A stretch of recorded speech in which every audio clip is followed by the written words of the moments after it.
Hello everyone. So in this particular video, we are going to learn about SQL. As we all know, SQL is one of the most important skill. Either you are preparing for the data analyst, or you are preparing for the data engineer role, or you are preparing for the data science role, or you are preparing for the backend engineering role. In every place, SQL is one of the most important skill, and this is the most common skill which is generally asked in interview also. So what actually we are going to do in this particular video, we have covered each and every topic regarding SQL from a basic to the advanced level. So how actually we have created this tutorial? We have first started with the basic of the SQL, like what is a SQL and the database, and then we have started with the practically how actually you can create a database, how actually you can create a table, how actually you can insert a values in the table, what are the different SQL constraints we have. We are going to learn about the different constraints like check constraint, default constraint. We will learn about the primary key, foreign key, each and everything we are going to learn. And then we will learn about how actually you can delete a data, how actually you can drop a table, how actually you can truncate a table, what are the difference between them. We'll learn about the update, we will learn about aggregate, having, trim, all the basic of the SQL we will try to cover in the first step. And after that, we are also covering the advanced SQL. So advanced SQL is one of the most important topic which is asked in a interview also. So what we have done, we have covered the advanced SQL topic like Windows function, like how to use a rank, dance rank, row number, what are the different use case. We are also covered the lead and the lag function. We are going to cover about the CT. We are going to cover about the views, store procedure, how to write a subquery, how to write how trigger works in a SQL. So everything we have covered in this particular video, and the most important thing is the interview. So after covering the basic and advanced SQL, we are also doing the interview questions, which is generally asked in interview. So once you will completely watch this particular video, you will be comfortable in a SQL, and definitely you are going to crack any interview regarding SQL. So let's begin. Before starting, one more point which I want to highlight. What actually you had to do, you had to install SQL Server Management Studio. So we are going to do a practical on each topic. So what actually we have to do, we have to first install the SQL Server Management Studio.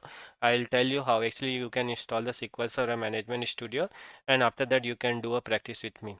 Now what actually we'll do, I will try to share the table structure and all the SQL query with you, and you can do a practice with me. So that is the plan. So do install SQL Server Management Studio and do try to practice. Now let's start. So let's see how actually we can download the SQL Server. So what we have to do, we have to go into the Google. We have to search for the SQL Server download. SQL Server download. First we will install the server, SQL Server, and after that we will also install the SQL Server Management Studio. So click on the SQL Server download. After that, what you have to do, go down. You can see we have a developer and the Express edition. These are the two edition we have. We will go with this Express, and here only we will try to do all the development things. So click on the download now. Once you will click on the download, this download will start. You can see it is downloading. After that, we have to do a setup here. So how to do a setup? You can see it is downloaded. Click on this. You can see this SQL Server edition started downloading. What we have to do, either you can go with the basic one or you can go with the custom. I will suggest to go with the basic one. Click on the accept. You have to accept the license, and where you want to install this, that you have to select, and you have to click on the install. Once you will install this, after this you can see we are getting one option to install SSMS. So this is the SQL Server Management Studio. This we have to install it. So click on the install SSMS. Once you will click on this, you can see this particular window is opening, and from here we can download it. You can see download SQL Server Management Studio. We have to click here. You can see it started downloading, and that we have to install in the similar space. We have to double click and we have to install like how we do. After that, what you have to do, once you will install the SQL Server Management Studio, you will see this option. You have to click here. Once you will click that, we get this option. and we have to click on the connect. So here only we will try to do all the practice. So try to install it. Try to install SQL Server first and SQL Server Management Studio, and then from we'll try to do a practice. Hello everyone. So in this particular video we are going to learn about database. So we will understand what is a database, what are the different types of database we have, what is a SQL, how actually we can create a database in a SQL Server Management Studio. This all the things we are going to learn in this particular video. So let us start with what is a database. Database is a collection of related information that is organized and stored electronically in a computer system. Let's take an example and let's understand. Let's take an example of any bank, and we are taking an example of any transaction data. We are taking an example of a transaction data. When I am saying a transaction data, it means suppose you are doing a debit card transaction, you are doing a credit card transaction, you are withdrawing the money, you are sending a money. This all are transaction data, right? And generally people do so many transactions in a one day itself. So the amount of data is very large. So amount of data is very large. I'm taking example of bank, but you take an example of customer or you take an example of order. So the amount of data in this all the case, the amount of data is very large. Now if the amount of data is very large and if you want to store large amount of data in one place, then we need a database for that. We need a database for that. If you want to store large amount of data in one place, we need a database for that, and it is very essential for storing large amount of data in one place so that organization can quickly retrieve it, modify it and update it. So database we use to store large amount of data in one place for quickly access, retrieve, manage and update operation. Now, what is a DBMS? So, DBMS is a software or technology which is used to manage the data from a database.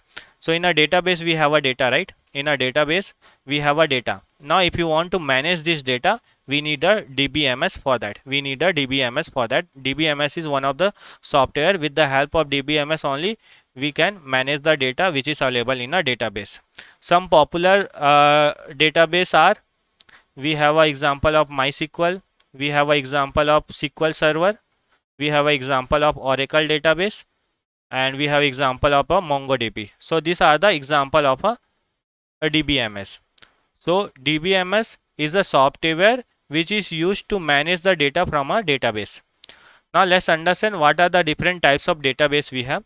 So mainly we have two types of database. One is the relational database, second is the non-relational database. When I am saying a relational database, in this case data store in the form of table. Data generally store in the form of table, or you can say in a structured way. In a structured way. So in the case of a relational database, we store the data in the form of table and in a structured way. Let's take example of Excel.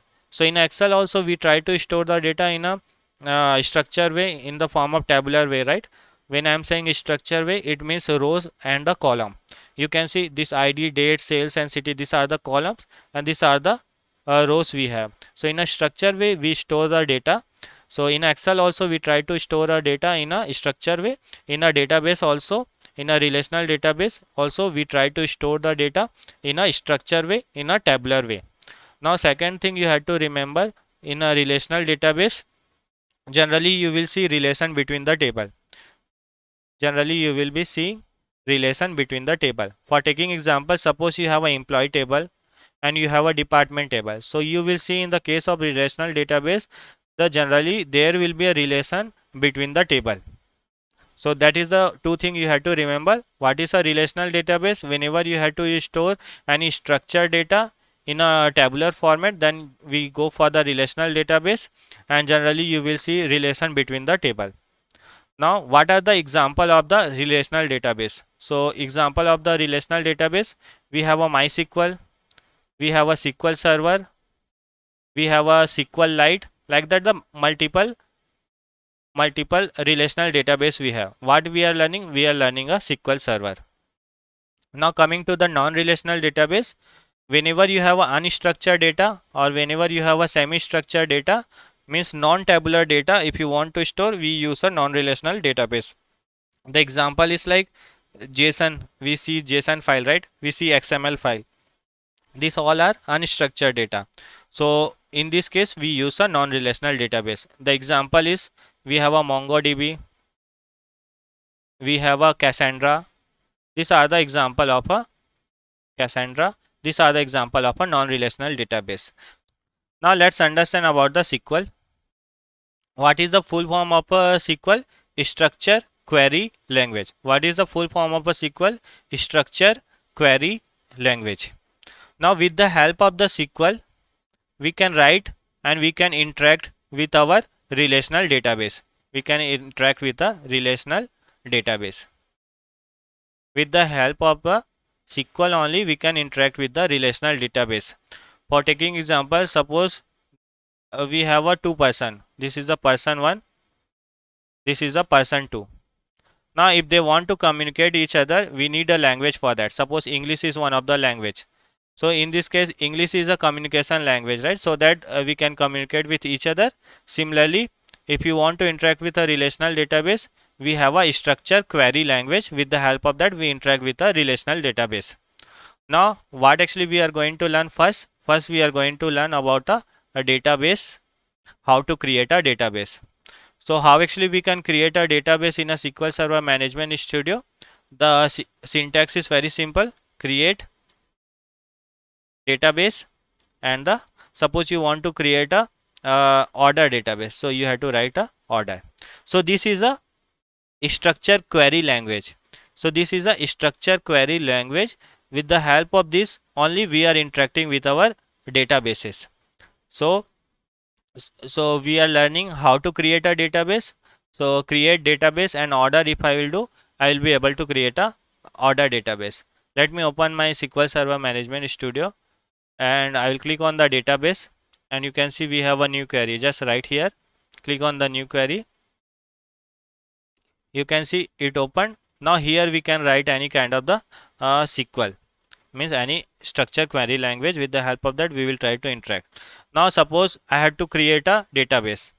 So what I will write? Create database, and suppose I want to create a database name as a order new. This is the database I want to create. So create database, and whatever the database you have to create, that name you have to provide. Suppose Manish database you want to create, then what you will write? Create database and the Manish. In this case, Manish database will get created. Now if I'll click here and if I'll execute, order new one database will be created. Now in the left side in the database option, what you have to do? You have to click here, right click, refresh. You will see one database will get created. In the database you will see we have created order new, right? So one order new will be created. You can see this is the order new.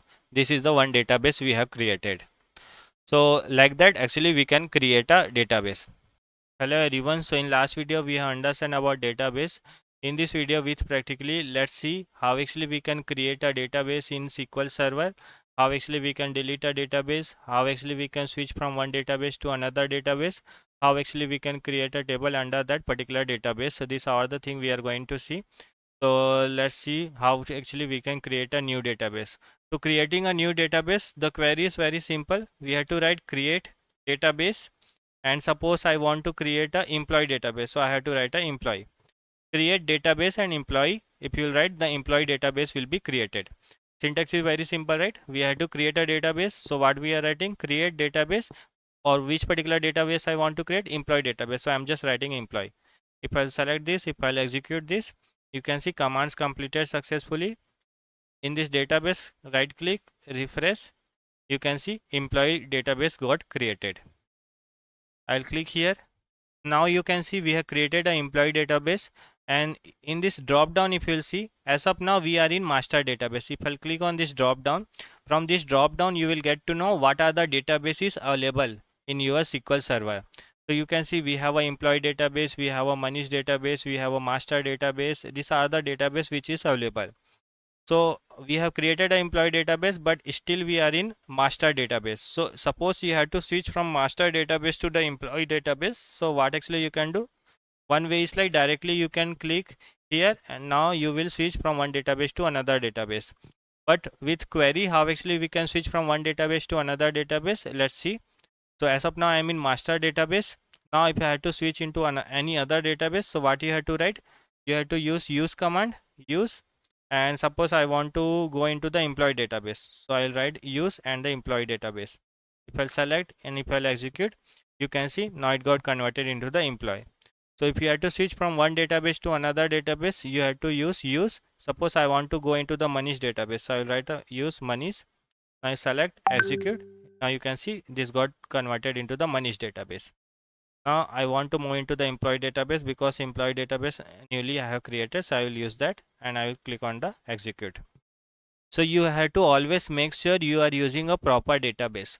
So you have to use command and the particular database, then only you will be in proper database. Now let's see how actually we can delete any database. So deleting a database is also very simple. Drop database and the database name. Suppose I want to delete Manish database, so I'll use a Manish. If I select this, if I'll execute this, you can see command completed successfully. Now if I'll refresh this, you can see Manish database got deleted. Now if I write drop database and the employee, now if I'll execute, it should delete the employee database, right? But it is not deleting. You can see error we are getting, cannot drop database employee because it is in currently in use. Because as of now we are in employee database and we are deleting a employee database. So for what you have to do, first you have to go into any other database first. So I will go into the master database. Now if I will try to execute this command, now you can see it is successfully. So whenever you are deleting any database, first you have to go into any other database and then you have to execute this command, then only that will be deleted.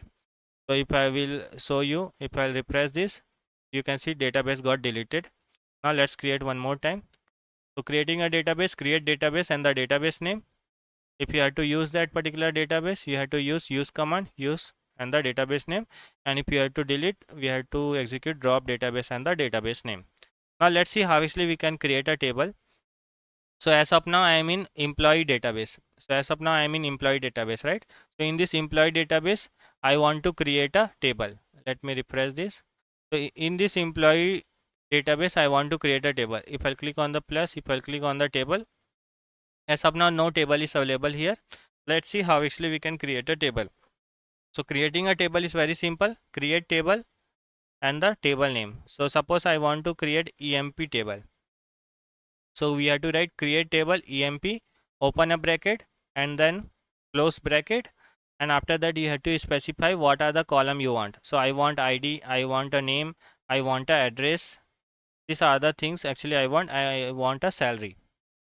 These are the column actually I want, so you have to specify that. Create table, table name, open a bracket, close a bracket, what are the column you want, you have to specify that, and you have to specify the type also. So generally this ID will contain value like integer value, right? So we have to specify that the ID should contain only the integer value. The name should contain only the string value. So we have to specify varchar, and you can give any 30 or means till 30 character actually it can contain. Like that we have to specify. Address will also be a string, right? So we have to define varchar and we can make 30. The salary will be integer value, right? So we have to define integer. So creating a table is very simple, right? Create table, table name, and after that we have to whatever the table column you want, you have to specify that, and what are their types. Now if I select this, if I'll execute this, you can see command completed successfully. Now in this employee database, if I click on the refresh, if I'll go into the table, you can see one employee table got created. If I show you the column, you can see ID, name, address and the salary. These are the things actually we have defined, right? So I hope you got the idea how actually we can create a database and how actually we can create a table. Now let's see how actually we can create a table and how actually we can insert a values in the table, how to read any table, and how actually we can insert only few column values in the table. These are all the things we are going to discuss. So let's create one table. We want to create one table name as an employee. So how actually we can create a table? We have to write create table. We want to create employee, right? So we have to mention employee, open bracket, close bracket, and after that we have to mention about all the columns. So I want one ID column. The value should contain integer value. I want a name column. It should be a string type. So I will mention varchar 28 character it can contain. I want one more column address, and it should also be a string type. So I will mention varchar 28. And I want one salary column. Salary should be an integer. So I will mention integer. I want one bonus. So the bonus will tell the increment in percentage. Means it will be in a decimal value. So what I will write? A float. Now what we had to do? We had to select this and we had to execute. Now we have created one employee table. Now let's see how actually we can read any table. If you had to read any table, then what you have to write?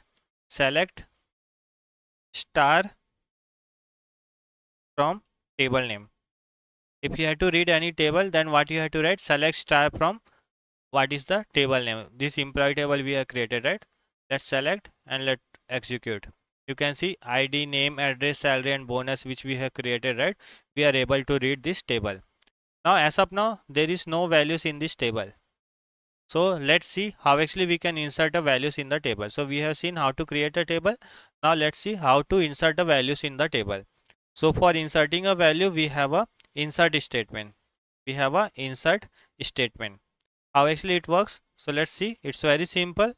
Insert into table name. What is the table? We have a table name as an employee, right? So what I am writing, insert into table. This is the table name we have to mention. Insert into table name, and after that we have to mention values, and you have to pass all the values. So all the column values. So we have ID, name, address, salary and the bonus, right? So all the value you pass. So I am mentioning ID as a 1, name as a Manish,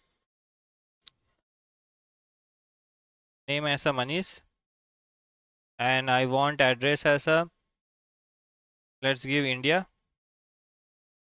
and we want salary as a 10,000, let's see, and bonus let's put 3.5.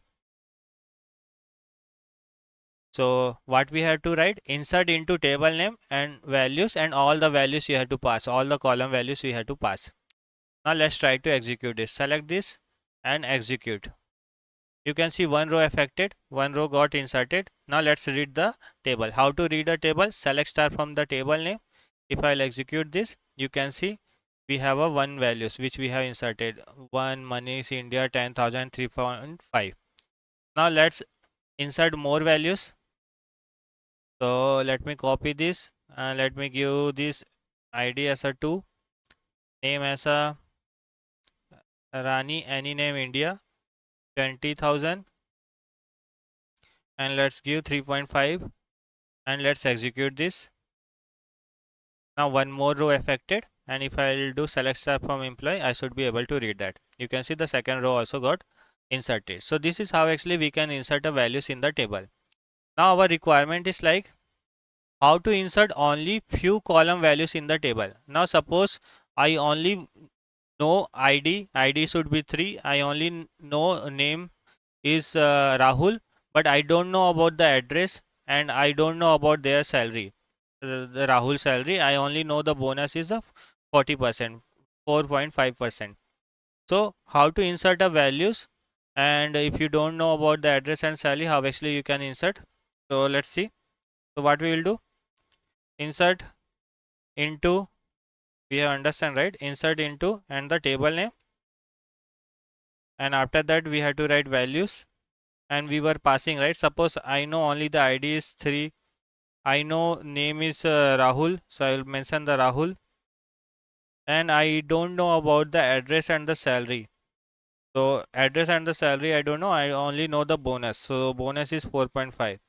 So if I will, if I know only this much, and if I'll execute this, it should work, right? But I am getting a error. Column name or number of supplied values doesn't match.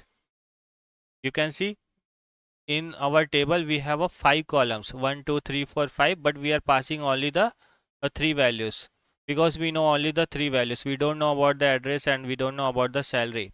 So how actually we can tackle this? So in this case, what we have to write, if we have this kind of the scenario, so you have to write insert into and the table name is employee, right? So we have to write employee, and after that what are the column you know that you have to mention. I know ID, I know name, and I know bonus. So this column value I know. After that we have to write values, and you have to pass the values. 3 Rahu, and the increment is 4.5. You have to close the bracket. Now previously I was getting error, right? Now what we are doing, we are also mentioning the column name, insert into table, and the column name you have to mention, and then values, and all the values you have to pass. Now if you will execute, you can see it is working, one row affected. Now if I'll show you the table, select star from employee, you can see it got inserted and this value is null. So like that actually we can create a table. Creating a table is very simple, right? Create table name, and all the column we have to pass. Inserting is also is simple. Insert into table and values we have to pass. How to read the table? Select star from table name. If you will do, we will be able to read that. And if you have to insert only the few columns which you know, then we have to mention the column name also after table name. So I hope you got the idea. Hello everyone. So in this video we are going to discuss about the SQL constraints. So till now we have seen like how to create a database and how to create a basic table. So how to create a basic table, this already we have seen. Now we are going to understand about the SQL constraints. With the help of the SQL constraints, we will create a proper table which will ensure the accuracy and the reliability of the data. Let's take one example. With that example, let's try to understand about the SQL constraints. Suppose I had to create one table for the sign up page. So what are the column I will define? Suppose I am defining one column ID, I am defining one column name, I am defining one column email ID, I am defining one column like phone number, I am defining one column age, I am defining one column password. So these are the column actually I have defined for the sign up page. Suppose this is the Facebook sign up page. For that I have created one table. So this is the one table which I have created. Now in this table, how actually you will make sure that in this column we should have a proper value. How you will make sure? So with the help of the SQL constraint, it's possible. Let's take one example. Suppose I am a user. I am coming to the sign up page. I have entered the first name, last name, and the password, but I haven't entered any email. But this email is mandatory field. So suppose I am only entering the first name, last name, password and all, but I am not entering the email, then in that case I should get one error. Email cannot be a blank. And this kind of the error we see in a real time also. Suppose you are going to any Facebook, and if you are doing a sign up and you are not entering the email or phone number, then we get one error. The email cannot be blank. So how these all the things are possible? With the help of the SQL constraints only. So SQL constraints, with the help of that, we actually make sure that in our column it should have a proper value. Now let's take another example. Suppose I am a user. I am coming to this sign up page. I have entered my phone number as a 123, and these are the phone number I have entered. Now suppose any other user, he is also coming and he is also entering the same phone number, but ideally the phone number should be unique. It shouldn't be a duplicate value, right? So how you will make sure like this phone number, whatever the column you have defined, in this column there shouldn't be any duplicate value. So with the help of the SQL constraint, it's possible. We can define like the phone number should be a unique. It shouldn't contain the same values. Now suppose you have to give one condition in this age column. Means suppose this is sign up page is only for the user whose age is greater than 18. So how you will make sure that? So suppose I am a user, I am entering the age as a 17. In this case I should get error and it shouldn't do a sign up. So how you will make sure the age is greater than 18? With the help of the check constant, we define that kind of the condition. So we have a sets of the constraints which is available, which will make sure like in your table whatever the column you have defined, in that column you have a proper value. So let's discuss one by one what are the constraints we have. First is the not null constraints. So with the help of not null constraint, it will ensure that column cannot have a null value.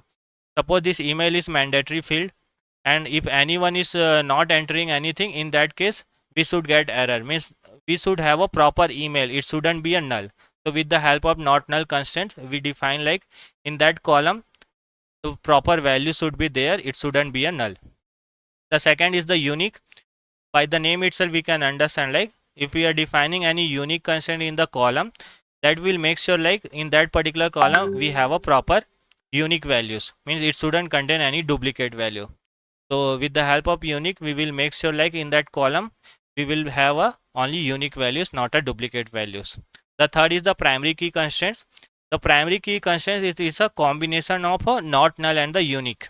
Means that particular column shouldn't be a null and it should be a unique. So that is a combination of a not null and a unique. We have a fourth constraint, that is a foreign key.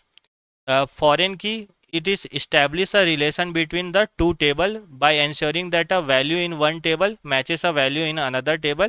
It will maintain the referential integrity. This we will discuss more in the depth what is a primary key and foreign key, because it's important to understand this. But as of now, for the referential integrity, we define the foreign key constraints. We have another constraint, that is a check constraints. So with the help of the check constraint, we define certain conditions. Like suppose this age should be a greater than 18, right? How you will make sure that? So with the help of the check constraint, we define a certain condition, and based on that condition only the value it should contain. Now we have another constraint, that is the default constraint.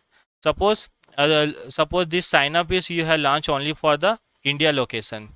You have only launched for the India location.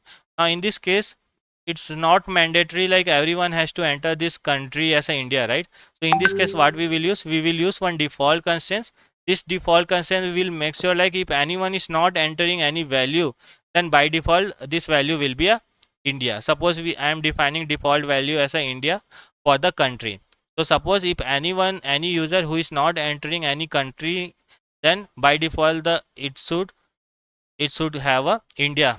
So with the help of the default constraint, we can define any default value. So if anyone is not entering any value, then by default that value it will insert. So these are the different constraints which is available, which will make sure which will ensure the accuracy and the reliability of the data. In next video, we will try to do a practical and we will understand one by one. Now we are going to see with practically not null and the unique constraints. So we are going to create one table. In that table, we will be having one email column, and that email column cannot be blank. So that is the one condition we have to satisfy. Our second requirement is like in our table we will have one phone number column. In this phone number column, the duplicate entry shouldn't be allowed. So that is the requirement. So we have to create one table. In that table we will be having a email and the phone number column, and email cannot be blank. That is the one condition we have to satisfy. In the second phone number column, the phone number column should be unique. It shouldn't contain the duplicate value. So let's try to create a table. So creating a table, very simple, right? Create table. I'm going to create one table name employee1. After that, what you have to write? Open a bracket, close a bracket. We are going to define the first thing as a id integer. We want a one id integer column. We want a email column.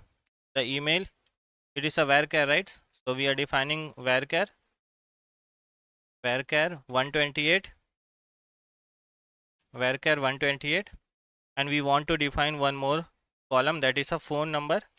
So we'll write phone, and this also be a varchar, and we will mention the 28 something. So this is how actually we create a table. Now we have to satisfy condition like this email column cannot be null. So we have to use a not null constraint. So what you have to write? After this email varchar, right, we have to use a not null. This phone number should be unique, right? So for that we have a one unique constraint. So what you have to write? Unique. So creating a table is very simple, right? Now you have to use any constraint. Then what you have to write? After email, whatever the type you are defining, right, it should contain the varchar type. After that you have to mention the constraint also. Now let's create a table. We have created a table employee1. Now if I'll show you, select star from employee1, if I'll do select star from employee1 and let me execute this, I am able to see we have a id, email and the phone. Now let's try to insert a value. So what actually I am trying to insert a value? I will write insert into employee 1, and what actually I want, values. I am putting values 1. Email I am mentioning abc@gmail.com.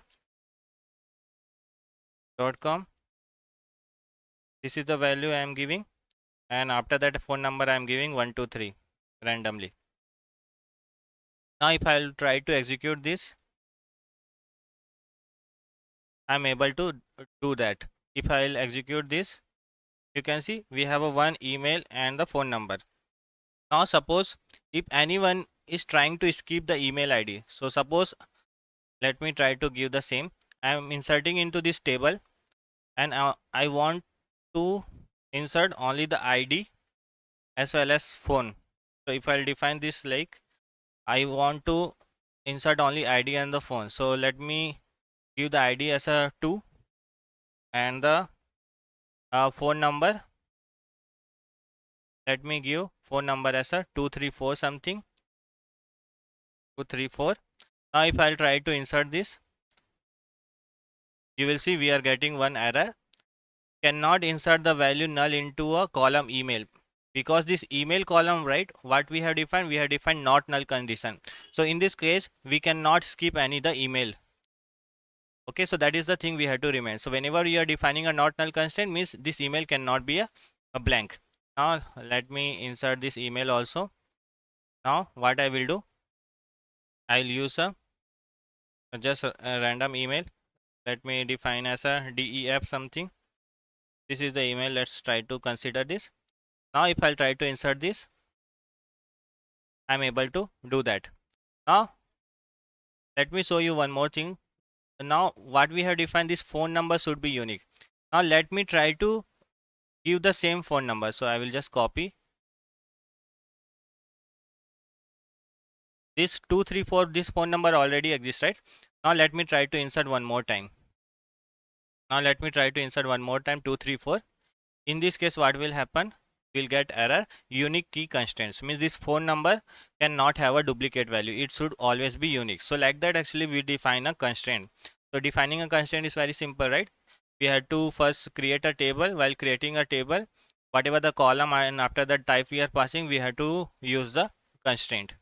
So not null means it cannot be a null, unique means it will be having it cannot contain a duplicate value. So that is the thing. I hope you got the idea.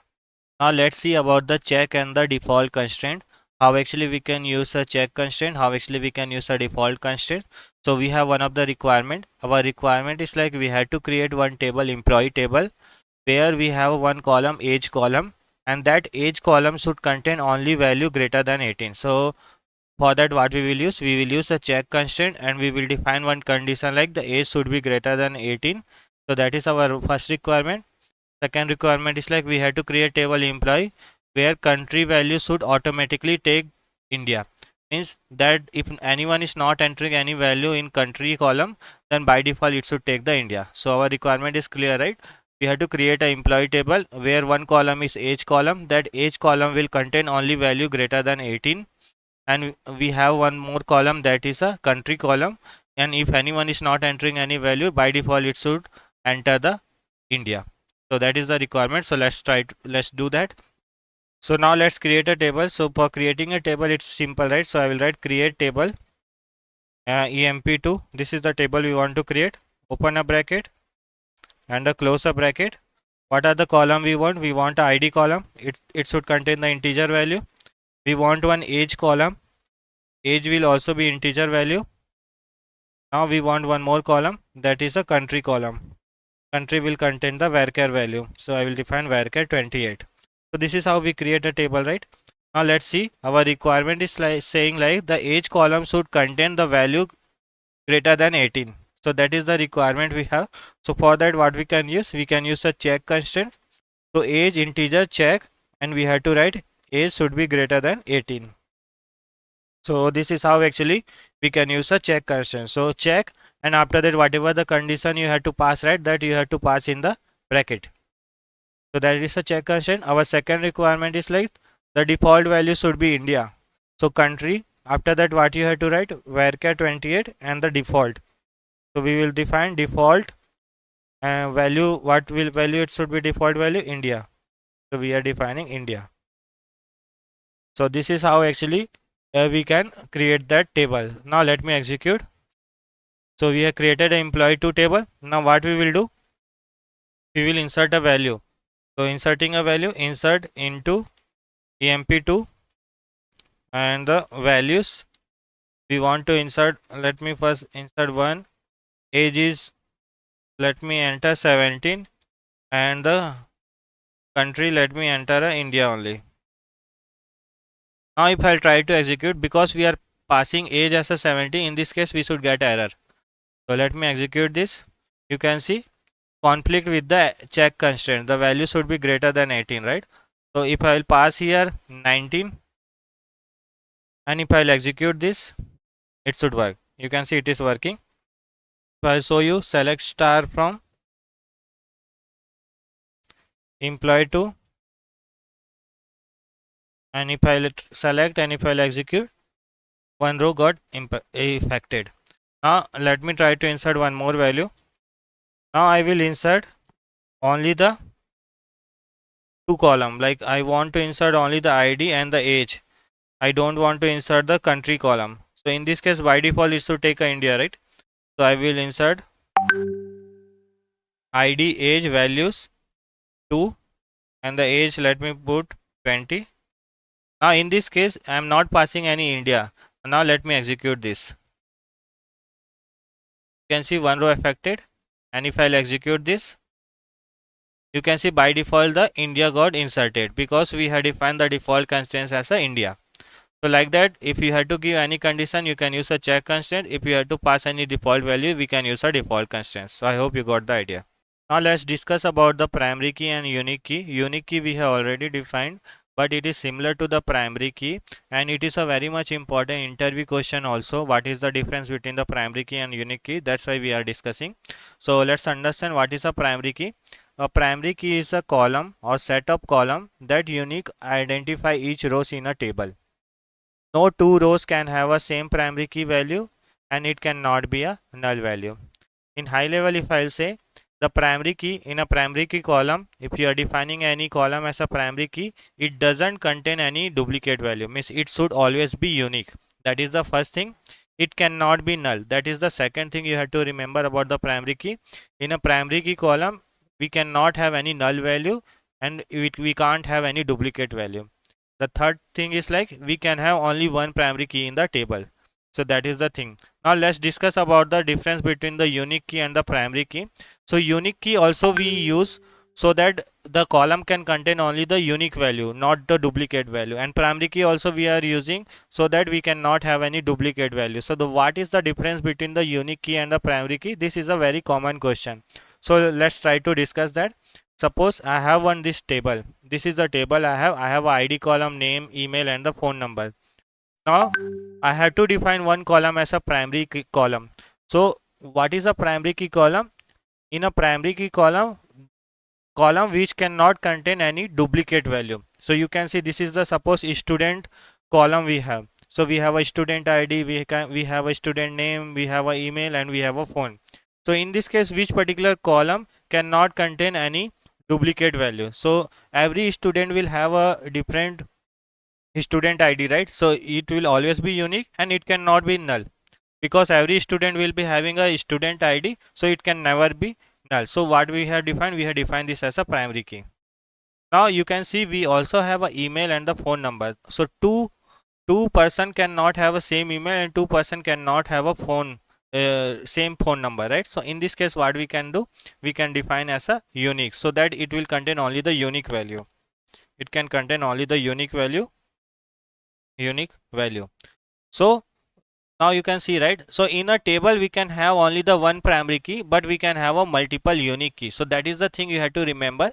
What is a primary key? A primary key is a column which cannot contain any duplicate value and it cannot have any null value. But in a case of a unique, we can have a null value, but it can contain any duplicate value. So that is the thing you have to remember. Now let's create a table and let's see how actually we can define a primary key. So creating a table is very simple. So what you have to write, create table. Suppose I am defining employee 3 and I have a ID integer column. I have a email, and I have a uh, phone number. Or let's take only the email. So I have this particular column. Now I want to define ID column as a primary key. So what I can use? ID integer. After that we have to use a primary key. So like that actually we can define. Now if I try to execute this, you can see it is completed. Now let's try to insert a value. Insert into employee 3 and the values ID 1 and the email ABC. Let's take ABC. Now if I'll execute this, that will get inserted. Now let me try to insert one more value. Now here also I am passing the same ID. This ID we have defined as a primary key means, right? Suppose I am entering the same ID here. So in this case what will happen? I'll get one error. This is a primary key constraint. So always remember the primary key cannot contain a duplicate value. Now let me try to insert a null here. Now let me try to insert null here.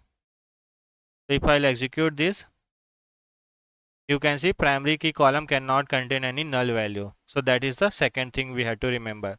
So always remember primary key cannot contain duplicate value. It cannot contain a null value, and we can have only one column as a primary key in the table. So that is the thing we have to remember. So I hope you got the idea about the primary key. Hello everyone. So in this video we are going to discuss about the foreign key. So foreign key generally we use to link one table to another table by referencing the primary key of the related table. So suppose you have a two table, one is the table 1 and the table 2, and this two table you want to link. You want to take a reference from one table to another table. In this case what we will use? We will use a foreign key concept.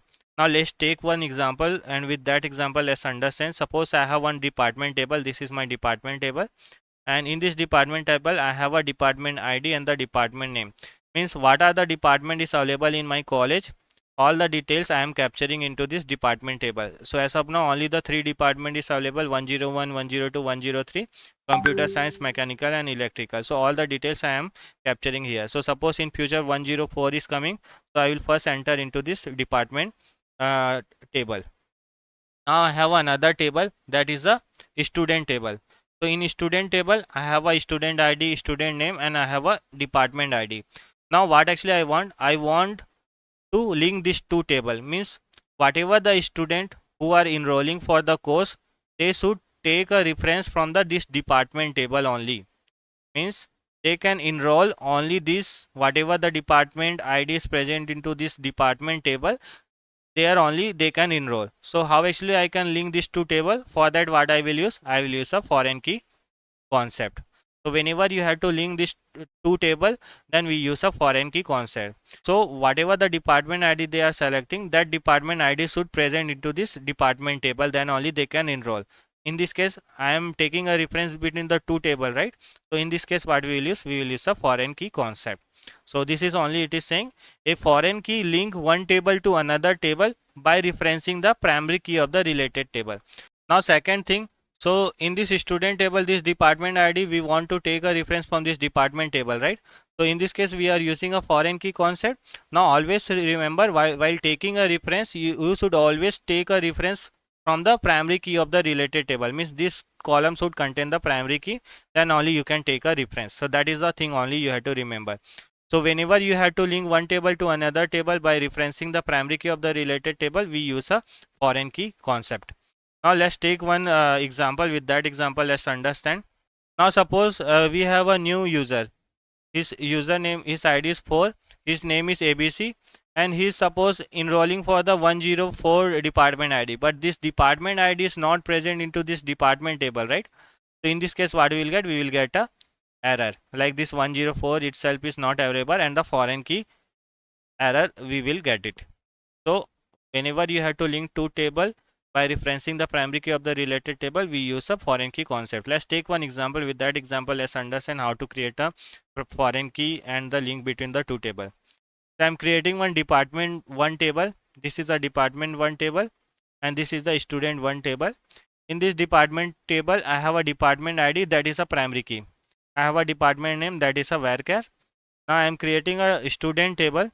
Now in this student table, I have a student ID as a primary key, name as a varchar, department ID is a integer. Now what actually I want to this department ID, right? This I want to take a reference from this department 1 table. So in this case, what I will use? I will use a foreign key concept. So what you have to write? Foreign. At last you have to write foreign key. Which particular column? Department column, right? So I will write department ID. We have to take a reference, right? We will take a references from the department table.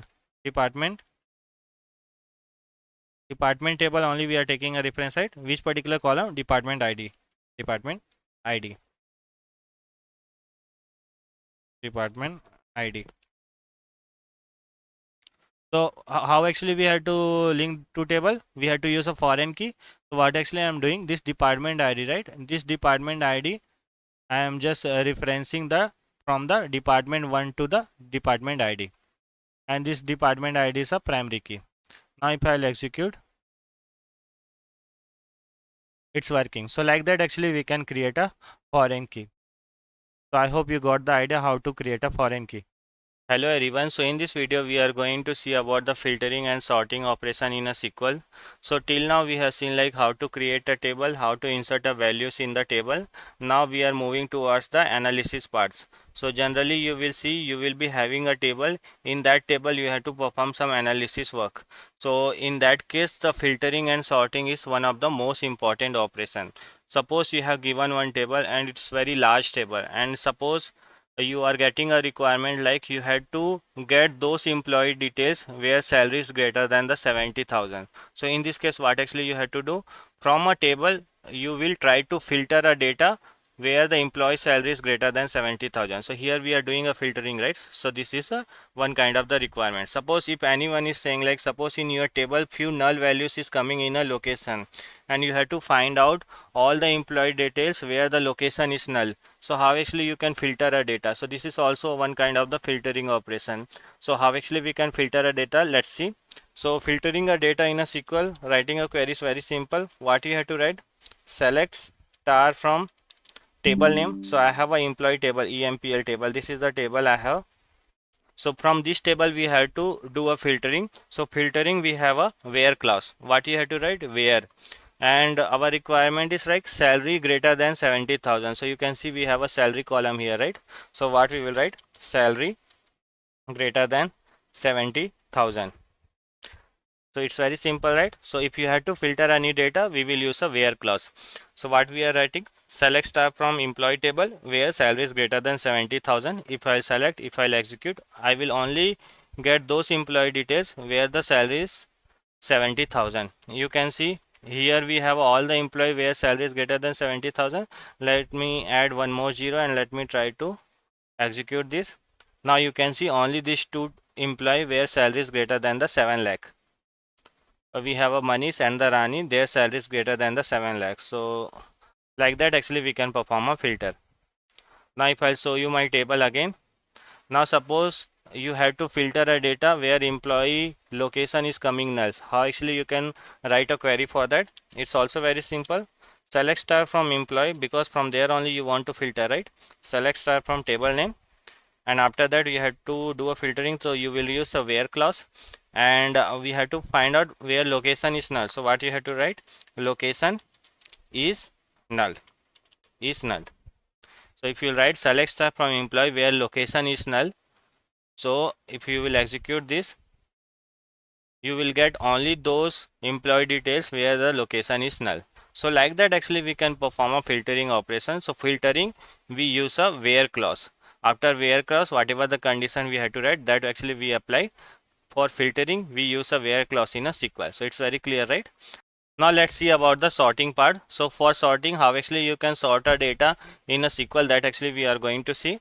So suppose your requirement is like you have to sort the data based on the highest to the lowest salary. So you can see we have a salary column, right? Now you want to filter a data, you want to see which employee is earning more. So you just sort a data based on their highest salary to the lowest salary. Based on that, actually you want to do analysis. So that is one of the requirement. Suppose your requirement is like you have to sort the data based on their lowest salary to the highest salary. That is another requirement. So how actually we can perform a sort operation, that actually we are going to see. So sorting is also very simple. What you have to write? Select star from table name EMPL. Now you have to perform a sorting, right? So what you have to write? Order by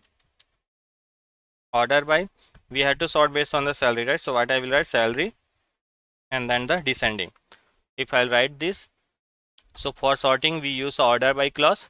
So select star from this table, order by salary and the descending. If you write, if you select this, if you will execute this, you can see all the salary got sorted based on the highest to the lowest salary. So you can see ID to Rani earning salary is more than the other employee. So highest earning salary is ID2, and then we have ID1, then ID3, then the ID4. So we sorted the data based on the their salary. Now suppose you had to sort the data based on the lowest salary, lowest to the highest. So in that case, what you will use? We will use we want to sort the data based on the ascending, right? Lowest to highest means ascending, and highest to lowest means descending. So how actually we can write? Select star from employee table, order by. We want to sort this salary column based on the lowest to the highest means ascending order. So what we will write? ASC. Now if I'll execute this, you can see the data got sorted based on the lowest to the highest. DESC means descending order, means highest to the lowest. ASC means lowest to the highest, ascending order. So like that actually we can perform a sorting. So for sorting we have a order by clause. So for filtering we use a where clause, for sorting we use a order by clause. So I hope you got the idea. This is how actually we can filter and sort. Hello everyone, so in this video we are going to discuss about delete versus drop versus truncate command in a SQL. It is a very much important interview question also. So you should know the difference between the delete versus drop versus truncate, because this all the three operations we use for the deletion purpose. So when to use a delete, when to use a drop, when to use a truncate, this actually you should know.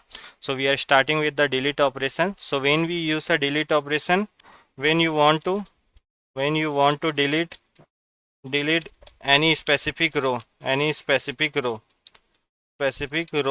or complete data from a table, then we use a delete command. So when actually we use a delete, suppose this is the table. In this table, suppose you want to delete this null rows. This particular row you want to delete where the location is coming null.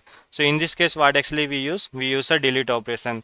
Or suppose this is the complete table is given, and from this complete table all the data you want to delete, then also we use a delete operation. So whenever your requirement is like to delete any specific row based on the certain condition, then we use a delete operation. So I hope you got the idea. For taking example, suppose I want to delete where the ID equal to the 4. How actually I can perform a delete operation? It's very simple. Delete from table name. My table name is EMPL. What I will write? Where ID equal to the 4. So if I write where ID equal to the 4, so what actually it will do? This ID 4 row actually it will delete. If I'll execute this, you can see one row affected. Now if I'll show you the table, so my table is select star from EMPL. If I show you my table now, you can see ID for whatever it was available, it got deleted. So whenever your requirement is like to delete a specific row based on certain condition, we use a delete command in a SQL. Or suppose if you are writing like this, delete from EMPL, and you are not passing any condition. So if you are writing only delete from employee, you are not passing any condition. In this case, what will happen? It will delete all the row which is present in the table. So you should be very cautious to perform this operation. If you have to delete only the specific row, then always pass a specific condition which you based on that you want to delete that. So delete is clear, right? Now let's discuss about the truncate. So truncate we use whenever we have to delete complete data from table. So if your requirement is like you want to delete complete data from this table, then what actually we use? We use a truncate operation. So truncate, when we use, suppose this is the table you have created. When you will perform a truncate operation, whatever the rows will be there, right? All the rows will be deleted. So that is the use of the truncate. So if I perform truncate, what you have to write? Truncate table and the table name. So truncate table, and which table you want to truncate? EMPL. So if I'll use truncate table and EMPL, and if I'll execute this, you can see command completed successfully. Now if I show you this table, you can see all the rows got deleted. Only we have ID, name, salary, location and department. Means only the structure of the table is available, but all the data got deleted. So when we use a delete operation, whenever based on the specific condition you want to delete a data, you go for the delete operation. Truncate operation, whenever you want to delete complete data from the table, then you go for the truncate operation. And when to use a drop command, whenever you will use a drop command, in this case your all the data as well as the table will be deleted. You can see as of now this table is still available, right? If I'll use this select star from employee, still data is not available because we have performed a truncate operation, but still the structure is available like ID, name, salary, location and department. But when you will use a drop operation, the data as well as the this table also will be deleted. So that is the drop. So what actually I will use, I will insert some rows and then I'll perform a drop operation. So I inserted some rows. Now if I show you select from employee table, as of now all the data as well as the table is all the data is available in the table. Now I am performing a drop operation. So what you have to write? Drop table and the EMPL. If I will write this, if I will execute this, you can see command completed successfully. Now if I will show you select star from EMPL, you can see invalid object name EMPL because this whole table got deleted. Now we don't have any data as well as the table also. That table itself got deleted. So when to use a delete operation? Whenever you have to delete a specific row based on the certain condition, you go for the delete operation. When to use a truncate? Whenever you want to delete all the data from a table, then you go for the truncate operation. When to use a drop operation? Whenever you will perform a drop operation, your schema, means table structure and the data both will be deleted, means your table itself will get deleted. So in that case we use a drop operation. So I hope you got the idea. Now we will see about the update in a SQL. So in a SQL, how actually we can perform a update operation, that we are going to see in this particular video. So you can see I have one of the table, this EMPL table. In this EMPL table, I have ID, name, salary, location and department. So my requirement is like I had to update employee location as India, where location is null. So in this case, you can see we in a location column we have a few null value. So wherever it is coming null, I have to update that location as a India. So that is my first requirement. Second requirement is like I had to update salary as a 1 lakh for the SAM. So you can see this is the SAM, right? So for this SAM, I have to update salary as a 1 lakh. So for the SAM, salary is null, right? So this I have to update as a 1 lakh. Update salary as a 1 lakh if it is coming null. So that is the third requirement. So let's see how actually we can perform update operation. Update operation is very simple. What you have to write? You have to write update and after that the table name. What is my table name? EMPL. Update table. After that you have to write set. What actually you want to update? I want to update wherever location is coming null, that actually I want to update. So what I will write? Update table name set location equal to the India. Location equal to the India. What I am writing? Update employee table and we are setting location as a India. Location as India where location is coming null. So where we have to perform a update? Where location is null. So this is how actually we perform a update operation. So what you have to write? So first thing is like the update and after that you have to write a table name. So update this table where we have to update where location is coming null. So this is my condition, wherever location is coming null, what actually I'm writing, set location equal to the India. Update table set location equal to the India where location is coming null. So it will update wherever location is coming null, it will set as a India. So let me select and let me execute. You can see 4 row affected. Now if I'll show you, select star from EMPL, you can see all the location previously it was null, right? It got updated as a India. So like that, it's very simple. Now the second thing is like update salary as a 1 lakh for Siam. So you can see this is Siam, right? So what I will write, update EMPL, update, this is my table, right? What I have to update, set salary equal to the, I have to update salary as a 1 lakh. So I will write 1 lakh for which I have to update for Siam. So what I will write, where name equal to the Siam, name equal to the Siam. I have to update for Siam, right?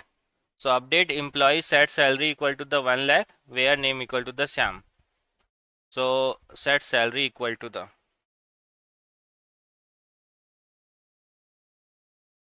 now if I'll select and if I'll execute, you can see 1 row affected. Previously Siam salary was null, right? Now if I'll execute, you can see it got updated as a 1 lakh. Now the third question is like update salary as a 1 lakh if it is a null. So you can see in a salary column we have a null value, right? So that we have to update as a 1 lakh. So how actually we can perform? Update table name EMPL. What we have to do? Set salary equal to the 1 lakh where we have to do update where salary is null, where salary is null. If I write this, where salary is null, we have to update as a 1 lakh. If I'll execute this, now if I'll show you select star from EMPL table, you can see that got updated as a 1 lakh. So whenever you have to perform update operation, we can use a update command in a SQL. It's very simple. First you have to write update and then table name. Then where you want to do a update, that you have to write with the set statement. And after that, you have to apply the condition, means on which place you want to do update. So I hope you got the idea. Hello everyone. So in this video we are going to see about the few conditional statement, like we have a and, we have a or, we have a in, we have a not in. So when we have to use a and, when we have to use or, when we have to use in, when we have to use not in, this all the things we are going to see. So I have one of the table. This is a EMPL table. I have ID, name, salary, location and department. So I have first question is like, give me the employee details who are from HR department and also their salary is 10,000 or 1 lakh. So how actually I can write a query for this? So what actually I will write? Select star from EMPL, because I want to get all those employee details, right? So select star from table name first I will write, and after that we have to filter a data, right? So I will use a where condition, where department equal to the HR. So I have a department column where department equal to the HR I will write, and also it is asking like we have, and salary is also 10 lakhs. So what I will use? I will use a and condition, and salary equal to the 1 lakh. So whenever we use a and condition, in this case these two conditions should satisfy. That if the two conditions are getting satisfied, then only you will get the result. So if you will see in this table, I have a this HR and the India, but salary is a 6 lakh. So this is not satisfying this condition, right? So this result we will not get. You can see I have a HR department and the salary is 1 lakh, means this detail I should get. I have a salary 1 lakh and the department is HR, so this result also I should get. But here it is a 6 lakh, right? But we are looking only for the 1 lakh. So whenever you will use a and condition, in this case you have to remember whatever the condition is you are writing, all the condition it should satisfy, then only you will get the result. So select star from employee where department equal to HR and also salary equal to the 1 lakh. If I'll execute this, you can see only these two employee I am getting, because these two employees they are from HR department as well as their salary is a 1 lakh. So I hope you got the idea about the and. Now I have another thing. So this is my table, right? Select star from EMPL. Now second question is like, you have to give me the details who are from HR department or he is from location US. So suppose it is saying like give me the employee details, either they are from HR department or they are from the location US. So how actually I can write the query? So I will write query like select star from employee, select star from EMPL. What I will write, where department equal to the HR. So it is saying like either they are from HR department or either they are from a US location. So in this case I will write, where department equal to the HR or location equal to the USA. Location equal to the USA. So in this case what will happen? In this case whenever you will use or condition, right? So either one of the condition, if it is satisfying, then we will get the result. You can see location, we don't have any location USA, right? But we have a department equal to the HR. So I am saying like either the department is HR or either the location is USA, give me all those employee details. So if I will select this and if I will execute this, you can see all the HR result we are getting, but the location is not USA. So or means either this condition will satisfy or this condition will satisfy, but in AND condition both the conditions should satisfy, that you have to remember. Now let's discuss about the next question. My next question is like, give me the employee details who are from HR department or from location USA. So this we already done, right? Now the next thing is like, give me the employee details of employee where ID is 2346. Now suppose I have to get all the employee details where their ID is 2346. So what I will write, select star from EMPL where ID equal to the 1 or ID equal to the 3 or ID equal to the 4 or ID equal to the 6. So I want this, right? Where ID equal to the 2 or ID equal to the 3 or ID equal to 4 or ID equal to the 6. So this is what actually we want. So here we are using a or condition. If I'll execute this, so I will get only those employee details where ID either 2, 3, 4, 6. But you can see we can have a multiple, suppose if they have given 100 of column, then what actually you will do, you have to write 100 time or condition, right? So instead of doing that we can use a in. So how actually I can write, select star from EMPL where ID in 2, 4, 3, 3, 6. If you write this, or if you are writing this or you are writing this, both are same. So we have a in operator that you have to remember. So you can see we are getting the same. So either you can use or either you can use a in, both are same. Now let's see about the next thing. Give the employee details where ID not in 2, 3, 4, 5, 6. I had to get all the employee details where ID is not equal to the 2, 3, 4, 5, 6. So how actually I can write this? Select star from EMPL where ID not in 2, 3, 4, 5, 6. So what I am writing? All the employee detail where ID not in 2, 3, 4, 5, 6. In this case, I will get all those employee detail where ID is not 2, 3, 4, 5, 6. So you can see ID 1. This is the detail I am getting. So these are the conditional statement that you have to remember. Whenever you will use AND condition, then both the conditions should satisfy, or all the condition whatever you have mentioned in a AND, all the AND condition if satisfied, then only you will get the result.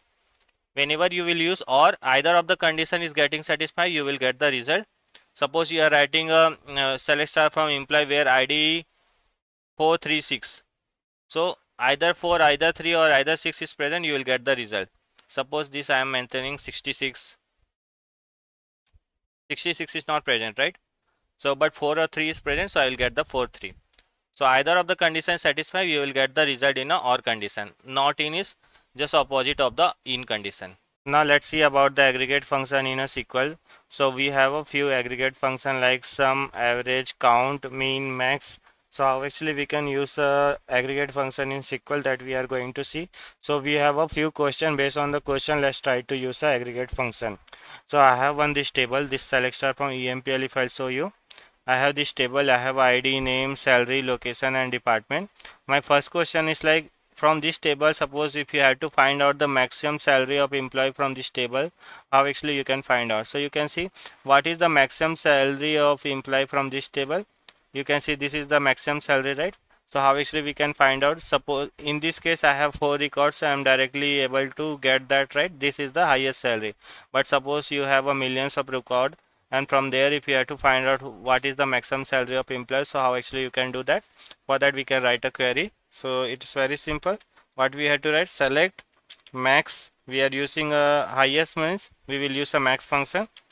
Column is salary, maximum salary from EMPL table. It's very simple, right? Select maximum salary from EMPL table. If you will execute this, you can see this is the highest salary, maximum salary, right? This is the highest salary which we are getting with this query. And suppose if you had to find out the minimum salary, lowest salary of employee, what actually you can write? Min. Select minimum salary from EMPL table. If you will write this, you will get the minimum salary of employee. What is the minimum salary? 6 lakhs. This is the minimum salary, right? If I show you in the table, you can see this is the minimum which we are getting. What is the total salary of employee? Means you had to sum up this all salary. What is the total salary? How actually we can find out? Select sum of salary from EMPL. If I'll do this, I'll get the total salary of employee. You can see this is the total salary of employee. If you will sum up all this, you will get this many record. Now we have to find out what is the find the total number of employee we have. How many employee we have, that you have to find out. So to find out how many employee you have, we have a count. With the help of the count we can find out. So what I will use? Count ID from EMPL. So what actually I am doing, I am just counting the ID of employee from the EMPL table. If I will show you, you can see we have a 4 employee. So we have a 4 employee in this particular table. You can see this is the 4 that we are getting. Now if you have to find out the average salary of employee, how actually you can find out? Select average salary of from EMPL table. From EMPL table. If I'll select and if I'll execute this, I'll get the average salary. You can see this is the average salary we have from this table. From this table, this is the average salary. So like that actually we can use aggregate function. This aggregate function is very much useful for the data analysis or for the analysis perspective. I hope you got the idea. Now let's understand about the group by in a SQL. So we use a group by clause to group rows based on the value of a column. For taking example, suppose this is the table I have. In this table, suppose I have to find out how many employees are there in each location. So in this case, what I will do, in each location I will try to group this location column. I will try to group. When I will group this location, how many unique values I will get? One India, one USA. Because when I will group it, I will try to group these two as a one, USA as a one. And based on that I have to find out how many employees are there. Means I have to find out in India how many employees are there. You can see 1 and 2. These two are from India. So what result I will get? India and the 2 employee. In USA I have a 2 employees, so USA and the 2 employees. So whenever you have to group this all the rows based on the column value, then we use a group by. Now let's try to solve this. Now I had to find out the number of employee present in each location. If you had to find a number of employee, how actually we write? We write select count of ID. If I will do, I will get how many employees are there. How many employees are there. But in each location if I had to group, then what I will write? Count of ID, comma location from EMPL table. I had to group based on the location. Group by location. Group by location. So this is how I had to write. Now if I will execute this, you can see it grouped based on the location. So in India we have a 2 employee, in USA we have a 2 employee. So like that, if you had to group any column values, then we use a group by function. Now my second requirement is like I had to find the highest salary employee from each location.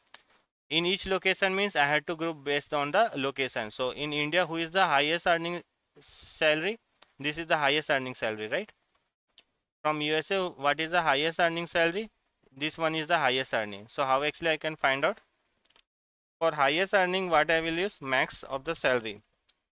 Max of salary will give me the highest. Based on each location, I have to find out. So I will comma location from EMPL, and I will use group by location. Location. Now if I will execute this, this will give me, you can see from India, this is the highest earning employee. From USA, this is the highest earning employees. Now I have to find out the similarly for the lowest. Find the lowest earning salary from each location. From each location. Find the lowest earning salary from each location. Then in this case, what actually I can do? Select minimum salary, comma, location from EMPL, and I have to use group by EMPL. Means what? Group by location. Group by location. Based on each location, we are grouping, right? So I will write group by location. So from India, what is the minimum salary of employee? 99 lakhs. You can say from India 9 lakhs, from USA 6 lakh. Now you have to find out the total salary. What is the total salary in each location? So in this case, what will happen? These two I have to sum, and this will be the India total salary. These two I have to sum. This will be the USA total salary. So what I will write?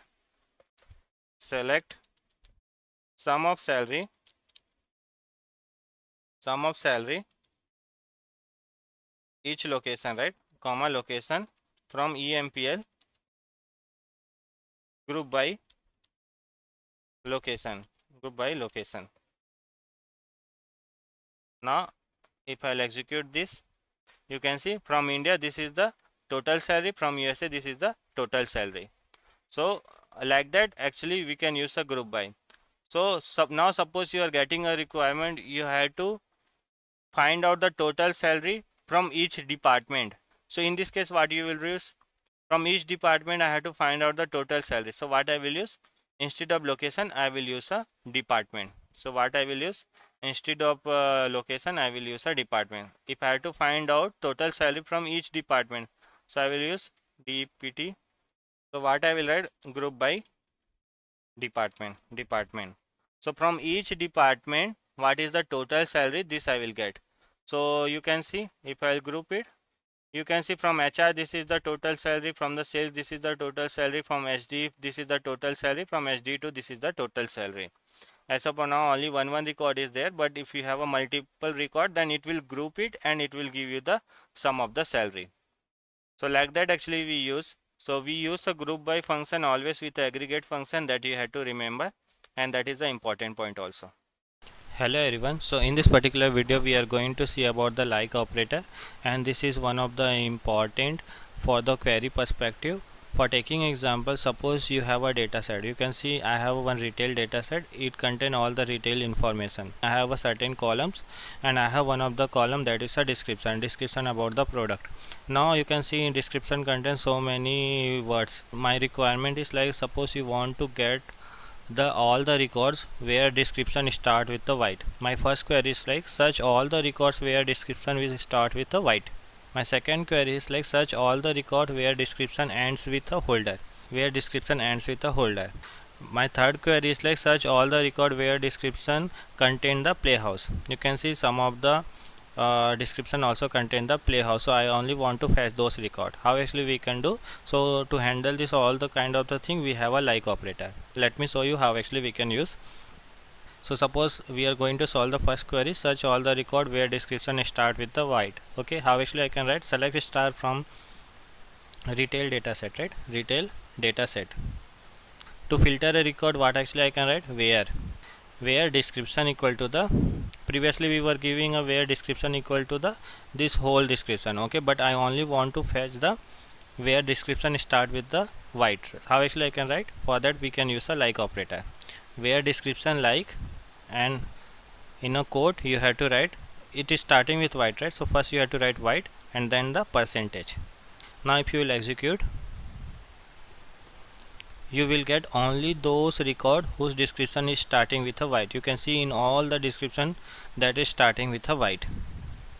I hope you got it. So if you have to search like this where certain thing is starting with a certain character, so first you have to write that character and then you have to put the percentage, then you will be able to fetch. Now let us see the second query. I want to search all the record where description ends with a holder. Show you my records. You can see I have a description, I have a different kind of the description and so many records are there. Okay, now I want all the record where description ends with a holder. How actually I can write a query for that? Select star from my data set, that is a retail data set, where description like, so it should end with a holder, right? So first I will write percentage means before holder it can contain anything. Okay, if I write like this, holder and before that percentage means before holder it can contain anything. If I write white and percentage means after white it can contain anything. Now if I will execute this, you can see I am only getting all the record where description ends with a holder. Okay, so this is how actually we search in our data set. So if anything is starting from certain character, first you have to write that and then you have to write a percentage. If certain thing is ending with a certain character, first you have to write percentage and then that character. Now let us see my third query is like search all the record where description is a playhouse. Now if I will show you my data set, okay, now in my data set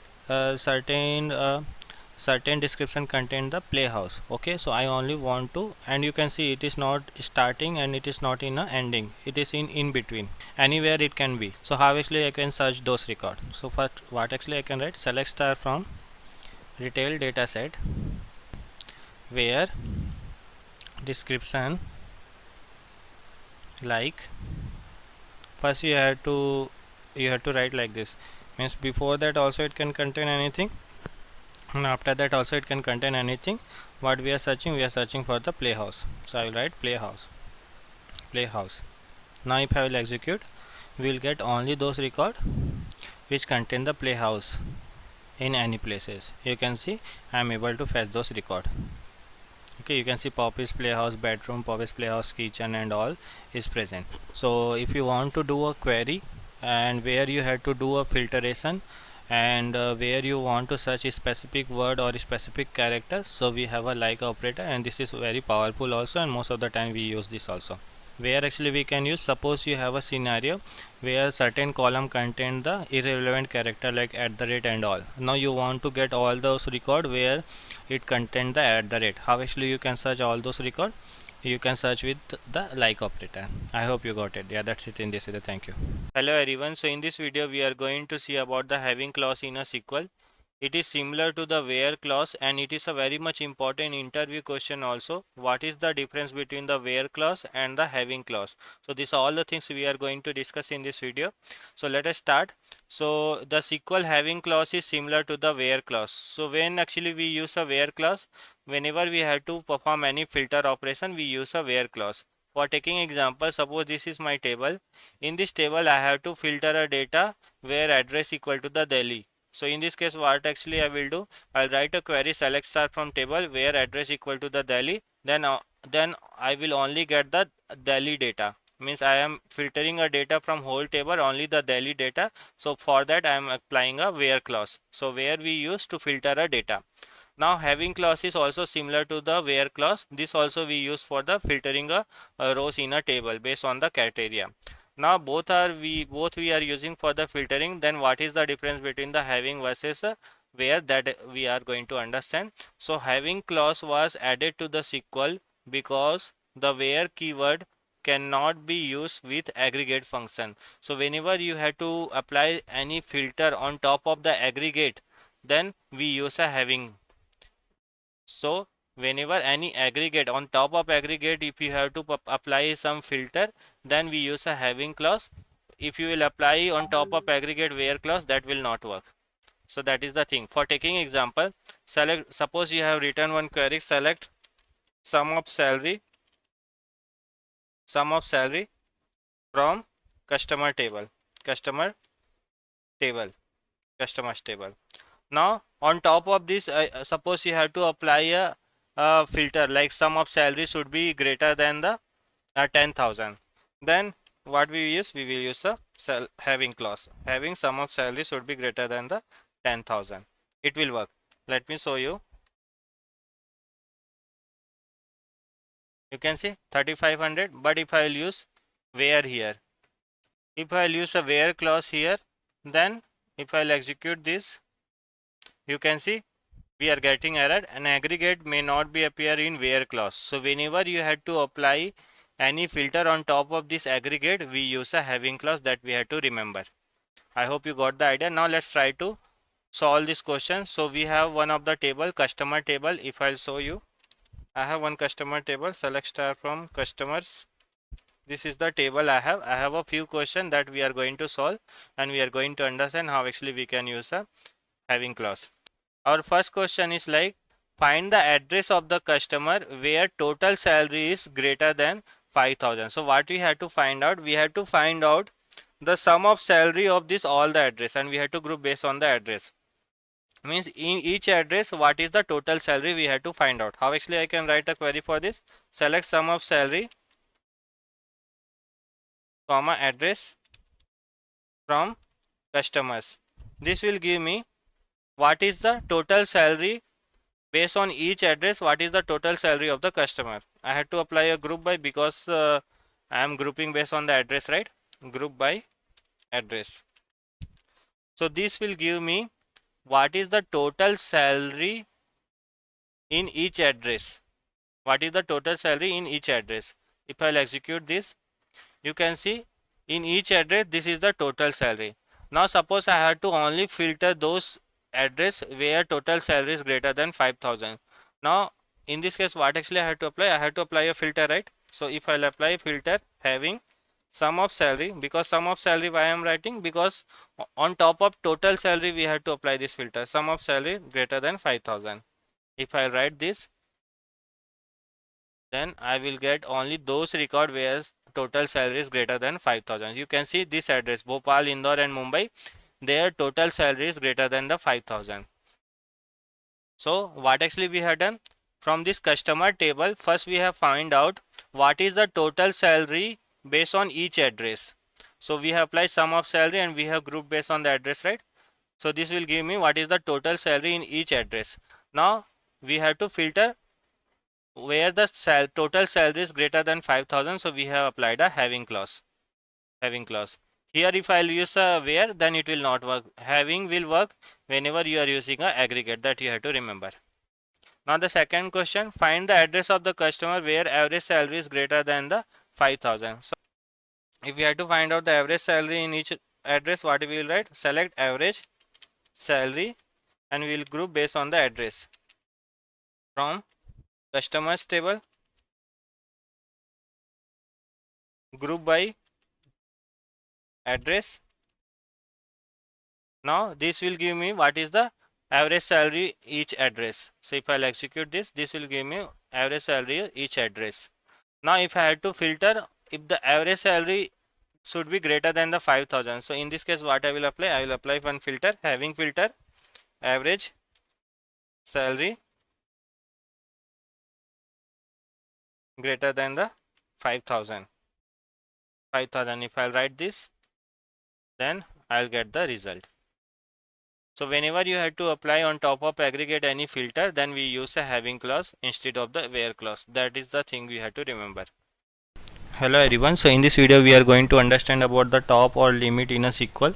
So where actually we use a top or limit. Suppose you have one table. In that table you have a 1 millions of the records.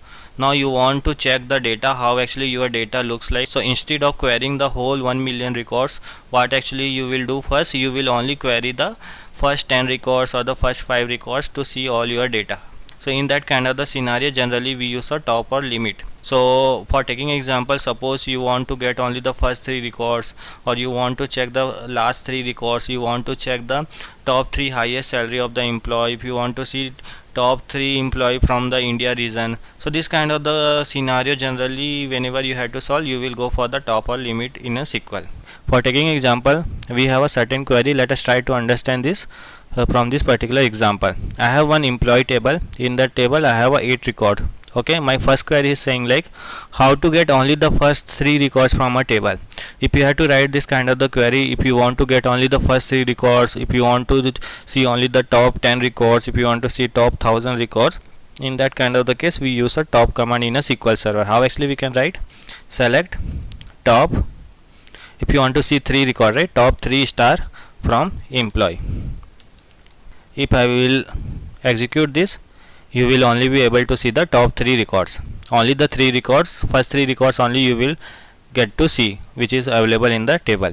So this is for the SQL server, but when you are using a MySQL, right, where actually you have to write select star from employee and the limit 3. If you will write like this in a MySQL, this will work the same like this only.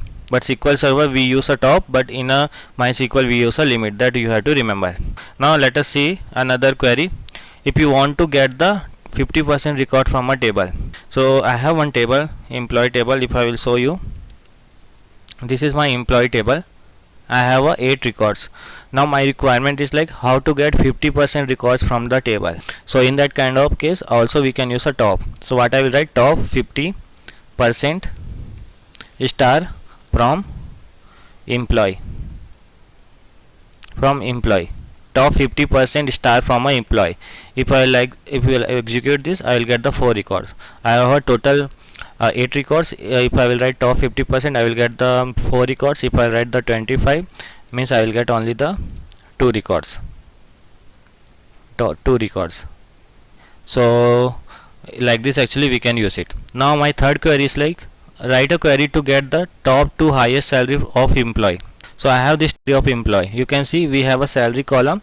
What actually we want to do, I want to fetch those record the top 2 highest salary of an employee. Okay, how actually I can get that? First I want to sort this data, right? How actually we can sort this data? I will use order by salary and the descending. If I will write like this, so the whole table will get sorted based on the descending order, right, from highest to the lowest. Now I want to get only the top 2. If I will write the top 2 here, I will get the top 2 highest salary of employee, right, who are earning more. So that is how actually we can solve this question. You can see the highest salary of the record is like ID 5 and the 2, Ani and the 3. So if you have a requirement where you want to get the top 3 highest salary of employee, if you want to get the top 3 employee whose earning is more, okay, in that kind of the case we generally use like this. And the same kind of the query, if you want to get the bottom 2 salary, bottom 2 people whose salary is very less, so how actually you can write a query for that? So I have this table. I want to get the bottom 2 salary of employee. How actually I can that? So what I will do, first I will try to sort the data based on the ascending order by salary ascending. If I will write, my whole table will get sorted based on the lowest salary to the highest. Okay, I want to get the top 2 records whose earning is less. If I will write top 2 star, so it will show only the top 2 records where the salary is very less. You can see 10,000 and 20,000 and the name is A and the Rahul. So whenever you have a requirement where actually you want to get the top 2 highest salary of employee, top 2 records you want to fetch, top 5 records you want to fetch, top 10 records you want to fetch, in this kind of the case we generally use a top command. And one more query, query to get the top 2 records from India based on the salary. So I have this table. If I will show you, this is my employee table. What is my requirement? To get the top 2 records from India based on their salary. So if I want to get the records from India, what I will write? I will write the where condition, where location is equal to the India. If I write like this, where location equal to India, if I will execute this, you will be able to see only the India records based on their salary. Top 2 highest salary only records I want to fetch. So what I will do, I will try to sort this data order by salary descending. Okay, if I will write like this, the whole table will get sorted based on the salary. You can see highest salary is 3, then Manish, then the Rahul. Okay, I want to get only the top 2 highest salary from India, so I will write the top 2. Now after that, if I will execute, I will get the requirement what actually being asked. Hello everyone, so in this video we are going to see about how actually we can find out unique records from a table. So I have on this table, this is an employee table I have. In this employee table, if you will see, I have a few duplicate records. You can see ID1 and ID2. This ID1 and ID2, this particular record got inserted 2 times, and this is a very common scenario. In a table you will see a duplicate records. So how actually you can find out the distinct or the unique records in a table, that we are going to see. So whenever you have to find out the unique records, so we use a distinct. So distinct actually help us to find out the unique records from a table. So how actually I can write select, and after that you have to write distinct. Suppose ID and the name we want to find out, select distinct ID name from EMPL table. EMPL table. So as of now you can see 1 2 3 4, and again 1 2 is coming, but if I'll use distinct ID name from employee table, you can see only the unique record is 1 2 3 4 is coming. So if I'll execute both the table together, you can see in first table I have 1 2 3 4. Now again the 1 2 is coming, that is not coming into the second table, because we have removed the duplicate records and we are only finding the unique records. So whenever you have to find out only the unique records, we use a distinct command, that we have to remember. So suppose if I write select distinct name, ID, salary, means all the column we can pass here, location and the department, from employee. If I'll do this, I will get only the unique records in a table. You can see these are the unique record I have, ID 1 2 3 4. These are the unique records I have. So I hope you got the idea about the distinct. Hello everyone. So in this video we are going to discuss about the coalesce function in a SQL, and this is a very much important interview question also. So you should know about the coalesce function. So always remember, whenever you have to deal with any null values in a table, we use a coalesce function. What is the definition? Whenever you have to deal with any null values in the table, we use a coalesce function. Let's take one example and let's try to discuss about the few scenarios. So you can see I have this table. This is the employee table. In this employee table, I have employee ID, name, phone, email, alternate email, salary and the bonus. So my first question is like replace null phone number with unknown. So you can see in this phone number column we have a few null values. Now my requirement is like wherever it is coming null, I have to replace with the unknown. So how actually I can write a query for that? I have to write select. Suppose I am taking one name column and after that phone number column. So what I will use, because few null is there and I have to handle the null with unknown. So how actually I can write? I will use a coalesce function. I'll use a phone number column. This is the phone number column. I want to replace whatever the null is coming in this phone number column with the unknown from table name employees. So if I'll do this, what I am writing, select name is one of the column. Now after that, this phone number, in the phone number column few values is coming null. So wherever it is coming null, I want to replace with the unknown. So what I am using, I am using a coalesce function. First is the column name. After that I am using an unknown from the employee table. Now if I will execute this, now if I will show you, you can see wherever it was coming null, right, it got replaced with the unknown. If I will show you in the table, this is my original table. In this original table for Alice, it was coming as a null. We have replaced with the unknown with the help of the coalesce. So whenever you have to replace any null value with the any default values, we use a coalesce function. That is the one use case. Now second use case is like select the first available email, and this is an important interview question also. Now let's understand the scenario. Now in this table you can see I have one email column. I have one another alternate email column. So my requirement is like if email column is null, then I have to take the data from a alternate email.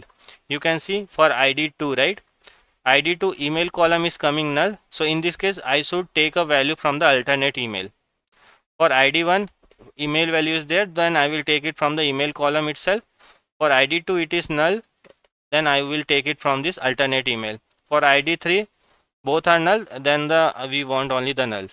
So I want to take first not null value from this email and alternate email columns. How actually I can use that? So I will use select name. I will use a coalesce function, coalesce. First I will take email. So whatever the first column you will define, that will be your first preference. So email, if the email is coming null, then I will take it from the alternate email, column, alternate email from employees. So what I am using, if the first email column is coming null, then I will take it from the alternate email. If email is null, then I will take it from this alternate email. Now if I'll show you and if I'll execute this, you can see the L is now we are getting a proper value. Let me show you the table also.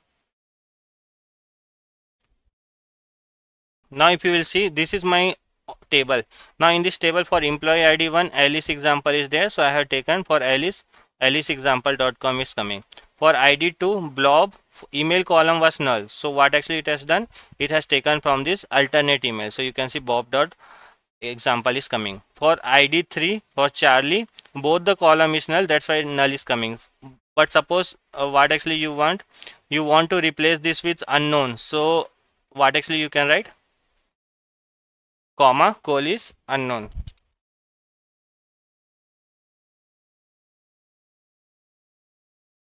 from employees.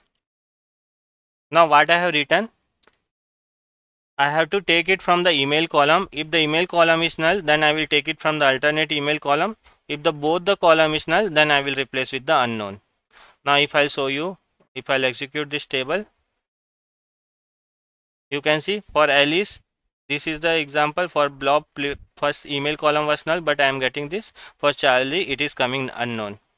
If I show you the original table also, for ID 1, email is coming, so email we are getting. For ID 2, blob, this email is null, so we have taken it from the Bob.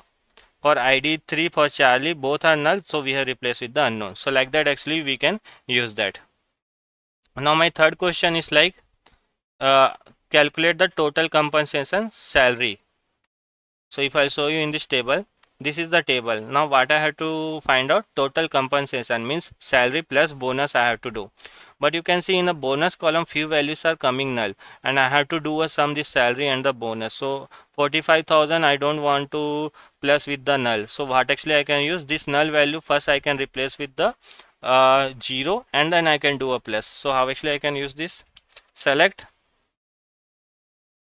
salary plus police and a bonus. So wherever it is coming null, I want to replace with the 0 from employees. Now if I'll execute this, now you can see all the value we have done the sum up, because whatever the null it was coming, we have replaced with the 0 and we are doing a sum. So that is another use case. So whenever you have to deal with null values, always remember we use a coalesce function. Hello everyone, so in this particular video we are going to discuss about joining in a SQL. Joining is a very much important interview question, and also it is a very much important from a work perspective, so you should know the joining concept. So in this video we will first understand what is joining, and after that we will discuss about what are the types of joining we have, and then we will move for the practical parts. So what is joining? So joining, generally we used to combine two or more table based on a common column.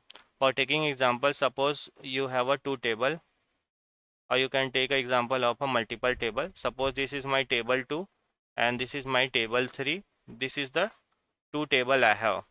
Now my requirement is like I want to get few columns from this table, and I need few column from this table. So in this case what I had to do, I had to combine these two table, then only I can get few column from this table, few column from this table. So in this case what actually we use a joining concept. Now if you have to combine these two table, there should be a common identifier. Or common column in this two table. If suppose here we have a department ID and here also we have a department ID. In this table also we have a department ID.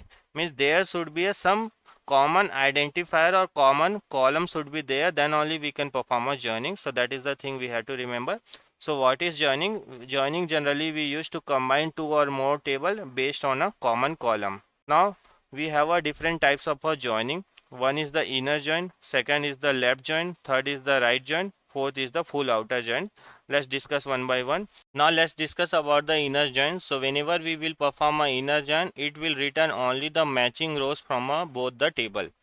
Let's take one example. Suppose I have two table. This is a employee table and this is a department table. Now what actually I want, few column I want from this table. You can see the name, employee ID, department ID and the salary. This I want from this table, and also I need the department name detail that is available in a second table. So if we had to get the few column from this table and few column from another table, we use a joining concept. Now the second thing, we should have a common identifier. So you can see here also we have a department ID. Here also we have a department ID. Means based on the department ID, based on the common column, we can do a joining concept. Now joining is clear, right? Now we are performing a inner join. So what actually you have to remember, whenever you will perform a inner join, in this case what will happen? You will get only the common rows which is present in the both the table. So we are performing joining based on the department ID, right? So you have to see these two department ID. So whatever will be the common in between the two table, that records only you will get. So you can see the first department ID is 1. It is present here, department ID, means this record we will get. We will get this record. And what is the department and human resource? So this record we will get. Now this blob, this department ID2 is present into this table also, right? This is also present, means I will get the this record also. Now in this table you can see for Charlie we have a department ID 5, but department ID 5 is not present into this table. So in this case what will happen, we will not get any record. For David, department ID 4, it is present into this table or not? It is not present into this table. So whenever you will perform a inner join, in this case what will happen, whatever will be the matching rows between the two table, that records only you will get. So you can see 1 2 is present here, 1 2 is present here, so only these two records I will get. So whenever you will perform a inner join, only the common records between the two table you will get. That is the thing you have to remember. Now let's move to the left join. In the case of the left join, what will happen? It will return all rows from the left table and the matching rows from the right table. By the name itself, the left join means it will give you the all the rows from a left table and the matching rows from the right table. What does it mean? Let's take with example. So suppose I have this two table. Now I have to perform a left join. I have these two table. One is the employee table, one is the department table, and this is the output I want. Based on the department ID, I will join. Now when I will perform a left join, in this case what will happen? I will get all those record from the left table. So this is my first table, right? First table means left table. This is my second table, right? Second table means right table. Now when I will perform a left join, I will get all those record from a left table. Means these are the records we have in the this table, right? So I'll get all those record. Now only the matching records I will get from this table. So what I want from the second table, I want only the department name. So you can see department ID 1. What is the department name? Human resource. What is department ID? It is also present in the second table, that is a finance. Department ID 5. Department ID 5 is present only here. It is not present here. So in this case, department name will be the null. Department ID 4, it is not present here. In this case what will happen, in this case also I will get the null value. So what generally happens, in the case of the left join, you will get all those records from the left table, but whatever the matching records is available in the right table, that records only you will get, other values will become a null. So that is the thing you have to remember. So that is a left join. Now third is the right join. So by the name itself, right join, you can see it will return all the rows from a right table and the matching rows from a left table. Now let's do a right join and let's understand in the case of the right join what will happen. So this is the output I want. So in the case of the right join, what will happen, you will get all those record from the right table. So this is the department name, right? So I will get all those record from this table. Now only the matching records you will get from the lab table. So ID1, this is present here, means this record I will get. You can see ID Bob ID2, this is present here and this is present here, this records I will get. Now for ID3, this department name is IT, right? When we will perform a right join, this is not present into the lab table. So in this case, what will happen? This value will become a null. This will become a null. So always remember, whenever you will perform a right join, all the records you will get from the right table and only the matching records which is common between the two tables that you will get from the lab table. Now let's understand about the full join. In the case of the full join, what will happen? Full join, it will return all the row where there is a match in either table with null or non-matching rows. So in the case of the full join, what will happen? In the case of the full join, whenever you will perform full join, what will happen? In the case of the full join, we will get all the records from both the table. For taking example, this is my left table. So this record, all the records I will get. This is my right table, right? So these records also we will get. Let's see how. So whenever we'll perform a full join, first it will check whether a department ID1, this department ID1 is present here or not. Yeah, it is present. So this records I will get, human resource. Now the second is like department ID2, whether it is present here or not. Yes, it is present. So this records also I will get, finance. This department ID 5, it is present here or not. It is not present. So in this case, what will happen? I will get the null records. This department ID 4 is present both the table. No, it's not present. So I will get the null. And also this department name IT, right? This is only present in the right table. So this also will get, and this value will become a null. Null. This also will become null. Null. So in this case, what is happening? We are getting all the records from both the table and only the matching records, whatever we have, for that we will get the value, otherwise other value will become a null. So you can say this all the value was present in the first table and only the matching rows is this two. So for this we got a value and this become a null. This department name IT was present only in the second table, but it was not there into the left table. So this all the value became null. Now let's see about how actually we can write a query. So writing a query is a very much simple. So I have these two tables. One is the employee table, another is the department table. So first table is my employee table, second is the department table. What is the common column between the two tables? This department ID is common between the two tables. Based on that, we will do a joining. So let's see how actually we can perform a inner join query. So it's very simple. What you have to write? You have to write select star from first table name. What is my first table name? This employees is my first table name. Now after that, which particular join you have to perform? I have to perform a inner join. So I will write inner join. What is second table name? Department. Department is the second table name. So I will write departments. Now after that, you have to join based on the common column, right? So what you have to write? First you have to write on, and after that, what is the column based on that you want to join? In employees table, I have a department ID. So what I will mention? Employees table, employees dot department ID equal to the, from a department table we have a department ID. So I'll write departments dot department ID. So what I am writing? Select star from the table 1. I want to join with the second table, that is a department table. Now after that I have to write on, based on which particular column I want to join. So in a employees table I have a department ID, and the departments table I have a department ID. Based on that I want to join. Now when I am performing a inner join, in this case what will happen? Only the common records, common rows which will present in the both the table, that only will get. So you can see department ID is present here, here also we have. So in this case this record will get. Department ID 2 is here, department ID 2 is here, so that record also will get. Department ID 4 is here but it is not here, so this record we will not get. Department ID 5, it is here but it is not here, so that record also will not get. Now if I'll execute this, so only department ID, spelling mistake, departments. Now if I'll execute, so you can see Now only these two record, this was present, 1 and 2 is present into the left table and 1 2 is present in the right table also. So only the common records only I am getting, and for their department ID and the department name. So whenever you will perform a inner join, only the common records only you will get. Now let's see how actually we can perform a left join.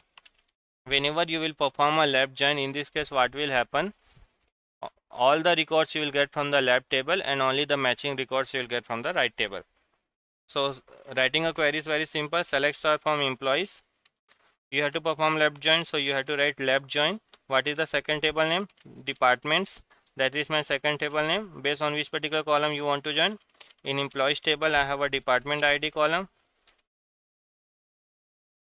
and also in a department table, I have a department ID column.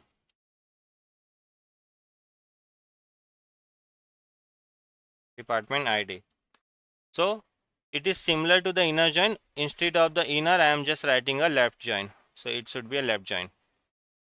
Now if you'll execute, so in this case what will happen, you see, we will get all those records from the left table and only the matching records we will get from the right table. Other values will become a null.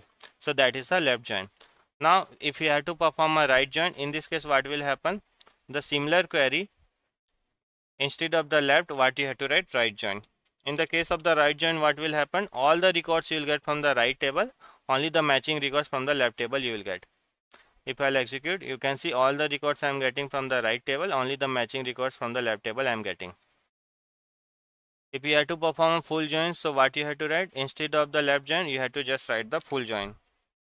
Now if I'll execute this, in this case what will happen, I'll get all those records, whatever is matching will get the value, other values will become a null. So you can see 3 and IT, this was present in the right table but it was not present into the left table, so that value will become a null.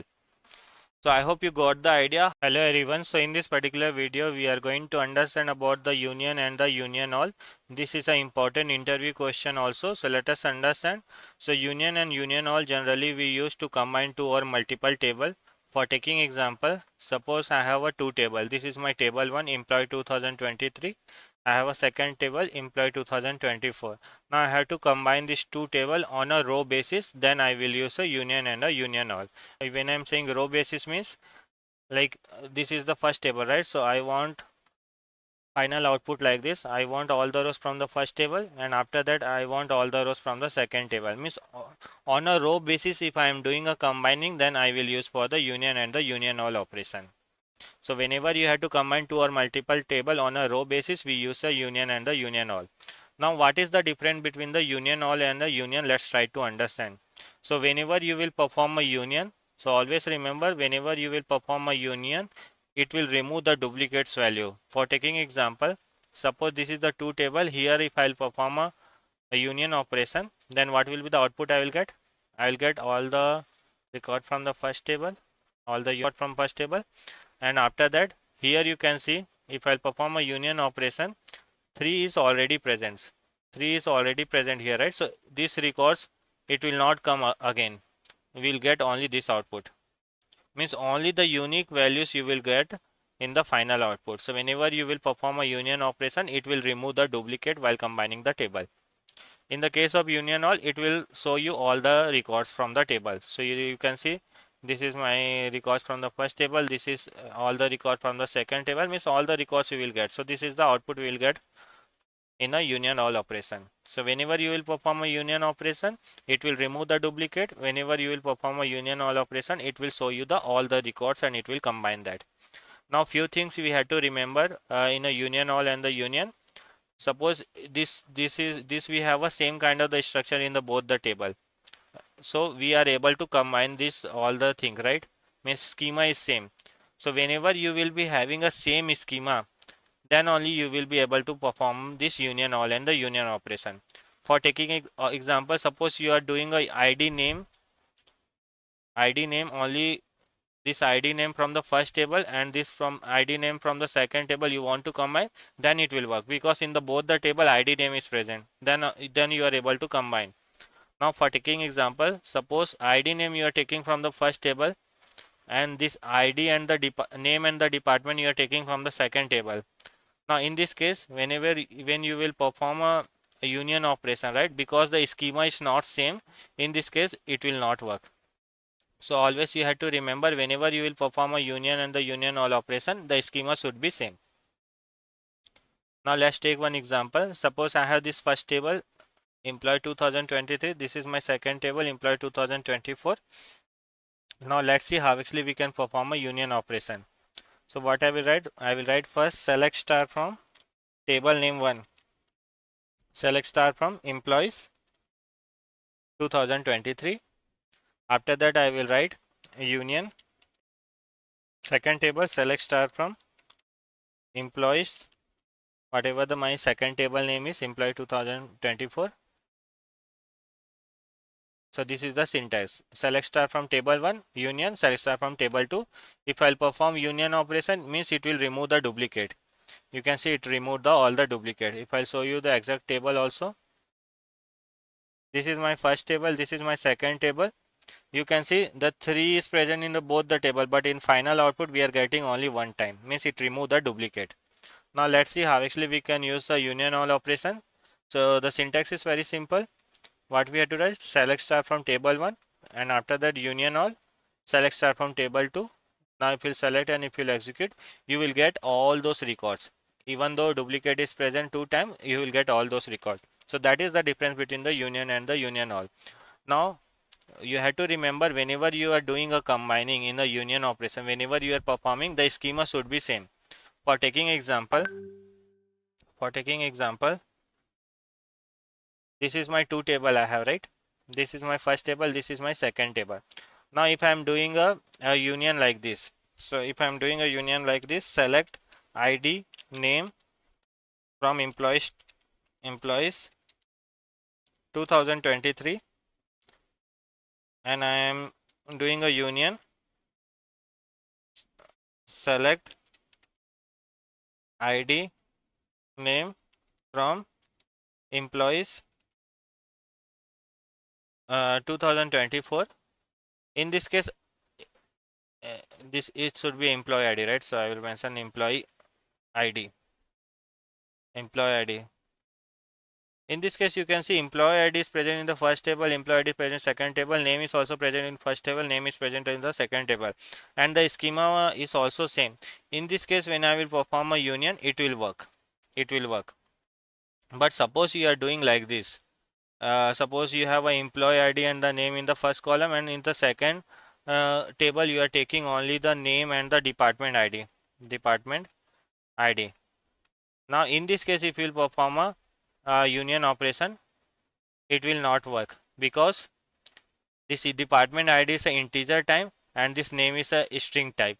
Means the schema is also not same in the both the table. In this case, it will not work. So always you have to remember, whenever you will perform a union and union all operation, the schema should be same in the both the table while combining.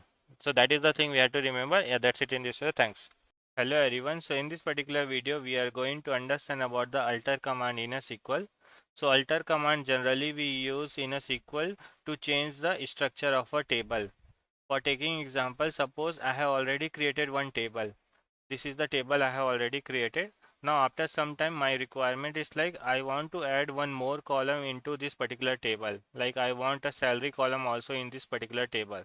But I don't want to recreate the table. In the existing table only, I want to add a new column, salary column. So in this case, what we have to do, we have to modify, we have to change the structure of a table, right? So in this case, we use the alter command. Now let's take another example. Now suppose you have created this table. Now suppose you have defined the employee ID as a varchar, but ideally it should be integer, right?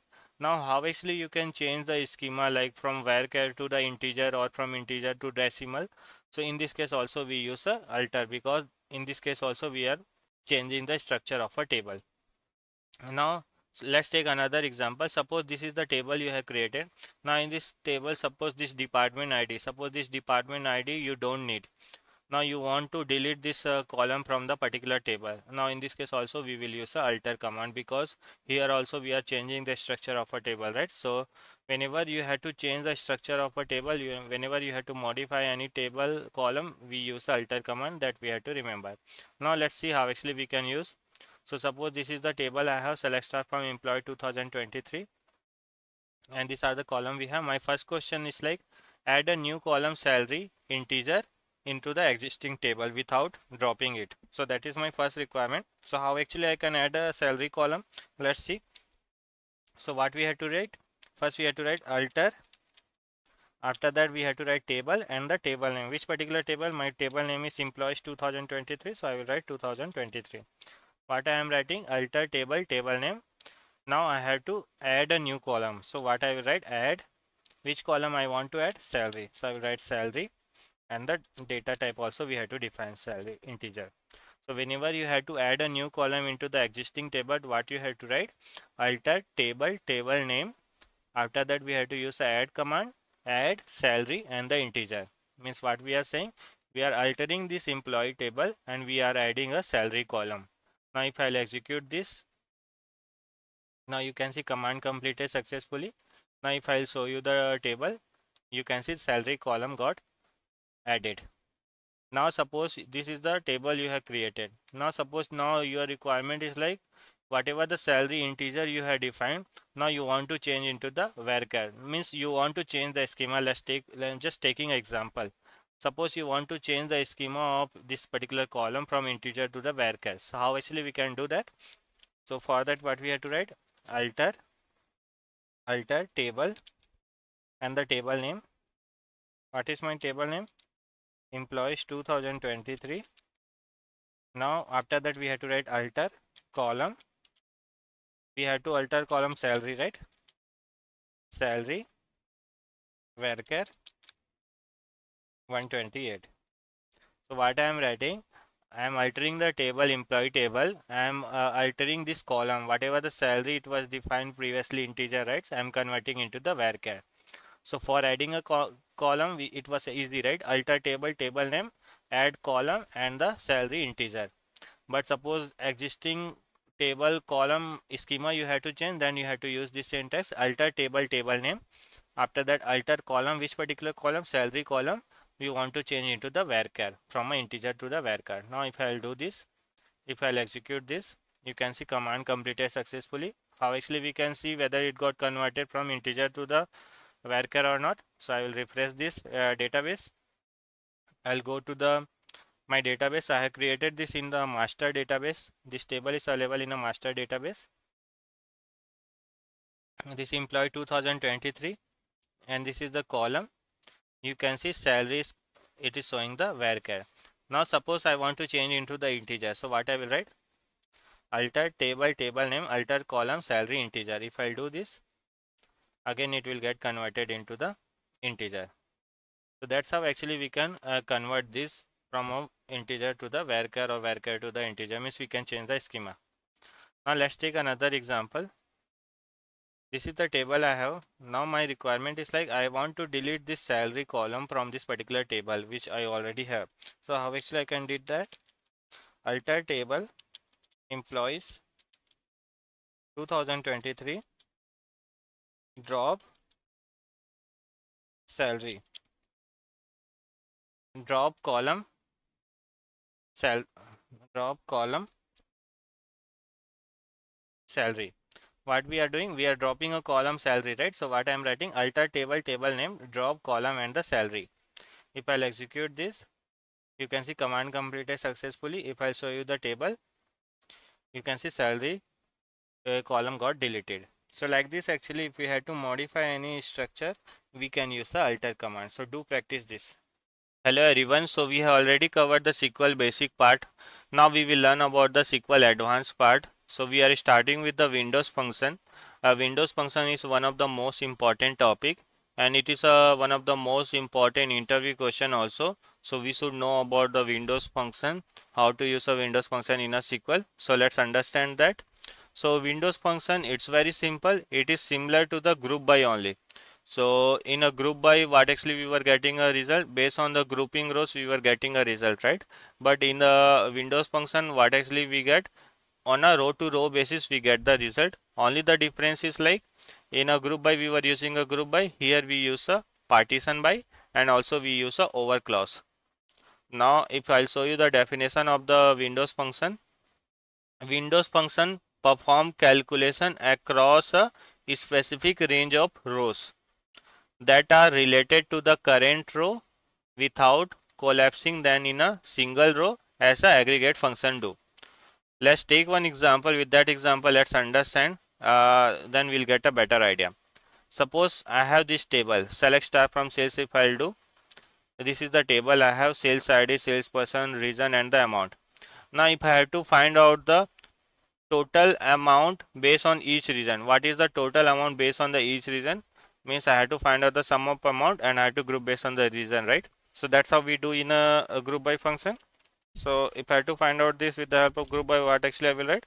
Select sum of sales, select sum of amount based on each region. So what I will do, I will group based on the region from sales group by region. This is how we have to find out the total amount based on each region, right? With the help of the group by. If I'll do this, in this case, what we'll get? You can see for north we are getting a 1500, for the south we are getting a 1400. So what actually it did? It grouped all the north region and it is giving me what is the total amount sales, that is a 1500. It grouped all the south and it is giving me a result, it is a 1400. So in the case of the group by, what actually happening, based on the aggregate, it is grouping the region and it is giving me the result based on the grouping rows. So you can see in a region we have it grouped the two only, right, the north and the south, and then it is giving me the result. You can see I have a total rows, that is the 6, but what actually it did, it grouped all the north together and it is giving me the total amount, and for the south it grouped all the south and it is giving me the total amount. Now let's try to find out the same result with the help of the Windows function. So in the Windows function, what we have to write? Select sum of amount, and after that we have to use over. We have to find a base on each region, right? So what I will use? Partition by region from sales table,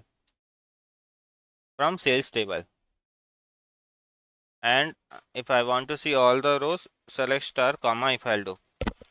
Now here if I'll execute this, now you see, you can see I am getting all the rows information, and what actually it did, it grouped all the north, and for all the north, what is the total amount? You can see 500 plus 200 plus 800, right?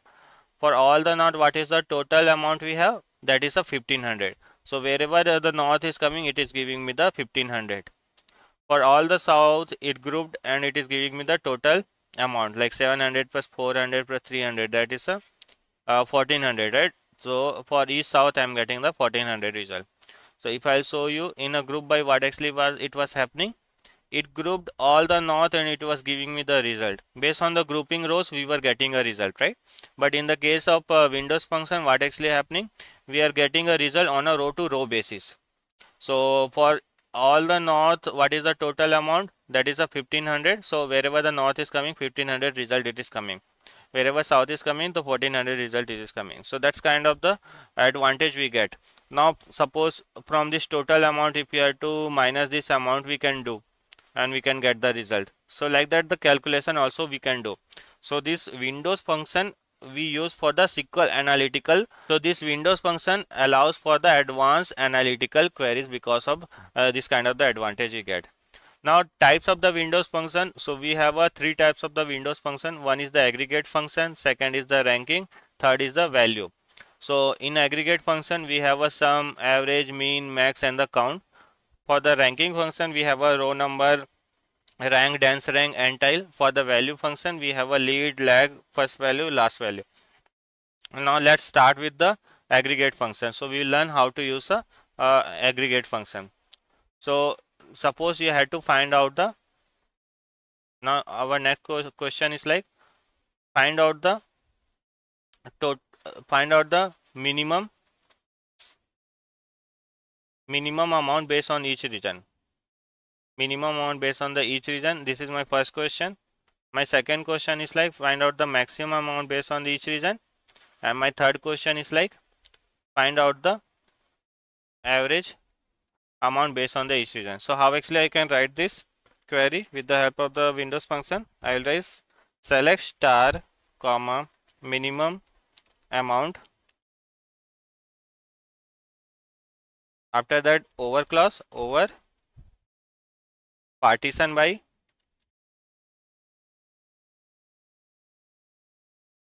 region from sales. So what actually it will give me? Part partition partition. So it will give me what is the minimum amount based on each region I should get, right? So you can see for north what is the minimum amount? 500, 200, 800. 200 is the minimum, right? So for all the north 200 I am getting. For the south what is the minimum amount? 300, right? So for all the south I am getting the 300. So like that we can use. Now suppose a similar result if you have to get it for the maximum amount based on the each region. So what I will use? Instead of max min I will use a max. If I will execute this, you can see for the north what is the maximum amount? 800. So 800 result I am getting. For the south what is the maximum? 700. 700 I am getting. Similarly, if you have to find out the what is the average amount, so what you will use? Instead of max you will use the average. Now for north what is the total average? 500, 200 plus 800 by 3, that is a 1500, right? That is 500.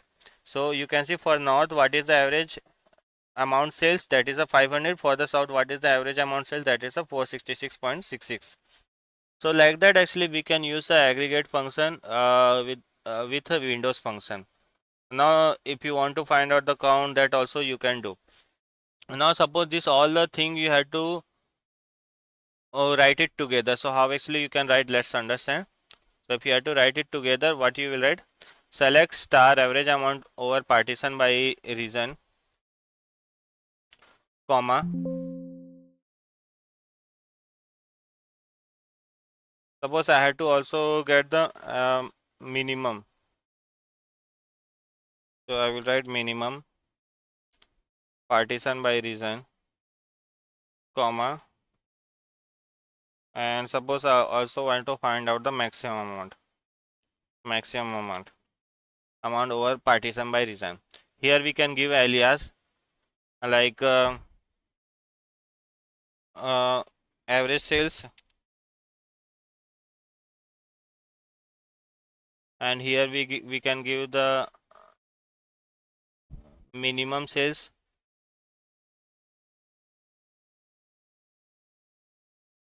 and here we can give the maximum sales, max sales. Now if I will execute this all together, you can see for each region what is the average sales, that is a 500 on north, on south 466. For each region, north region, what is the minimum sales, that is a 200. For each north region, what is the maximum sale, that is a 800. For the south 466, 300 and the 700. So like that actually we can club together and we can get the results. So I hope you got the idea about how to use a Windows function, how to use a aggregate Windows function. Now in next video we'll learn about the ranking function. Hello everyone, so we will continue our Windows function, and in this particular video we are going to learn about few of the ranking Windows function like row number, rank and dense rank, and this is a very much important interview question also. So let's understand this. So whenever we have to assign a rank or number to rows based on the certain condition, we use the row number, rank and the dense rank. Let's take one example. With that example let's understand. So I have a employee table. This is my employee table. I have a employee name, I have a employee ID, I have a employee department, I have a employee salary. Now suppose my requirement is like based on the employee salary, based on their highest to the lowest salary, I have to define a rank. So in this case what I have to do, based on their salary descending order, I will define one rank. So you can see who is the highest earning employee, Alice. You can see the 5000, his salary is the highest, right? So I will assign a rank 1. And after that Bob, his salary is 2000, and the Charlie, his salary is also same. Then I will give a rank 3. Then we have a David, then we'll give rank 4. Then AV, his salary is also same, but we'll give the rank 5. So whenever you get a scenario like this, whenever you have to assign a rank or number based on the certain condition, we use a row number, rank and dance rank. Now few of the use case, based on that we can differentiate the row number, rank and dance rank. So whenever I will use a row number, in this case what will happen, it will assign a unique number for each rows. Now here you can see the highest earning employee is 5,000, so he got rank 1. After that you can see Bob and Charlie, his salary is 3,000. But what actually I am doing, randomly I am assigning a rank 2 for this Bob and rank 3 for this Charlie. This is the randomly, but both salary is same, right? But then also I am assigning a rank 2 and 3. And for David and Evie, you can see his salary is 2,000 same only, but I am assigning a rank 4 and the rank 5. So whenever you will use a row number, in this case what will happen, sequential number you will get based on the your condition. Even though you have a duplicate record, the sequential number only it will generate. So that is the row number use case. Now when you will use a dance rank, in this case what will happen, who is the highest earning employee? Alice, so he will get rank 1. After that, who is the second one? You can see Bob, right? His salary is 3,000, but you can see this Charlie's salary is also 3,000, so he will also get the rank 2. And after that, David 2,000, so he will get the rank 3. And after that you can see for the employee ID 5, his salary is also 2,000, he will also get rank 3 because this 2,000 same salary, right? So he'll get the rank 3. His salary is 3,000, so he will get the rank 2. So when you will use a dance rank, in this case what will happen, who if any duplicate value is there, then it will assign the same rank for that. So that is the thing we have to remember for the dance rank. Now when you will use a rank, right, in this case what will happen, who is the highest earning employee? Alice, right? So he will get rank 1. Now after that you can see who is the second highest earning employee? Employee ID 2 and 3, right? So both salaries 3,000. So in this case also what will happen, same salary, same rank it will get assigned, 2 and 2. And after that you can see the third is the David, right? His salary is 2,000. So in this case ideally it should come 3, right? Because we have assigned 2 employee the same rank, 2, and it should be 3, right? But we are assigning the same rank. So in this case what will happen, the next will be a 4. It will not come 3 because 2 employees are getting a same. So we are assigning 2, then because 2 are getting a same rank, then after that we'll assign a rank 4. And 5 also is the same salary, right? So we'll assign a same rank 4. So suppose I'll take another example. Suppose I have a salary like this, 5,000, 3,000, 3,000. Let's consider this also a 3,000. Now in this case when I will use a rank, right? This rank when I will use, so what will happen? Who is the highest earning? This. After this, this is the second, this is the second, this is the second. So 2, 3, 4, and after that the fifth will come. So like that the rank will work. So based on the, if 3 employees are getting a same rank, so based on that it will try to create a graph and it will give me the number. So whenever you have to generate a sequence number based on their ranking or something, then we use a row number. Whenever you have a duplicate records and based on the duplicate records you want to assign a same rank for the duplicate number, we use a dense rank. Here without gap it will generate a number. But in the case of the rank, what will happen? It will generate a same number for the duplicate record, and after that it will give gap and it will generate the number. So that is the thing we have to remember for the row number, rank and the dense rank. Now let's see with the practical how actually we can use. So you can see I have this tables, employee table. This is the table I have. In this table I have a name, employee ID, department and salary. Now I want to assign a rank based on their highest salary to the lowest salary. So what actually I will use, how actually I can use a row number, select star comma a row number. So what you have to use, a row number. After that you have to use over clause. We'll use order by, because based on the highest to the lowest salary we want, right? Order by salary descending. I will give the column name as RN from employees one table. So if I'll do this, so what will happen? Because I am using a row number, right? So in this case, what will happen? This RN, this I have created a new column, right, with the help of the row number. So what actually it is doing, based on their salary, it is assigning a rank. So 5,000 is the highest salary, right? So it is assigned the rank 1. Then for 3,000, it assigned rank 2. For 3,000, it assigned the 3, then 4 and the 5. Now, now same thing, suppose if I am using a dense rank here. So in this case, what will happen? Select star, dense rank, over clause, and we have to use order by salary descending as Rn from employees one table.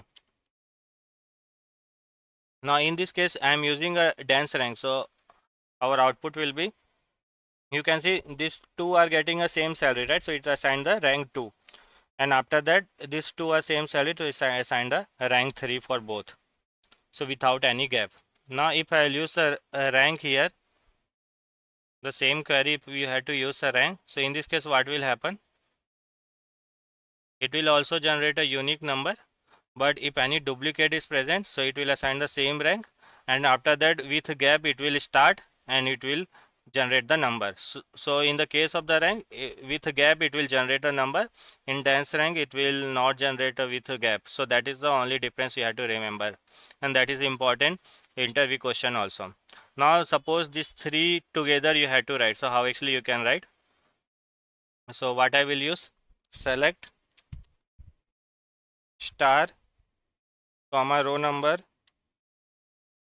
this thing I will use row number, order by salary descending, I'll give as a RN, comma, I will use a dense rank,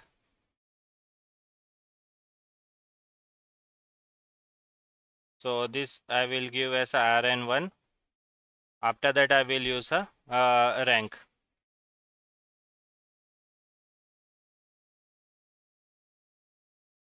this I will assign a rank 3 from employees table. Now if I'll execute this, now you can see this RN is for the row number, so it assigned a unique number for each rows. Rn1, if duplicate is there, then it is assigning the same rank, and after that it assigning the next one. In the case of the rank, what is happening, with gap actually it will assign the number. So this is the thing we had to remember. So whenever you have to generate a sequence of number, we use a row number, rank and the answer rank. So where actually it will be useful. Now suppose you have to find out who is the fifth highest earning employee, who is the second highest earning employee, who is the third highest earning employee. So we will try to generate a row number like this or rank like this, and based on that I can find out who is the second highest earning employee. When I will do a where Rn1 equal to the 2, right? So I will get the who is the second highest earning employee, Bob and the Charlie. So like that actually I will get. Here if I will use a row number, it will not work because two people are getting the same salary, right? So who is the second highest? So if I will use a dense rank here, I will get the correct number because Bob and Charlie both are earning the same employee. So based on the use case, actually we use a row number, dense rank and the rank. So I hope you got the idea. Yeah, that's it in this. So thanks. Hello everyone, so we are going to continue our Windows function topic, and in this particular video we are going to learn about the lead and lag. So let's learn how actually we can use a lead and lag function in a SQL. So lead and lag are Windows function that allow you to access data from next row or previous row. For taking example, suppose this is the table I have, this is my one of the table. Here I have a transaction ID, salesperson, transaction date and the amount. Now suppose your requirement is like, first you will sort the data based on the transaction date. So once I will sort the data, this will look like this. So I have a transaction ID, and based on this particular date, 1st of January, total amount sales happen on the 500. On the second, total amount sales happen on the 200. On third, 300. On fifth, 450. On the sixth, 700. On eighth, 300. This many transaction happened. Now suppose your requirement is like, what is the previous amount before to the 1st of January, its total amount of sales happened. So before, because it's starting from 1st of January, right? So previous will be 0. Now what is the previous salary, previous amount before to the 2nd January? So before to 2nd January, how much total amount sales happened? This 500, right? So this is the 500. What is the total amount sales happened before the 3rd of January? So before 3rd of January, we have a 2nd of January, right? So the total amount is 200. So we will mention 200. What is the before 5th of January, 3rd of January? 300. So whenever you have to find the previous salary, whenever you have to find the previous rows value, whenever your requirement is like where you want to get the previous rows value, we use a lag. We use a lag. Whenever you have to calculate what is the previous value of this 500, what is the previous value of this 200, right? What is the previous value of this 200? So we have written 200. What is the previous value of 200? 500. So we have written 500. So whenever you will have a requirement like this, then we use a lag function. Now, what is lead?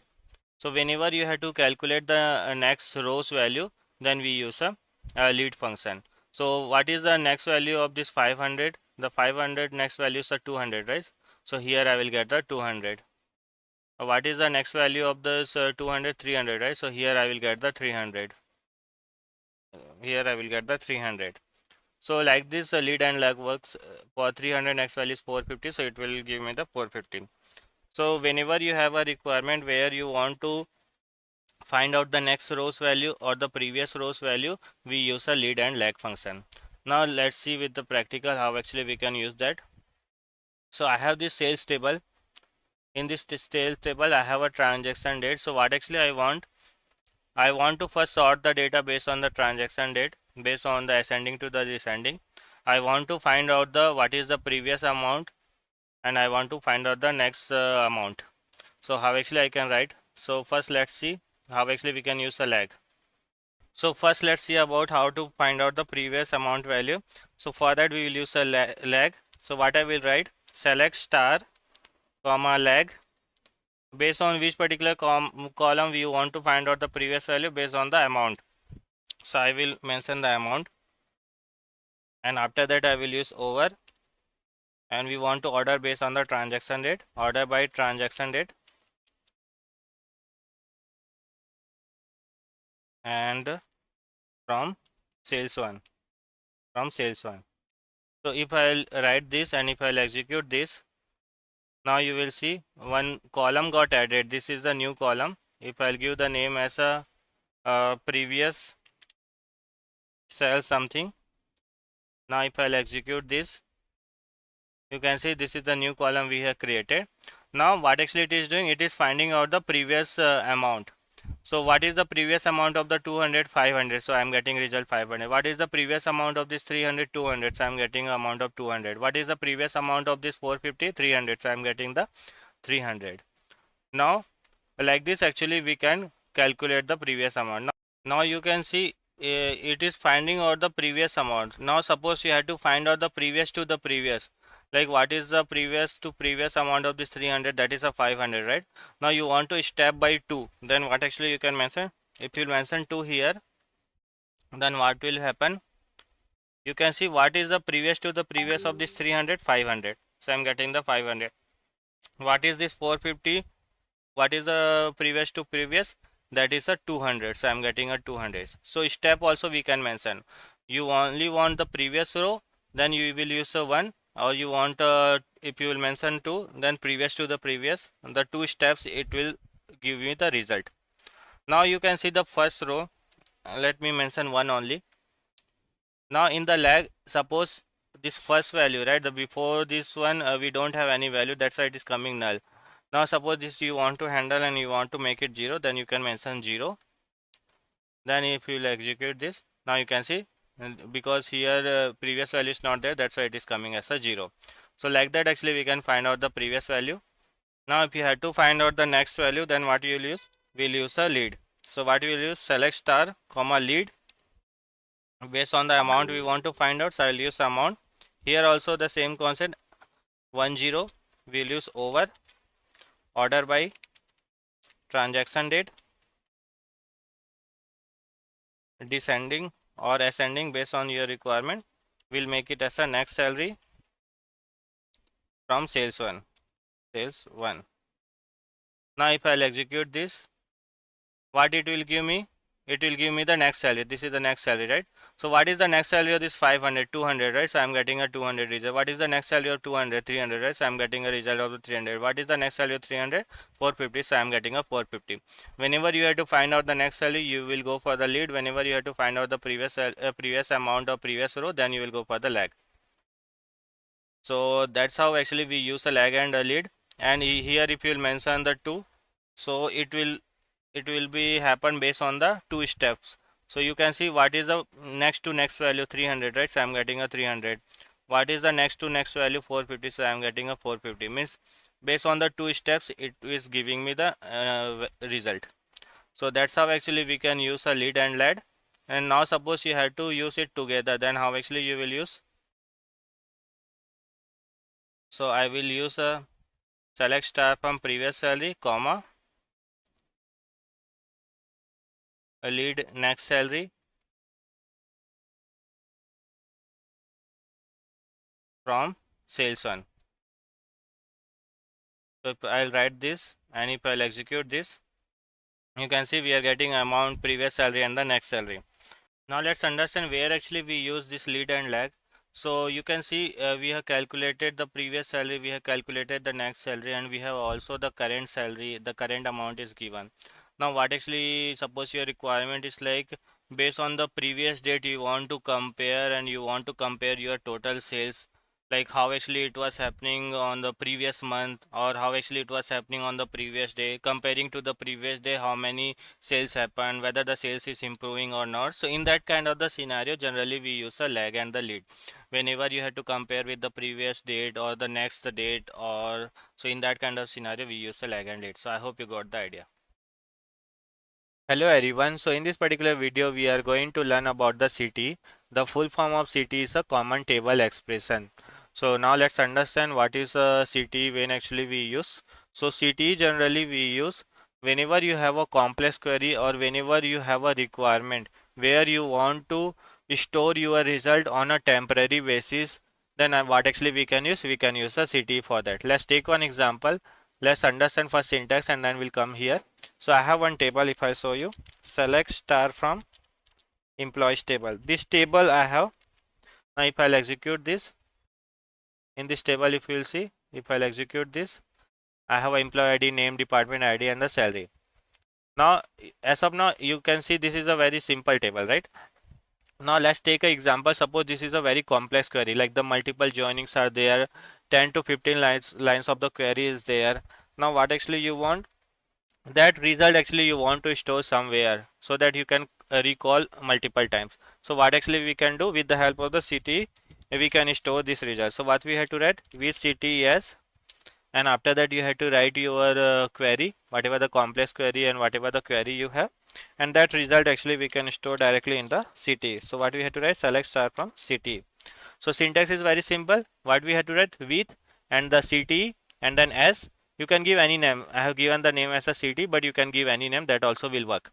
With CT S, open a bracket, and after that whatever the query you have, the complex query, that actually you can write here, and you have to close your bracket and directly you can call select star from CT. Now whatever the result set will be here, right? Whatever the query result set will be here, now it got stored into this CT, and that CT actually we can call. Now if I will execute this together, you can see it's working. So whenever you have a requirement where you have a, we want to store your result, query result somewhere, we can use a CT function. Now let's come to the definition part. A common table expression is SQL is a temporary result set that you can reference within a select, insert, update or the delete statement. CT are often used to simplify complex query, make queries more readable and allow for the recursive query.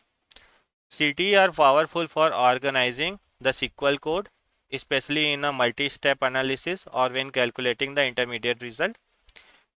Reusable logic. Once defined, you can refer to CT multiple times within the main query.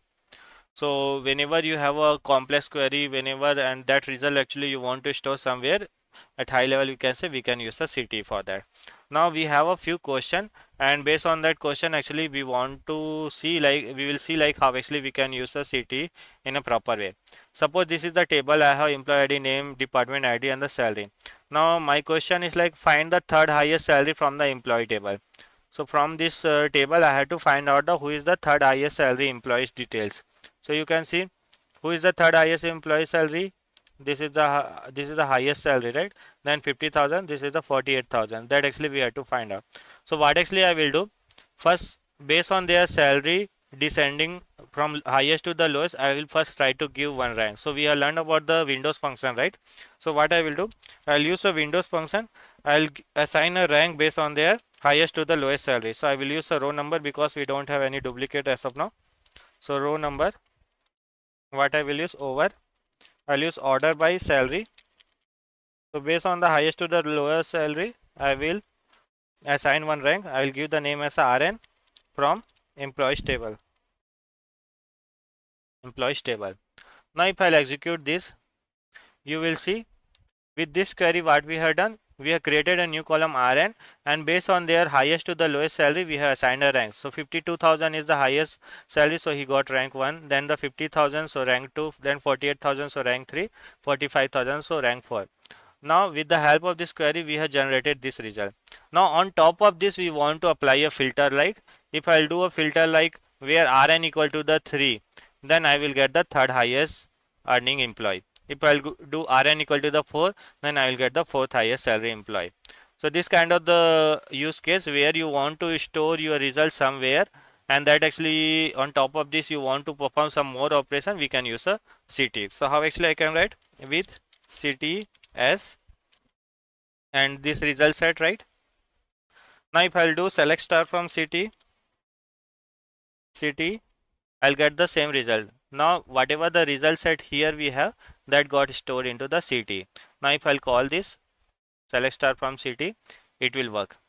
Now one thing you have to remember, if you will directly call select star from CT, it will not work. You have to call the whole thing together, then only it will work. Now you can see we are able to do. Now on top of this we can apply a filter. So if I write where Rn equal to the 3, then I will get the third highest salary, right? So if I execute this, you can see Charlie, his earning is 48,000, he is the third highest salary. Now if I do Rn equal to the 4, then I will get the fourth highest earning employee. You can see Bob, his salary is 45,000, he is the fourth highest salary. So like that, whenever you get a requirement where you want to store your result somewhere, and on top of that you want to perform some action, we can use a CT. Now my next question is like, I have to find out the second lowest salary of employee. These are the very important interview question also. So let's understand how actually we can write.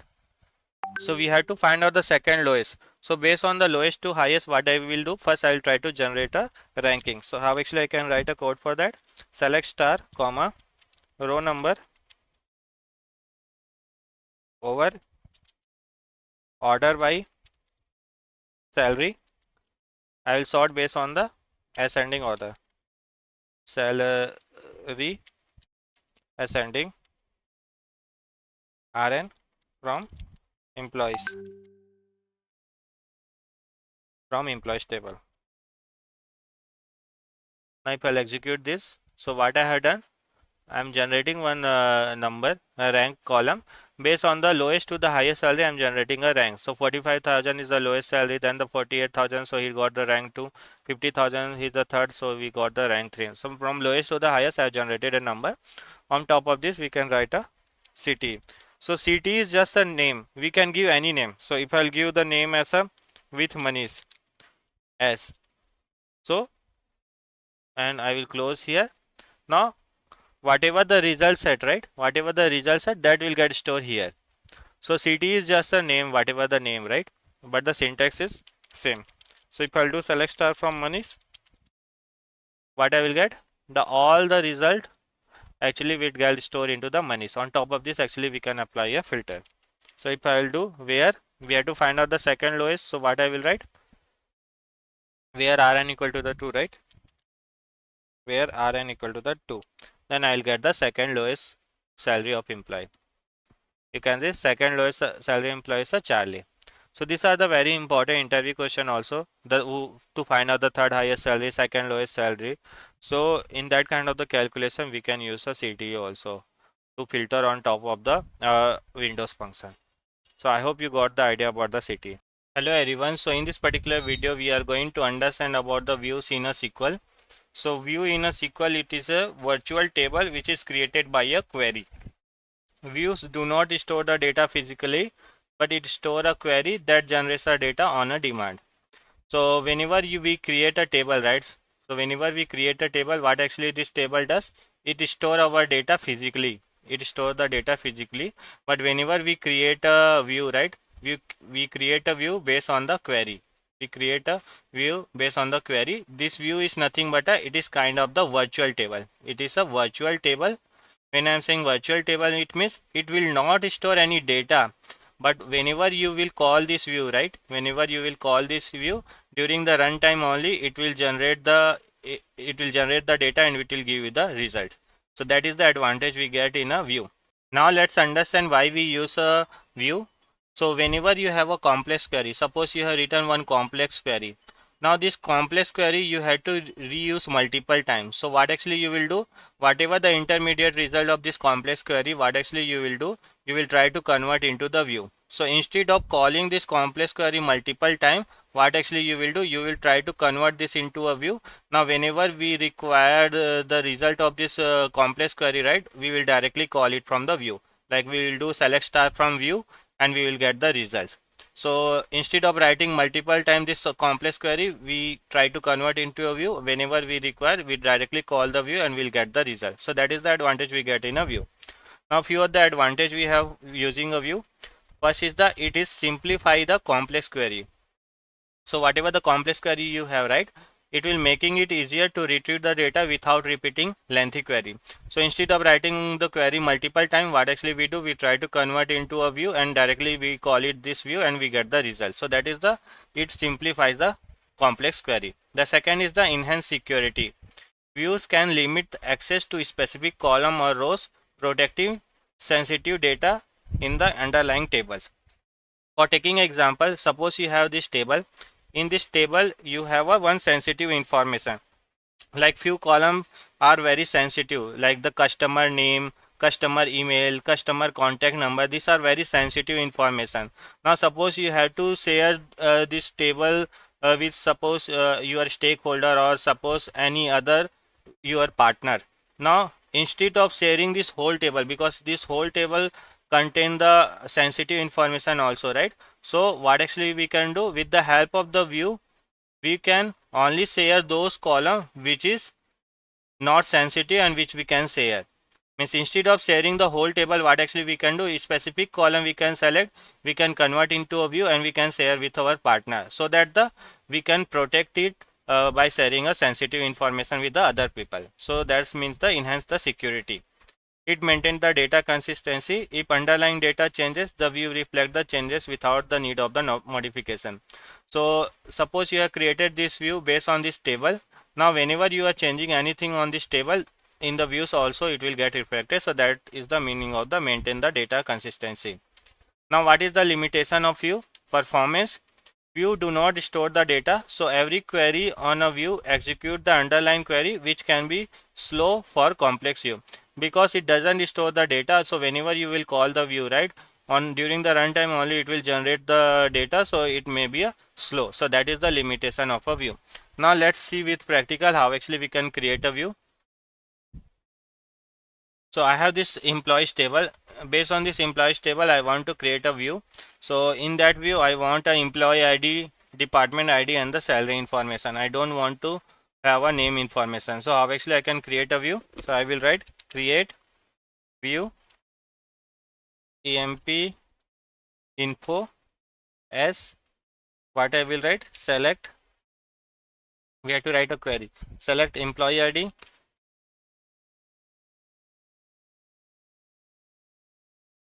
department ID, department ID, and also we want a salary from employees table, from employees.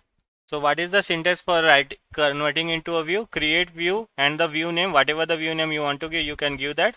and after that you have to write as, and whatever the query you have, that you have to write. Now if I will execute this, you can see it completed successfully. Now next time I do not have to write this whole code. Now directly what we can do, I directly can call this select star from employee info, select star from employee info. If I'll do this, I'll get the result. I'll get the result. You can see employee ID, department ID, salary, whatever we have stored into this view, I'm getting those. So whenever next time I need this information directly, I can use this instead of writing the whole query. So that is the advantage we get. Now let's see how actually we can delete this view, whatever we have created. So we have for that view drop command, drop view, and the employee info. If you will write, that view will be deleted. That view will be deleted. If you will do this, that view will be deleted. Now if you will execute this, that will not available. So I hope you got the idea about the views. Hello everyone. So in this particular video we are going to understand about the store procedure. So first we will understand what is a store procedure, and then with practically we will see how actually we can use a store procedure in a SQL. So what is a store procedure? A store procedure is a prepared SQL code that you can save so that the code can be reused over and over again. For taking example, suppose I have a SQL code. I have a group of the SQL codes. So this many SQL code which I have written. Now this SQL code I want to reuse multiple times. So what actually you can do, this whatever the code you have written SQL code, that actually you can save as a store procedure, and whenever is required you can call directly the store procedure.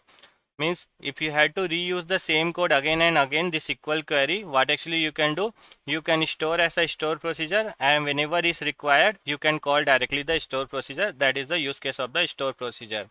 Now you will see similarly we have discussed about the view. In the view also, what actually we were doing, we have a group of the SQL code. What actually we were doing, this group of the SQL code actually we were storing as a view, and whenever we needed we were directly calling the view. Then what is the difference between the store procedure and the view? So in a store procedure we get a more advantage, like in a store procedure you can pass the parameter. In a SQL, in store procedure you can pass the parameter also. Like whenever we create a function, right, in a function we create a parameters, right, that kind of the advantage we get in a store procedure, but that advantage we don't get in a view. So that is the difference you have to remember. So what is a store procedure? It is a prepared SQL code that you can save so that the code can be reused over and over again. If you have a SQL query that you write over and over again, save it as a store procedure and then just call it to execute it. You can also pass a parameter to a store procedure so that the store procedure can act based on the parameter value that is the pass. So that is all about the store procedure. Now let's see with practically. So let's understand about the syntax part. So how actually we create a store procedure. So syntax is very simple. Create procedure and then you have to write the procedure name. So any name you can give. First you have to write create procedure and the procedure name. After that as, and whatever the SQL code you have, that you have to pass here and go, and this is how actually you will create the store procedure. And now once you create the store procedure, you have to call. So how actually you can call, execute and the procedure name. So whatever the procedure name you have created, you have to call with the execute command. So that is how actually we create a store procedure. Now let's take one example. Suppose I have this SQL code. So if I'll show you, select star from employees. Let me take this example only. Suppose this is my one SQL code. Now what actually I will do, I will create one store procedure with this SQL code. So how actually I can create? So I will write create procedure. I will give the name as a employee SP. Employee SP. This name I am giving. So I am creating one store procedure name as a employee S. Now what is the code I have to write? And this is the my SQL code. This I will write. And after that go, you have to write and you have to execute this. Once you will execute, you can see commands completed successfully. Now whenever you have to call the store procedure, how actually you can call? You have to write exec and the store procedure name. So execute and the store procedure name, if you will do, if you will execute that, the store procedure will be called. So whenever you have complex query, that query actually you can store as a in a store procedure, and you can call whenever is needed. So that is the example of the store procedure. Now let's see how actually we can pass a parameter in a store procedure. Now suppose I want to pass one parameter as a department ID. So how actually I can pass a parameter? Let's see. So what I will do, create procedure. I'm going to create a new store procedure. Create procedure and the procedure name. So I will give the name as a employee sp1. This is the parameter I am giving, and I will create one store procedure name as a dept department id, something name I am giving, and the parameter also we have to pass. This is the integer type, so that we have to pass. And after that I will write a code. So what is the code I will write? Select star from employees where department id equal to the this department id, which is the parameter I have created, where department id equal to the department id. And after that go you have to write. So what actually I am doing, I am creating one store procedure name as a employee sp1. I am passing one parameter as a department id. I am passing as a integer type. And after that I am writing one query, select star from employees where department id is a column, right? Department id equal to the @department id, means it is a one parameter we are passing. Go you can write or you cannot write, that is fine. If I'll execute this, you can see store procedure is created. Now if I will call it, how actually I can call? We have to write execute command, and the what is the store procedure name? Employee sp1. This is the store procedure name, right? Now we are creating with a parameter, right? So this parameter also I had to pass. So let me pass the parameter as a 1. So what actually it will give? Select star from employee where department id equal to the 1, because we are passing the department id as 1, right? So it will give me the result of from employee table where department id equal to the 1. So if I'll execute this, this will give me the result of the department id 1. If I'll do 2, it will give me the result of the department id 2. So here we are passing department id equal to the department id. So suppose I had to do analysis for the specific department. So what actually I have done, I have created this store procedure, and suppose I had to do analysis for this department id 2. So what I will do, I will directly call and I will get all the result of the department id 2. As of now it's very small data, that's why it doesn't make sense. But suppose you have a very large data, in that case it is very useful for the analysis. So this is how actually we can create a parameter with one parameter. Now let's see how actually we can create a with multiple parameter. So what actually I will do, first I will show you the table. Select star from employees. This is my table. Now in this table what I will do, I will create one store procedure with multiple parameter. So how actually I can create a store procedure with multiple parameter? Create procedure and the procedure name. So I will give the employee sp2. This is the store procedure I am giving. I will pass the parameter dept id. This is the parameter I want. Type is integer. I also want one more parameter, that is a salary. This is the parameter I want. I will give the name as a integer. Now after that s, and you have to write the query. So what I will write, select star from employees where department id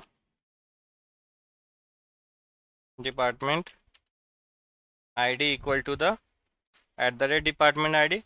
This is the parameter, right? This I will pass so that I can call it in during runtime. Department id, and also and salary equal to the salary, or I will write select salary greater than the salaries. So this is the store procedure I am creating.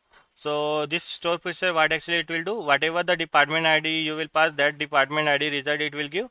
And the salary analysis, right, in that salary should be greater than the whatever the past salary whatever you will pass. So that kind of the result you will get.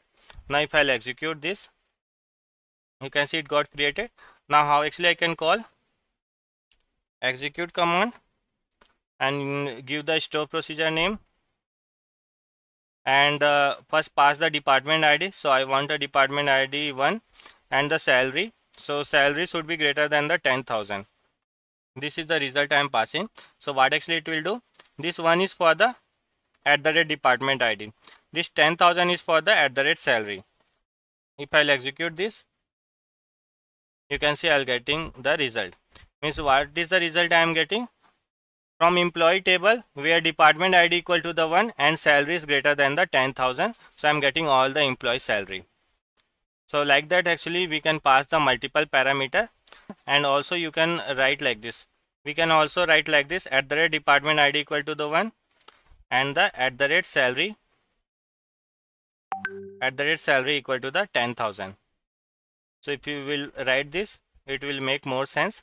Now you can see I am getting all those results where department ID 1 and the salary is greater than the 10,000. So this is the employee information. So whenever you have to reuse the code again and again, what actually you can do, you can create a store procedure, you can save your code, and whenever is required you can call that code. And the thing you have to remember, we can also pass the parameter in the store procedure, that kind of the advantage we get. I hope you got the idea. Hello everyone, so in this particular video we are going to learn about the subquery in a SQL. So till now we have seen like how actually we can write a simple query. Now we are going to learn about the subquery in a SQL. What is a subquery? It is also known as a nested query or inner query. A query within another SQL statement known as a subquery. What actually it does? It allows you to use the result of one query as an input in another query. So suppose you have written one query, whatever the output of that query you want to use in another query, then you can use a subquery. So let's take one example. With that example we'll get a better idea. So I have this two example. The first example is like I had to find out the employees who earn more than the average salary of all the employees. So you can see I have these two tables. One is the employee table and the department table. My first question is like find out the employee who earn more than the average salary of all the employees. So how actually you will find out the average salary of all the employees? So in this case what actually it will be happen? I have to write the two query. The first inner query will be to find out what is the average salary of all employees. Then I had to find out the employee who earn more than the average salary of all the employees. How actually I can find out? So let me first find out what is the average salary of all employees. So how actually I can write a query for that? Select average salary from employees. So what actually it will do? It will give me what is the average salary from this employee table. Now what actually I have to find out? I have to find out the employee who earn more than the average salary of all the employees. So how actually I can write a query? My final query will be select star from employees where salary greater than the average salary of all the employees. So what is the average salary? This is the average salary, right? So what I will do, I will open a bracket and this will be, so this will be my inner query. This query result actually I am using in my query to find out the all the employees who earn more than the average salary of all the employees. So if I will do this, I'll get the results. So you can see these two employees who earn more average salary of all the employees. What is the average salary of all the employees? If I'll show you, the average salary of all the employees is 6,000. Now if I show you my table, who all are greater than 6,000, you can see 7,000 and 6,500, right? So if I'm executing this, I'm getting the same result. So whenever you get a requirement where you have to use the result of one query into another query, then we use a subquery. So I hope you got the idea how actually we write a subquery in a SQL. Now let's solve the second question. List of employees who work in a department located in a Chicago. So if I'll show you the table,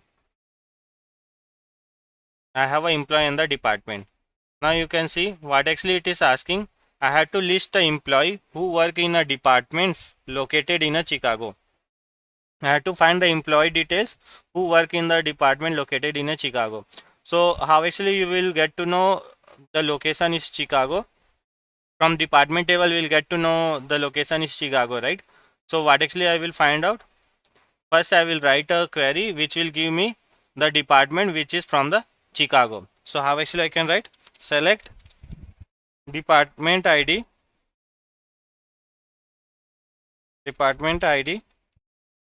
from departments table, departments where location equal to the Chicago. So what actually it will do me? It will give me the all the departments which is located in a Chicago, right? So if I'll execute this, I will get the result. You can see 102, this department is located in a Chicago. Now my question is like, I had to find out the employee. Now how I will get the result of the employee? As of now I am only using a department table, right? Here we don't have any employee details. So what actually I will use? I will use a subquery.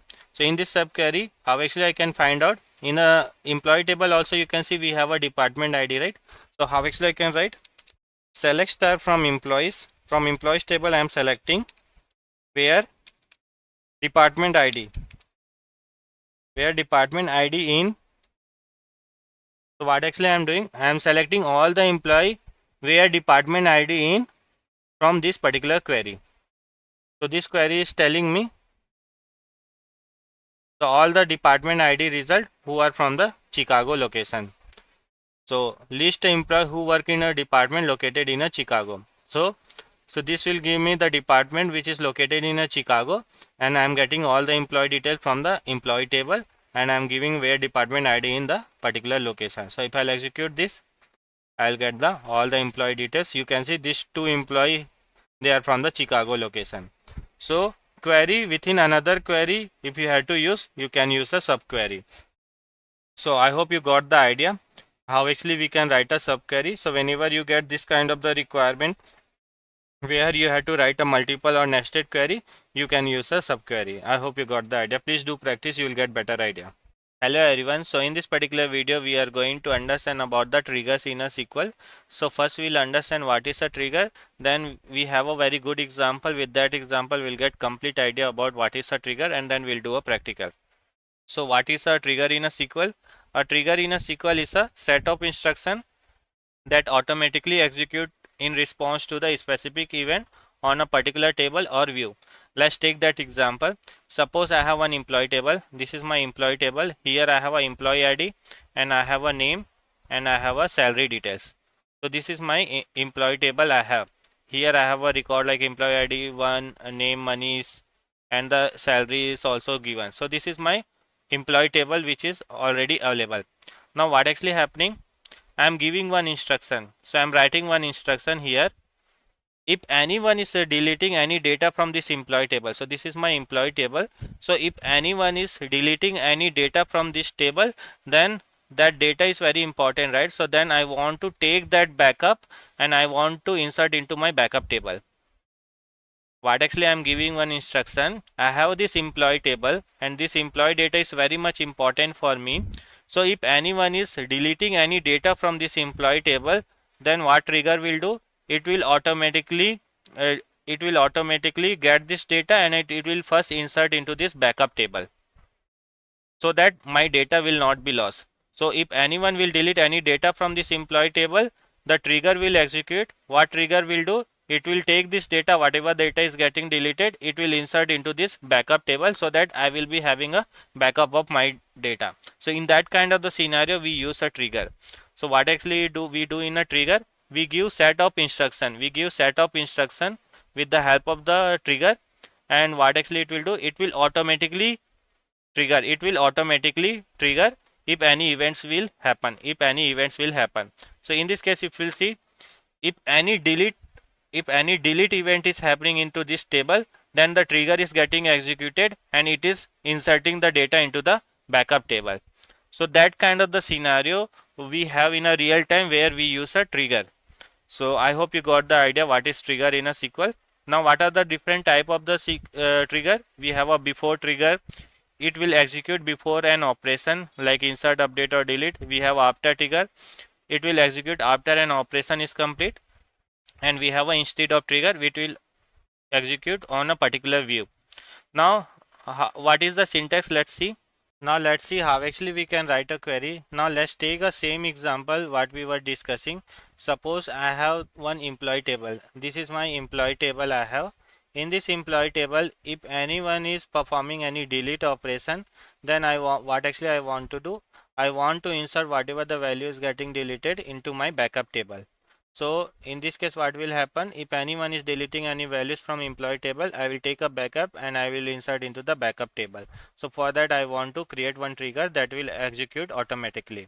So how actually you can write a query? So first you have to write create trigger and the trigger name. You can give any trigger name. So what you have to write, create trigger, trigger name on, and your what is your table name. Create trigger, trigger name on your table name. Like on main table, like suppose you have employee table, right? So you will write employee table. After delete. So what we will use after delete as begin. After delete, if anything is happening, that actually we are saying after delete, what we will do, we want to insert into this backup table. After delete as begin, insert into the backup table. And what are the values we want to insert? We want to insert the employee ID, department name, salary, whatever the column that you have to specify from a deleted. That is the thing. That's how you have to write. This deleted is referring to the main table. So how actually we have to create trigger, and the trigger name you have to write on which table, your main table. After delete, if anything is happening, we want to insert into the backup table, and what are the column you want to insert, that you have to mention, and that's it. So I hope you got the idea how to create. Let's do practical, and with that example we'll get better. So what actually we'll do, we'll create one table. This is the employee table. This is one table I have created, employee table. Here I have a employee ID, employee name, department ID, and the salary information. Now I'm also creating one more table, that is my backup table. Here also we have a same kind of the column, but also I have included few more column, like at what time it is getting deleted. So that get date, with the help of the get date, current date, time actually I'm getting, what is the backup ID, this also I'm capturing. So this also I have created. Now what actually we'll do, let's see how actually we can create a trigger. Creating a trigger, what you have to write, create trigger and the trigger name. On which particular table you want to create a trigger? I want to create a trigger on an employee table. Now for which action? After delete. So what actually I am doing, I am creating one trigger. Trigger name is this on employee table, and what is the trigger? After delete. Like after delete, what it will happen, it will start the inserting into the backup employee.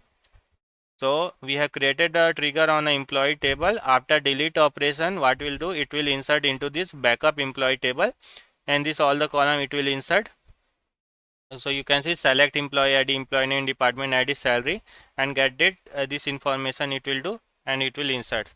So let me execute this. Employee delete, this is the trigger got created.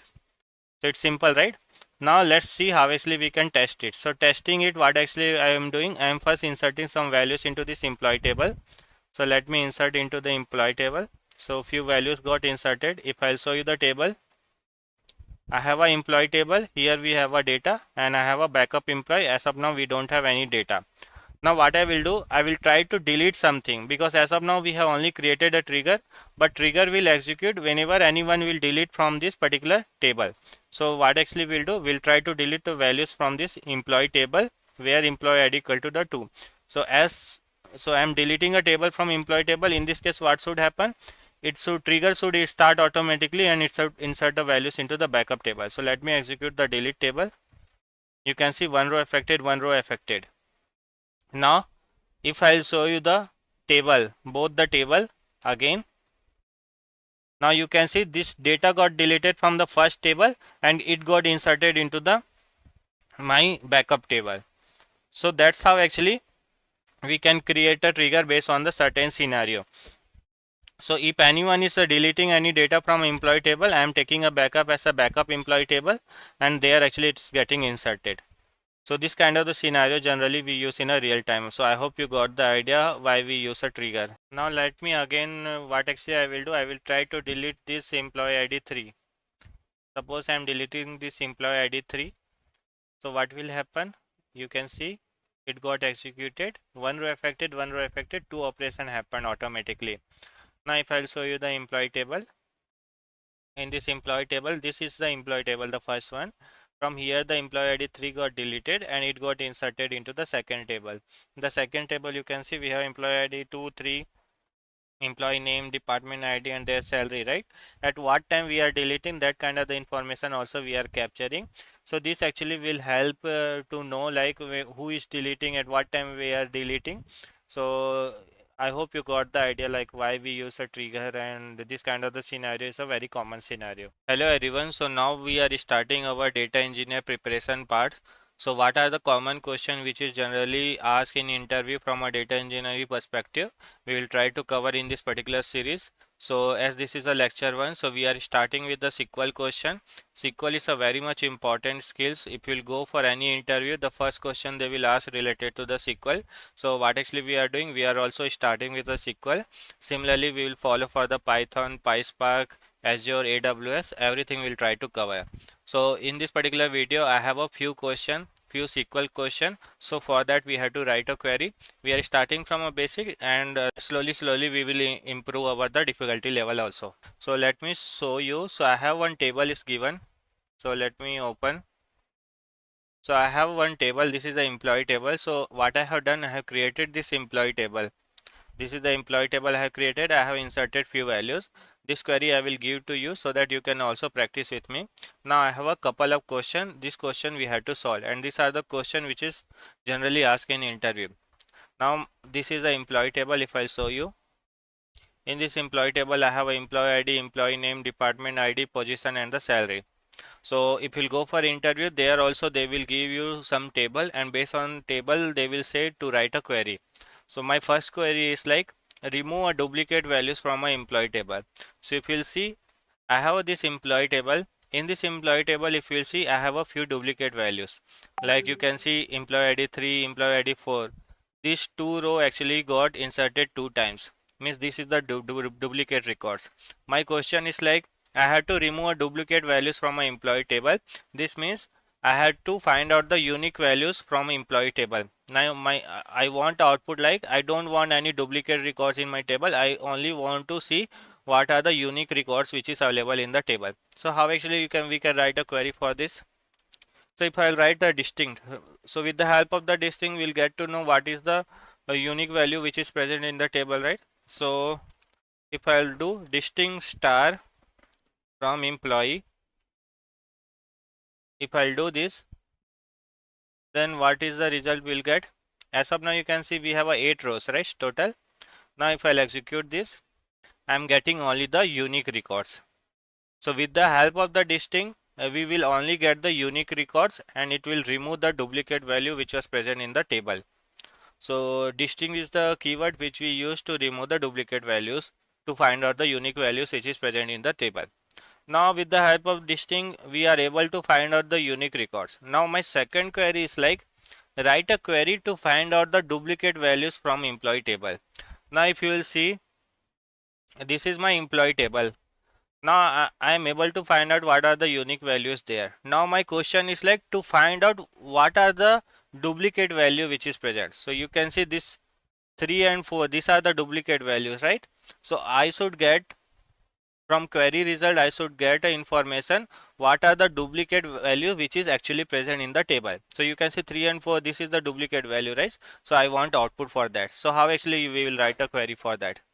First question was to find out the duplicate values. The second question was what are the duplicate value present, that output actually we want. So how actually I can write a query for that? So in this case what I will do, I will use a row number. I will try to use a Windows function. So how actually we can write a query? So what I will use, select star comma row number. So I am going to use a Windows function row number. We use a row number with over clause, right? So what I will use, I will use a partition by employee ID column. So based on the employee ID, I will try to partition it. I will use order by employee ID,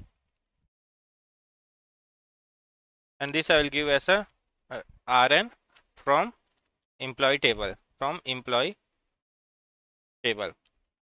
Now what I am doing, this is the employee ID we have, right? This is the particular column. So based on that actually I am trying to group it, and I am trying to find out the row number. So if I'll execute this, let's see what will the result we will get. Now wherever will be the duplicate values will be there, right? That actually assigned as a 2. So what actually I am doing, I am grouping based on the employee ID. Partition by employee ID means I am grouping. So for one employee ID 1, only one record is present, so RN is 1.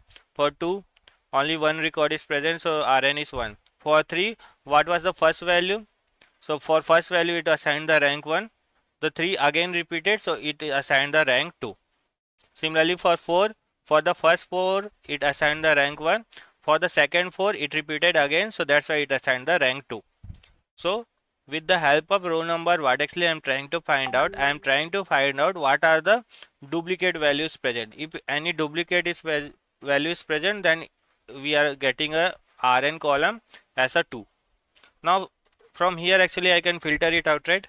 So if I'll do with CTS, what we have to find out, we have to find out the what are the duplicate values present. So if I'll use select star from CTE, where Rn equal to the 2, what I will get, I will get only those record where duplicate value is present. So if you can see, this is the duplicate records, employee ID 3 and employee ID 4, this present 2 times. So this is the output actually I wanted.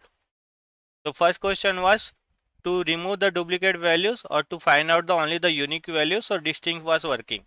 Now suppose you have a requirement, what are the duplicate value which is present in the table to get me those results. With the help of this actually we can find out. Now next question is like to find out, write a query to find out the highest earning employee based on each location. So this is very simple, right? So how actually we can write, select maximum salary, because we want to find out the maximum salary, and based on each position. So what we will use, we will use a group by position from employee table and the group by position. Based on each position, what is the highest salary that we had to find out. So if I execute this, what is the maximum salary based on each location? For data scientist the highest salary is 80,000. For project manager it is 75,000. Then we have software engineer 70,000. Then quality. So based on each position, what is the highest salary we are able to find out. So this it was very simple question, right? And now let's move to the next question. Write a query to get top 3 highest earning employee. I had to find out the top 3 highest earning employee from this particular table. So how actually I can write a query for this? So what we will is select top 3 star from employee order by, because based on the highest salary we had to find out, right? Order by salary descending. If I'll use this and if I'll execute this, you can see who are the top 3 earning employee. You can see employee ID 2, employee ID 3 and employee ID 3, because it's present 2 times, right? So that's how actually we are able to find out. Now if anyone is saying like based on the unique value you have to find out the top 3 highest earning employee. So how actually you can write a query for that? So in this case what you have to write, you have to first remove the duplicate value. So what I will use, with CTES select distinct star from employee.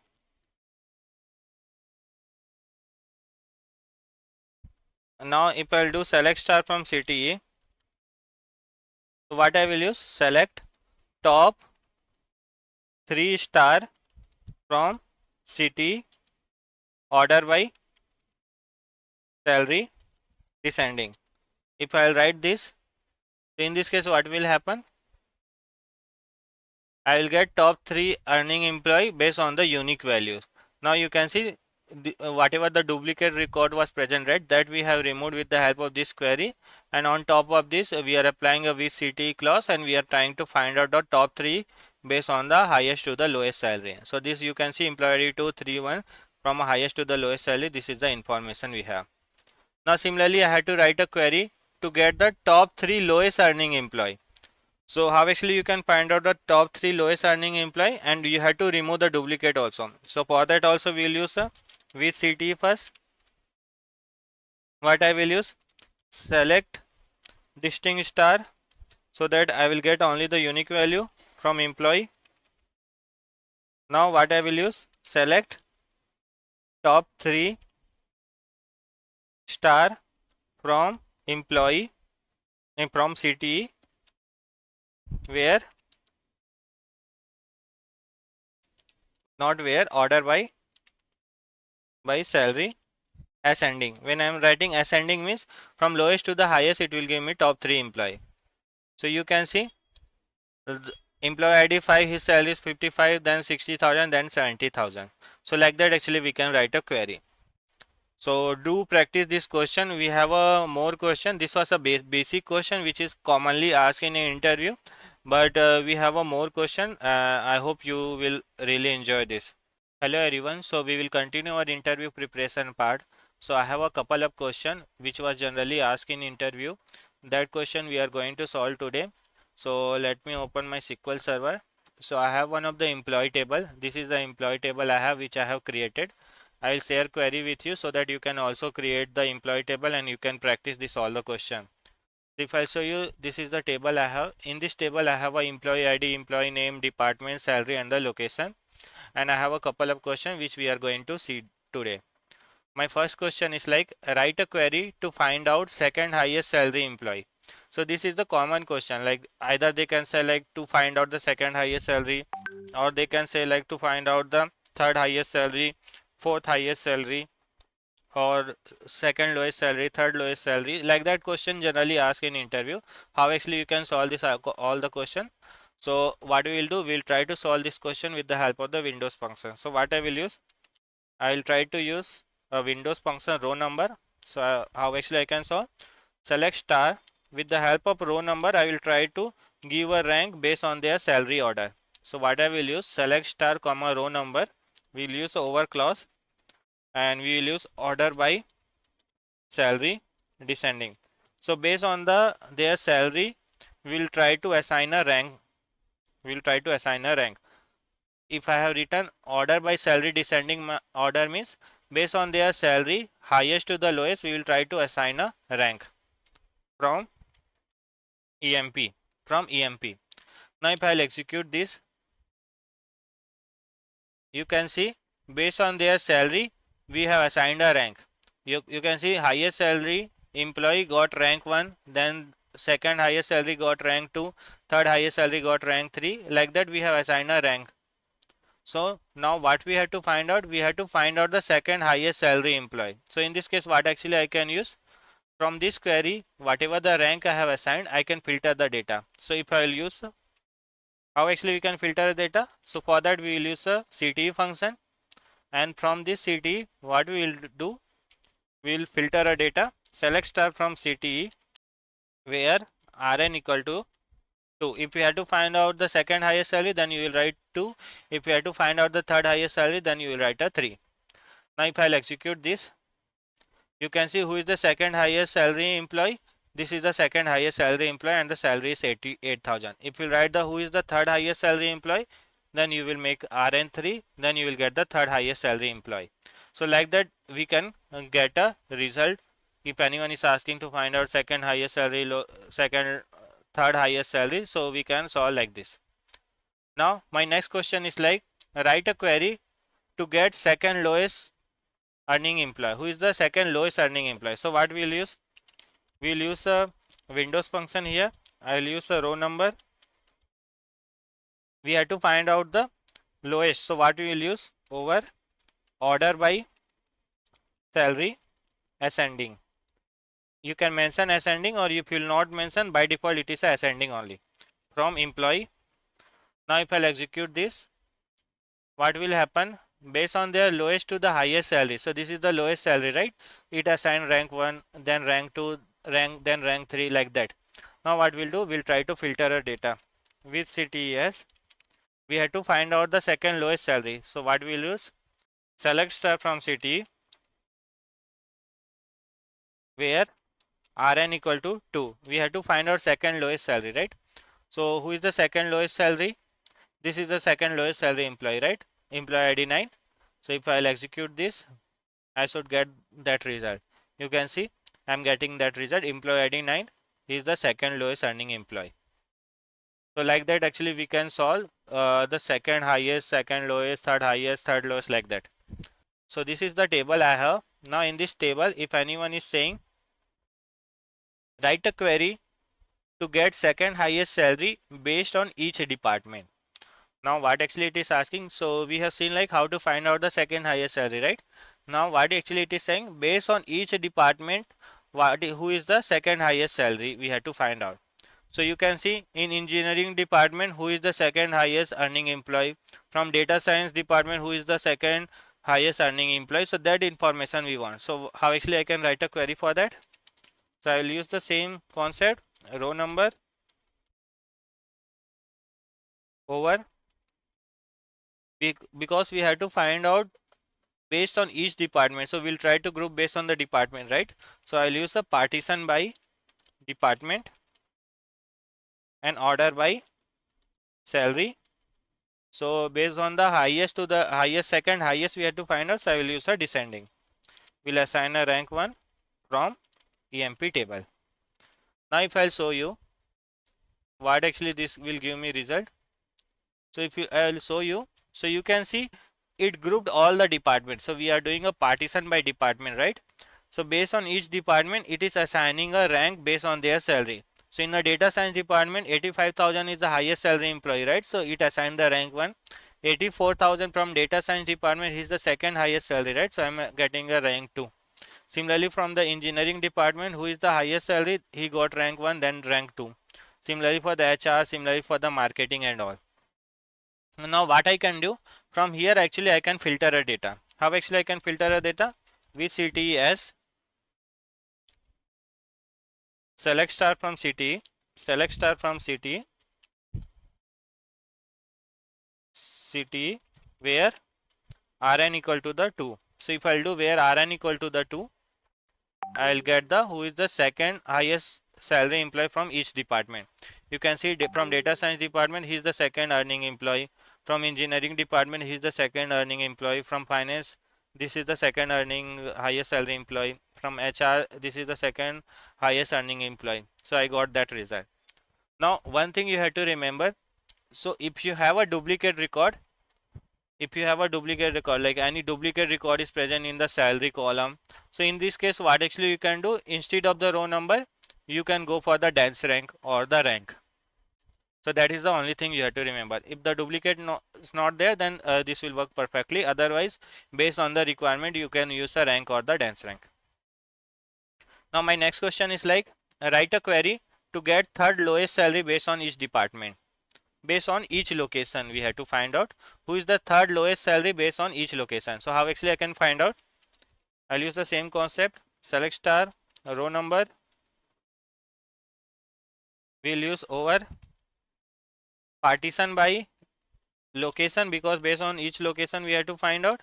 Partition by location, order by salary, ascending SRN from EMP. If I'll do this, so based on their each location, so if you will see, this is the location, right? So in Chicago, who is the lowest salary, 65,000 is the lowest salary, so it got assigned rank 1. Similarly, this is the second lowest salary, so it assigned rank 2. So based on their salary lowest to the highest, we are assigning a rank based on the location. So we have grouped the location, right? So all the Austin is coming, then Chicago, then New York, like that. Now what we have to find out, third lowest salary each location. So what we'll do, we'll filter a data with CTES,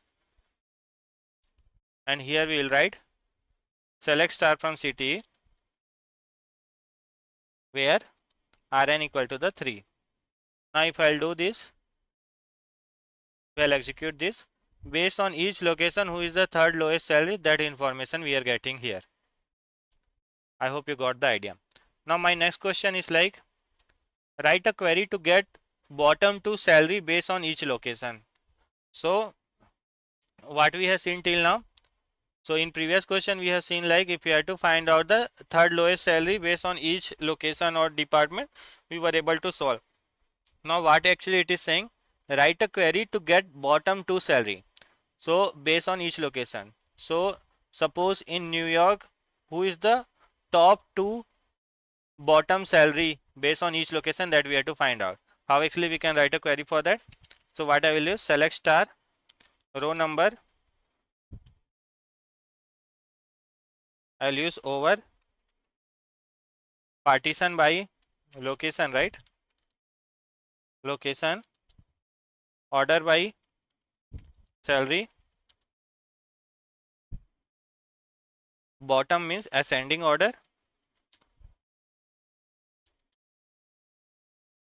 will give as a RN from EMP. Now what actually it will give me, if I'll show you. So you can see in Chicago, who is the lowest salary, 65,000 is lowest salary, then the 72,000, right? Now what we have to find out, I have to find out who is the bottom two salary based on each location.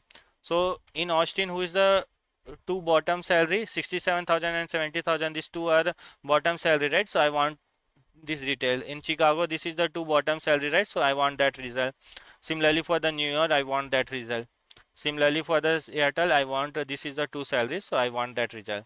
So what actually I will do, with CTS, with CTS,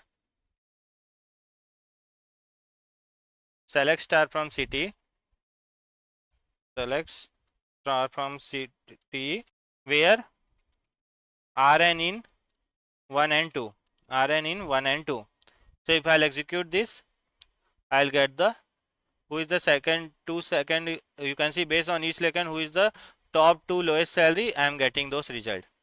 Now if you have any duplicate record here, if you have any duplicate record, if you'll see this 78,000 and the 78,000, this both salary is same, but we assigned a rank 2 and the rank 3 randomly because we are using a row number, right? Now if you had to solve this, then we can use a dense rank based on the duplicate scenario. So if you will assign a dense rank, then this if any similar salary is there, then it will assign the same rank. So that's how we can solve that. So try that. Now my next question is like, write a query to get the top two salary based on each department. So it is the similar query. What you have to do, instead of ascending, you have to write just a descending. Now if I'll execute this, I'll get who is the top two highest salary based on the each location.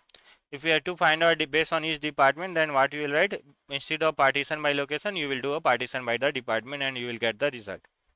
So I hope you got the idea. Yeah, that's it in this video. Hello everyone, so we will continue our interview preparation part. So in this particular video, we are going to see few joining related question which is commonly asked in interview. So let me show you the question. So I have a two table, so like that they will give you the requirement. So I have this table 1. In this table 1 you can see I have a ID column. In this ID column, if you will see, I have a 5 records and all the 5 records are same 1 1 1 1 1. I have another table 2.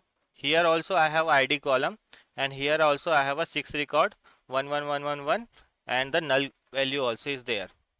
Now what generally they will ask, the requirement is like, if I will perform a inner join operation, then how many records I will get? If I will perform a left join operation, then how many records we will get? If we perform a right join operation, then how many records we will get? If we perform a full join operation, then how many records we will get? So this kind of the question generally they will ask. Generally it will make you confused because here we have a same kind of the records available in the both the table, and they will directly ask you, if you perform this all the operation, then how many records you will get. Here you can see mostly duplicate record is present, and there actually if you will perform this all the operation, then how many records you will get. They will try to check whether you are aware about the joining operation properly or not. So the first question is like, how many rows we will get when we will perform a inner join operation.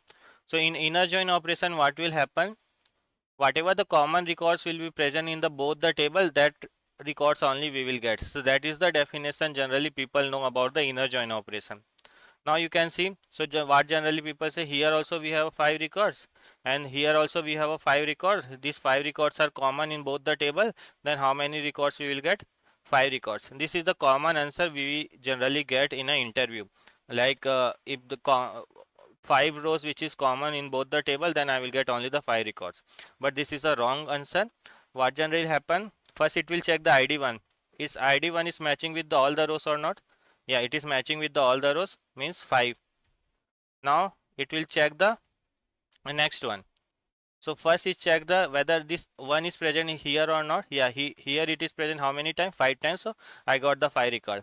Now it will check for this one. Here also you can see, here this one is also matching with this 5 records. Then here also I will get the 5. Similarly for the this one, here this one is also matching with the 5 records. Then I will get the 5. Means total you can see this 5 records is matching with the 5 records, means I will get the total 25 rows. I will get the total 25 rows. So you always have to remember, whenever duplicate record is present, so that duplicate record generally work like a self join. So in a self join we try to um, suppose here 5 records is matching with here 5 record, then 5 into 5, total 25 rows we will get. So like that actually it works. In the case of duplicate records you have to always remember. Suppose here we have only 2 1 and here we have a 5 1. So how many records we will get? This 2 into multiply by 5 means total 10 records. So like that you have to remember. Now let me show you how many records will you get when you will perform an inner join operation. So let me write a query and let me show you. Select star from table 1, join table 2 on table 1 dot id equal to the table 2 dot id, table2 dot id. So this is how I will write the inner join operation, right? Select star from table 1 joining with the table 2 on a id basis, table1 dot id equal to the table2 dot id. So if I'll execute, you can see I'm getting total 25 rows. I'm getting 25 rows. Whenever you have a duplicate record, then you have to remember this trick. Like that actually it will work. Now similarly, how many records you will get when you will perform a left join operation? So in left join operation also you can see this is my left table, right? So here I have a 5 records and this is matching with the right table 5 records. So here also I will get the 25 records, correct? Because in a left join what happens? All the records you will get from the left table and only the matching records you will get from the right table. So what I will write, how actually I can write a query. Select star from table 1, left join table 2 on table1 dot id equal to the table2 dot id. If I'll perform this operation, how many records I will get? I'll get total 25 records. You can see this is the 25 records I'm getting. Now next is the important one. You can see how many records will you get when you will perform a right join. So in this case the right table, this one is the right table, right? In this right table I have a total 5 records and one null value is also there. Now in this case what will happen? All the records you will get from the left table and only the matching records you will get from the left table. So how many records are matching in both the table? This 5 is matching with this 5, means total 25 records plus null value, means total 26 records we will get. Let me show you.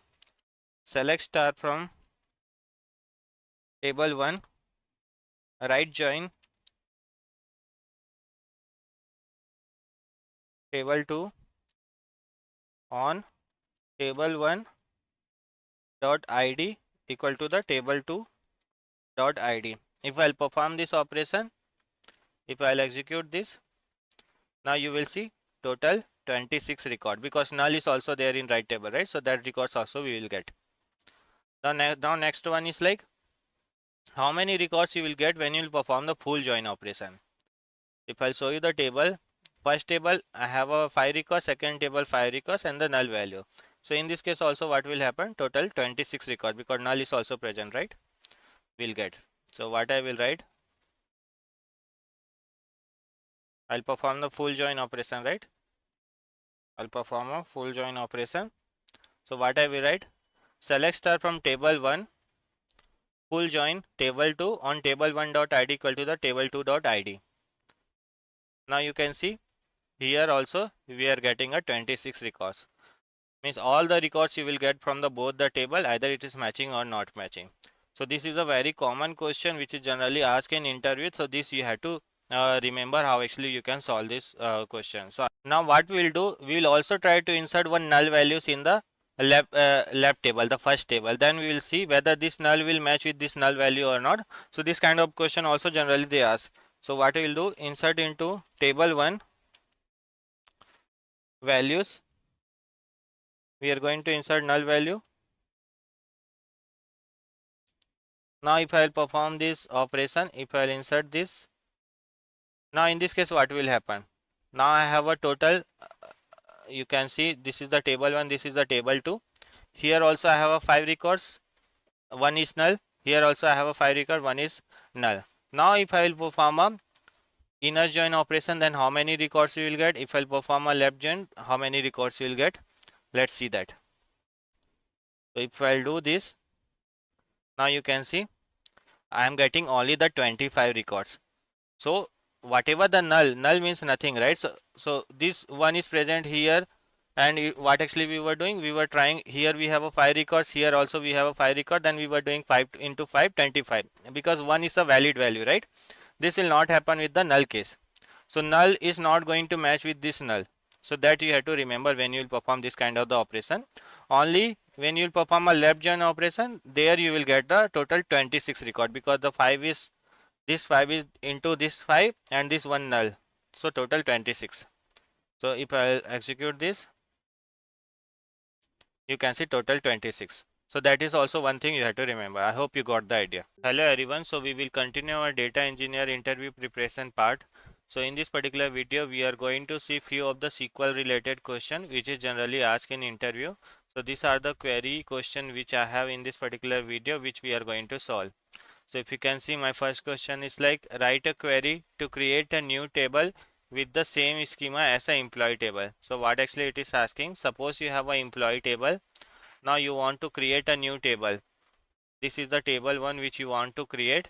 Now what you have to do, whatever the schema which we are using in this table, I want the same schema in this particular table, and I have to create only the schema. So that is my first question. Second question is like, create a new table same like a employee table, data plus schema. What it does it mean? I have to create a new table. So suppose I have this employee table. Now I have to create a new table name as a table 2. So what actually I want, whatever the employee table schema and the data we have, we want to copy into this particular table. So how actually we can create a new table with the same schema and the same data? So that is my second question. Third question is like, write a query where employee name starts with a letter A. This is a simple question, like. Now next question is like, write a query where department ID starts with same letter and ends with the same letter. How actually you can find out? Suppose I have a department ID 1001. So you can see this is starting with the same letter and it's ending with the same letter, right? So that is what actually we have to find out. How actually we can write a query for that. How to query to get records in XML formats. So what we have to find out, suppose you have a query, and in that query what actually you have to find out, you have to find out in a XML format. Whatever the result we are getting, that result we want in a XML format, how actually we can write a query for that. My next question is like, how to get a current date, current month and the current year. So these all the things we are going to see. So let's start. So my first question is like, write a query to create a new table with the same schema as an employee table. So I have this employee table. Now in this employee table you can see we have a employee ID, employee name, department ID, position and the salary. I want to create a new table name as a table 3, and I want the same schema like a employee table, like I want the same employee ID, employee name, department ID, position and the salary. I want which table I want to create? I want to create a table 3. So if I show you, this is the table 3, this one actually I want to create. And one thing we have to remember, it is saying like only schema, means only schema actually I had to create a same like a employee table. How actually I can write a query for that? So what we have to write, select star into table 3.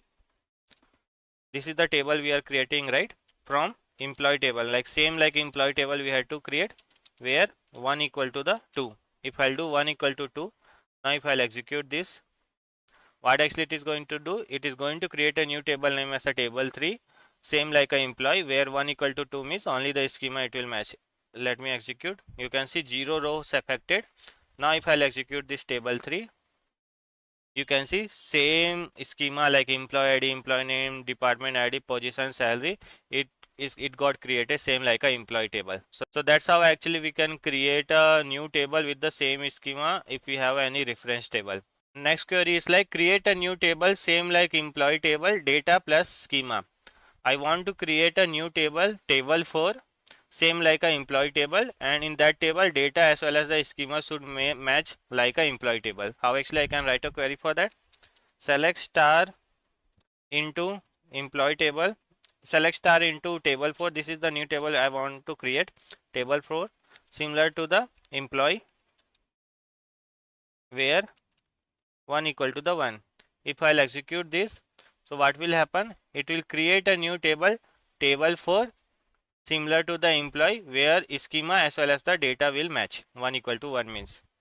Now if I'll show you, select star from table 4. This is the table we have created, right? And you can see the schema as well as the data actually got created similar to the employee table. I hope you got the idea. Now my next query is like, write a query where employee name starts with a letter A. So you can see we have an employee name column, right? I have to find out the employee detail where name start with the A. So it's very simple, right? So how actually we can write? Select star from employee table where employee name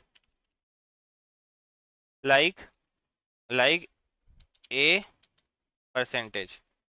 A percentage means it should start with the letter A, and after that it can contain any letter. So if I'll execute this, you can see this employee name only starts with the letter A. Now my next question is like, if I show you my employee table, this is the employee table I have. Write a query where department ID starts with the same letter and ends with the same letter. So you can see in department ID we have a 101. So 101 is starting with the 1 and ending also with 1. Similarly this also 101. So that result actually I want, which is starting with the same and also ending with the same. How actually I can write a query for that? Select star from employee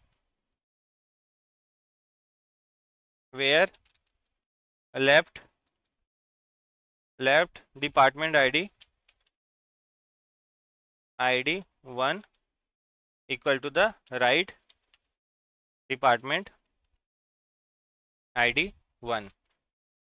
So if I'll do this, so it will give me that result where it is starting letter and the ending letter is matching. Left department ID first letter and the right department ID first letter, ending letter, both are matching. Means 101. 1 is also starting with 1 and ending also with a 1. So like that we can calculate that. Now I had to find out, write a query to get record in a XML format. So suppose I have this table, select star from employee. Now what actually I want? I want to get a result in a XML format. So what actually I have to write? Select star from employee for XML auto. If I'll do this, if I'll execute this, you can see the result I'm getting in a XML format. So like that actually we can do that. Now my next query is like how to get current date. So how to get a current date? So if I write select get date, so get date will give me the what is the current date. You can see this is the 17th of November, right? And current date and the timestamp also it is giving. Now the second way is doing is current timestamp. Current timestamp. If you will write current timestamp, this also will give me the same result. Current date and the current timestamp both are matching, right? So like that we can calculate the current date. How to find out current month? So what you have to write, select month and get date,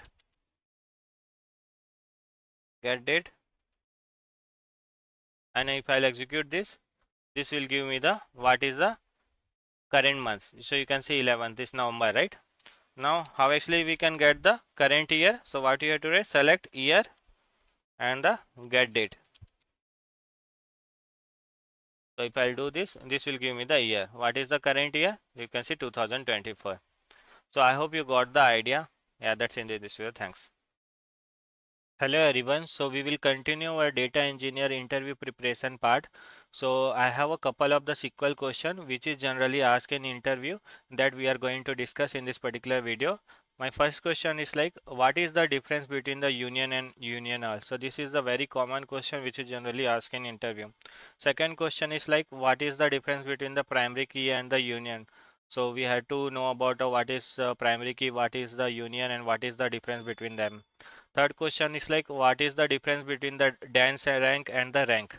So that is a common question. The fourth question is like, what is the difference between the delete versus drop versus truncate? This is the fourth question. Fifth question is like, what are the different Windows function we have? Sixth question is like, what is the difference between the where and the having clause? And the seventh question is like, how to handle null values in the SQL. So these are all the things we are going to discuss today. So let me open. So let's discuss one by one. The first question is like, what is the difference between the union and the union all? So union and union all we use whenever we have to combine a row. For taking example, suppose I have this one table, this is my table 1, this is my table 2. Now row by row, if you have to combine these two table, then what we will use? We will use union all and the union. Now what is the difference between the union and union all? Whenever you will perform a union operation, it will remove the duplicate rows. Whenever you will perform a union operation, it will remove the duplicates. So if you'll see in this table, we have a ID 3, and in this table also we have id 3, means this is the duplicate records, right? So it will remove the duplicate when you will perform a union operation. But when you will perform a union all operation, whatever the records will be available, whether it is a duplicate or not, it will combine all the rows. So that is the difference we had to remember, union and the union all. I hope you got the idea. Now let's discuss about the second question, primary key and the union difference.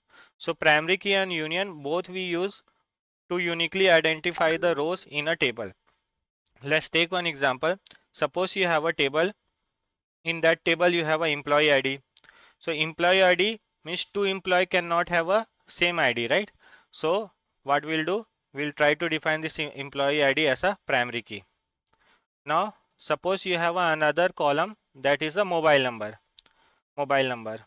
This mobile number also cannot be a duplicate, right? Means two employee cannot have a same mobile number. So if you have already defined a primary key, then you cannot again define another primary key. So that is the difference. In this case, we can define this as a unique. So whenever you want to uniquely identify rows in a table, in that case, we can use a primary key and the unique key constraint. Always remember, in a table we can have only one primary key, but in a table we can have a multiple unique key. And always remember, primary key cannot contain a null value, but unique key it can have a null value. So that is the difference. Primary key and unique key both we use for the uniquely identify rows in a table, but primary key cannot have a null value, but unique key can have a null value. In a table we can have only one primary key, but we can have a multiple unique key in a table. So that is the difference you have to remember. I hope you got the idea. Now let's discuss about the next question. What is the difference between the rank and the dense rank? So rank and dense rank we both use for the ranking purpose. For taking example, suppose I have this table. In this table I have a salary column. So based on their salary highest to the lowest, I have to assign a rank. Like highest salary will get a rank 1, and then the rank 2, rank 3, like that. So in that case what we'll do, I will use a rank and dense rank. Both we use for the ranking purpose. Then what is the difference between the rank and the dense rank? So based on their salary highest to the lowest, if you have to assign a rank, how actually it works, whenever you will use a dense rank, right? So in this case you can see the highest salary got a rank 1, then the 70,000. You can see two employees having a same salary. So in this case what it will do, dense rank, it will assign a same rank for both. Even if you use a rank also, it will assign a same rank for both. So whenever you have a duplicate records, in that case generally we use a rank and dense rank concept. So if you have a duplicate records, in this case what will happen, dense rank and rank, it will assign the same rank for both. Only the difference is like So these two employee got a same rank, 2 and 2. In the case of dance rank, the next employee will get the rank 3, but in the case of the rank, it will get the rank 4 because it will skip the rank because of the this duplicate scenario. So that is the difference we have to remember. Whenever you will use a rank, it will skip the rank if there are ties or a duplicate, but in the case of the dance rank, it will not skip the rank even if there are ties. So that is the thing we have to remember. So rank and dance rank we use for the duplicate and the ranking scenario. If we have a duplicate records, so if you use a rank, it will skip the rows, but in the case of the dance rank, it will not skip the row. That is the thing we have to remember. Next question is like, what is the difference between the delete versus drop versus truncate? So this all we use for the deleting purpose. So whenever you will use a truncate, right? So whenever you will use a truncate, it will remove all the data from your table. Whatever the schema, whatever the column is there, that will be available, but all the data will be deleted when you will perform a truncate operation. Now in the case of drop, whenever you will perform a drop operation, it will delete the data as well as the schema. Like, means it will delete the complete table. After that, you will not be able to query in that table. In the case of truncate, it was only deleting the data, but in the case of the drop, it was deleting the data as well as the schema. So that is the difference. Now what is the delete? So whenever you will use a delete command, suppose you have to delete specific rows based on the certain condition, in that case we use a delete. So delete we use for the specific rows. If you have to delete, then we go for the delete. And truncate we use to delete all the data at one time, then we use a truncate. And drop we use to delete the data as well as the schema. The next question is like, what are the different Windows function is available? So Windows function perform calculation across a set of table rows related to the current rows. So we have a different Windows function like row number, rank, dense rank, average. So these are the different Windows function is available that you should know. Next question is like, what is the difference between the where and the having clause? So where and having both we use for the filter purpose. If you have to filter a data, we use a where and having.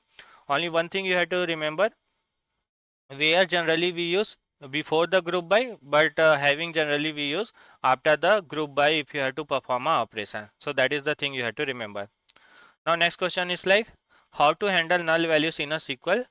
So how actually we can handle a null value? So we have a is null is not null command to filter a records. This is the one thing. The second is like, with the help of the coalesce we can handle a null values.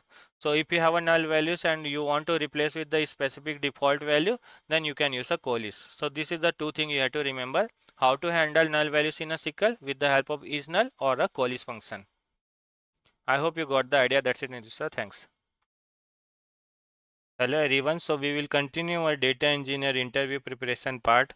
So in this particular video we are going to solve few SQL related question which is generally asked in interview, and this is the most important interview question. So before going to interview you should definitely watch this. So let's understand the question. My first question is like, write a query to find out the employee manager details from a employee table. So you can see this is the employee table which is given. Here we have a employee ID, employee name, manager ID and the department information. And from this table only I have to find out what is their employee name and what is their manager name. So you can see this John can be a manager of Alice, Alice can be a manager of Blob, Blob can be a manager of Charlie, right? So there can be a multiple possibilities. So how actually we can find out the employee name as well as the manager name from this particular table? That is the first question. This is a little bit tricky that actually we are going to solve. The second question is like, write a query to find out the cumulative sum of the salary or the rolling sum of the salary. So this kind of the question generally asked in interview. So let's understand the first question. So they will give you scenario like this. So they will give you this table. So this is the first table. In this table I have an employee ID, employee name, manager ID and the department. Only one table is given, employee ID, employee name, manager ID and the department. And what is the output we want? We want a employee name, we want a manager name and we want a department details. So if you will see here, we don't have any manager name information. So how actually we will find out the who is the what is the manager name? So if you will see, the scenario can be, you can see the employee. So John, he can be a manager of Alice, right? Alice can be a manager of Blob. Blob can be a manager of the Charlie, and this can be a manager of Charlie. So there can be a multiple position, right? So from this employee name only, I had to find out the employee name and what is the manager name. So how actually we can solve this? So what I will do, from this table, I will perform a join. So what I will do, I will perform a join based on this employee ID and the manager ID. So I will use the same table. On the same table only, I will perform a join based on the employee ID and the manager ID. And based on their employee name, I will find out what is the employee name and the manager name. So let's see how actually we can write a query for that. So what I will use, select a dot employee name. I will tell you what is a means employee name, comma b dot employee name. So this alias I will give as a manager name. Third is the, and we'll find out a dot department from which table, employee 4 table, from employee 4 a. So this table we are doing a left join, right? So employee 4 I am giving a, left join, same table employee 4 b, on what I will do, a dot manager ID equal to the b dot manager ID. So this is the query which I am writing. So what I am doing, I am using the same table, and in the same table only I am performing a left join. So based on their manager ID and the employee ID, this is the employee ID. Based on their manager ID and the employee ID, I am performing a left join. Now let's see what will the result we will get. Now if I'll execute this, you can see John manager is null, Alice manager is a John, Blob manager is a John, Charlie manager is Alice, AV manager is a Blob. So if I'll show you the actual table also. Now after that, let me tell you. So if you'll see employee ID 1, and for John, manager ID is null, so no manager for the John. That is the correct result. Now second ID Alice manager ID is 1. What is the manager ID 1? John, right? So I am getting the Alice manager is a John. For employee ID 3, Blob, his manager ID is 1. What is the manager ID 1 means? John. So John is the manager for the Blob also. For Charlie, what is the manager ID 2? Manager ID 2 is Alice, right? So for Charlie, manager name is Alice. For AV, it is a 3. What is the employee ID 3? It is a Blob. So Blob is the manager. So I am getting the result. So like that, actually you had to perform the join. You had to perform something called a self join on the same table, and you had to get the result. It's little bit tricky, but do practice it, you will get a better idea. So that was the first question. Now my second question is like, I had to find out the cumulative sum of the salary or the rolling sum of salary. So this kind of the question also generally asked in interview. So how actually we can write a query for that? So what you have to do, select star, comma, sum, salary over, suppose order, I am doing order by employee ID, employee ID as RN from employee table, Now if I'll execute this and if I'll show you, you can see I created one cumulative sum column. So how actually it is working? Cumulative sum means you have to sum up from the below. So you can see 70,000, then 80,000. So 70,000 plus 80,000, 150,000, right? Then 150,000 plus 75,000. So you can see this came 2 times, right? So what actually it is doing? 150,000 plus 75 plus 75 means we are getting the 300k. Now what is the 300k plus this also is a duplicate record, 6 plus 6, so 42. Then what is the 42 plus 55? 475. What is the 475 plus 70,000? 545. So like that actually it works. So what actually cumulative sum is, you have to sum from a next salary and you have to get the result. Like suppose on January 1st you had a 70,000 sale.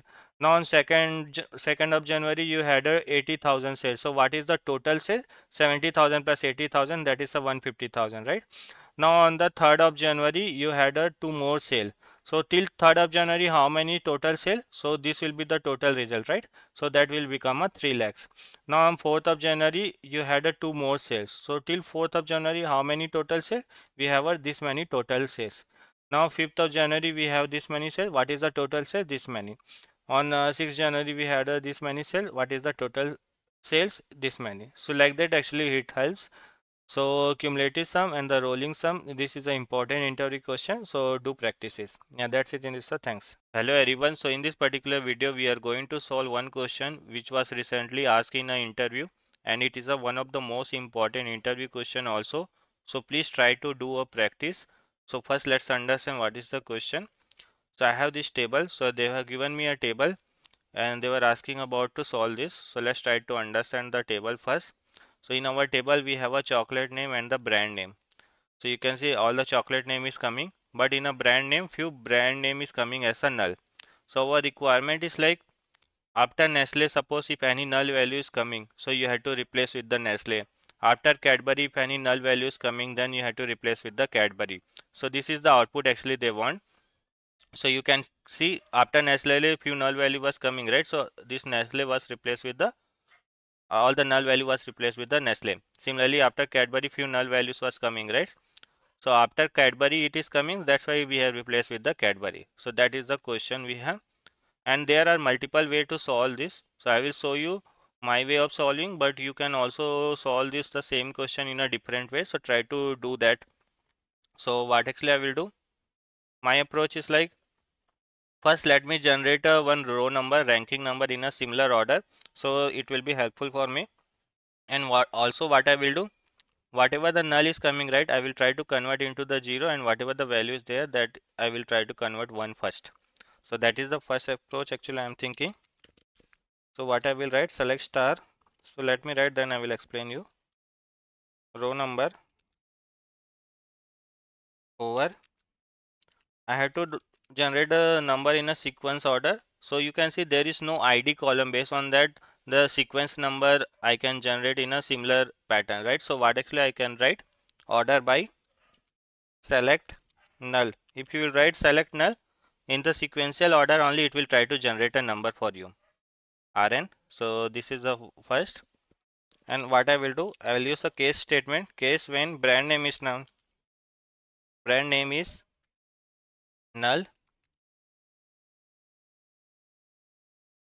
null.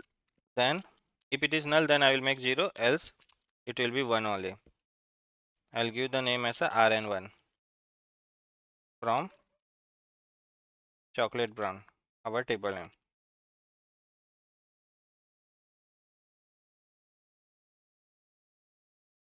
Now if I'll execute this, rn1 end should come, right, and rn1. Now if I'll execute this, you can see what actually I have done. I have generated one row number column in a sequential order, 1 2 3 4 5 6 7 in the similar way. After that, what I have done, whatever the null was coming, I have converted into the 0, and whatever the proper value was there, that I have converted into the 1.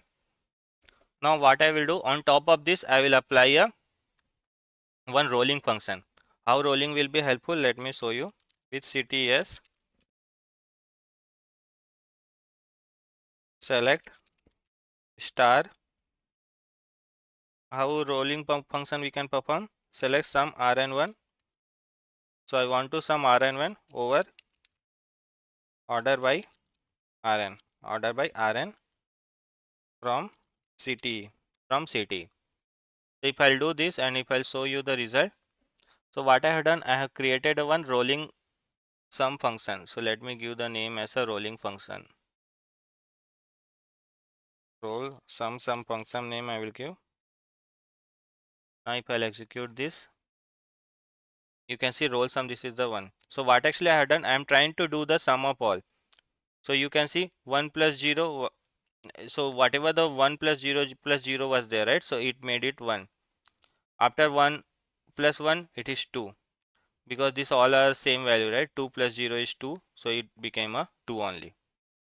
So it is doing 1 plus 0, 1, 1 plus 0, 1, 1 plus 1, 2, 2 plus 0, 2, 2 plus 0, 2. So this is the result I am getting with the help of the roll sum. Now what actually I will do, if I will try to partition based on this group column, if I will try to do a partition based on this column, and whatever the maximum value, whatever the proper value which is coming into, if I'll group this and based on the whatever the proper value is coming in a brand name, if I'll replace this with that, I'll get the proper result. So what I will do, I'll partition this data, and if I'll partition this all the three data, in this three, whatever the proper value is coming, that I will replace with this value. So that is the approach. So what I will write, this also I will use CTE1 here. And now what I will use, so what I am saying, I'll use a select chocolate name. This is the column I want. I want a brand name, comma. I will use a maximum function, max of brand name, over partition by roll sum from as new brand name from CT1. So what actually I am doing, I am grouping based on this roll sum, and in this roll sum whatever proper value we have in a brand name, that value actually I am trying to get it with the help of this function. Now if I'll try to execute this, you will see whatever the null was coming previously, right? It got replaced with the Nestle. Whatever the Cadbury, after Cadbury, whatever null was coming, right? That got replaced with the this. So what I have done, let me explain you one more time. So if I'll do select star from city, what is my first code? So if I'll execute only this, the first step is like what I'm doing, I'm trying to generate a sequence number in a sequential order, whatever the sequential order I have. So if you don't have any order by column or ID column, then what actually you can use a select null. It will give you in the same order, it will try to generate a number. Now second thing what I have done, whatever the null was coming, right? So this null actually I am replacing with a 0, and whatever the proper value, that I am replacing with the 1. So that is the thing I have done into the first step. Now in the second step, what actually I have done, I am trying to do a rolling sum. So what is a rolling sum means, it will try to sum this number 1 plus 0 1, 1 plus 0 1. So like that the rolling sum actually I am doing. So I am using a sum rn1 over order by rn from CTE. If I show you select star from CTE1,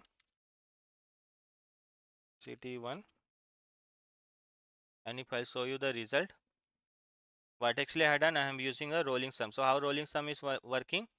So this is a 1, right? 1 plus 0 1, 1 plus 0 1, and 1 plus 1 2, 2 plus 0 2, 2 plus 0 2. So what actually I had done, it has segregated this value separately with 1, and whatever this Cadbury, right, it separated all the Cadbury and null related value into the 2. So now I have a proper partition. Now based on this actually I can take a decision. So based on this partition, whatever the proper value is coming, that I will try to replace with the proper brand name. Similarly, with this partition, whatever the proper value is there, I will replace with the proper Cadbury. So that is the approach I am following. So I have used the maximum brand name. So I am doing a partition by this column, and whatever the maximum brand name proper value is there, maximum brand name will give you the proper not null value. So if I'll execute this, you can see I'm getting the result. So that is the approach I am doing. So that is a one way of solving, but there are different thinking of solving the same question. But do try to practice this, because once you will practice, then only you will get better idea. Hello everyone. So in this particular video we are going to solve one of the SQL question which was recently asked in interview, and this is the most important interview question also. So they have given a scenario like this. So we have a customer order table and we have to find out how many new customers are there and how many repeated customers are there on each date. So they have given a table like this. So let me show you. So they have given a table like this. In this table we have all the customer information. So suppose I am a customer, so I will be having one ID. So suppose my customer ID is 100. Suppose new customer, suppose one more customer is there, so he will assign a new customer ID. So suppose his ID is 200. So each and every customer will be having a unique customer ID. So all the customer ID details are captured in the customer ID table. Now we have a order date. In this order date, suppose I am a customer, I have ordered something. So what, on which particular date I have ordered, so that information we are capturing on the order date. I have a third information, order amount. So how much amount I have spent, that information is coming into the order amount. Now what actually I have to find out, I have to find out on 1st of January how many new customers are there and how many repeated customers are there. Let's understand this. Suppose I am a customer, my customer ID is 100. I visited on the 1st of January. I visited on the 1st of January. So in this case, first time I am visiting on the 1st of January, so I will be a new customer, right? I will be a new customer. Now suppose I am a same customer, again I order on the 3rd of January. 3rd of January. So in this case, I will not be a new customer because I have ordered previously also. So this will be a repeated customer. So this is the question we have. So we have to find out on each date how many new customers are there and how many repeated customers are there. What is repeated customer means? Suppose you have ordered previously, then you are then you are not a new customer, you are a repeated customer. So that is the thing you have to remember. So this is the question. So based on this, we had to find out on each date on 1st of January how many new customers are there, how many repeated customers are there.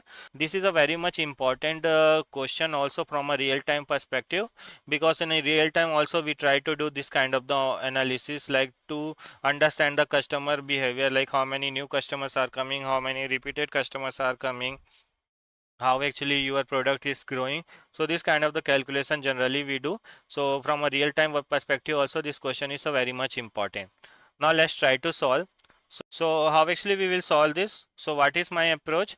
So what actually I will do, I'll try to capture the first order date, first order date for each customer.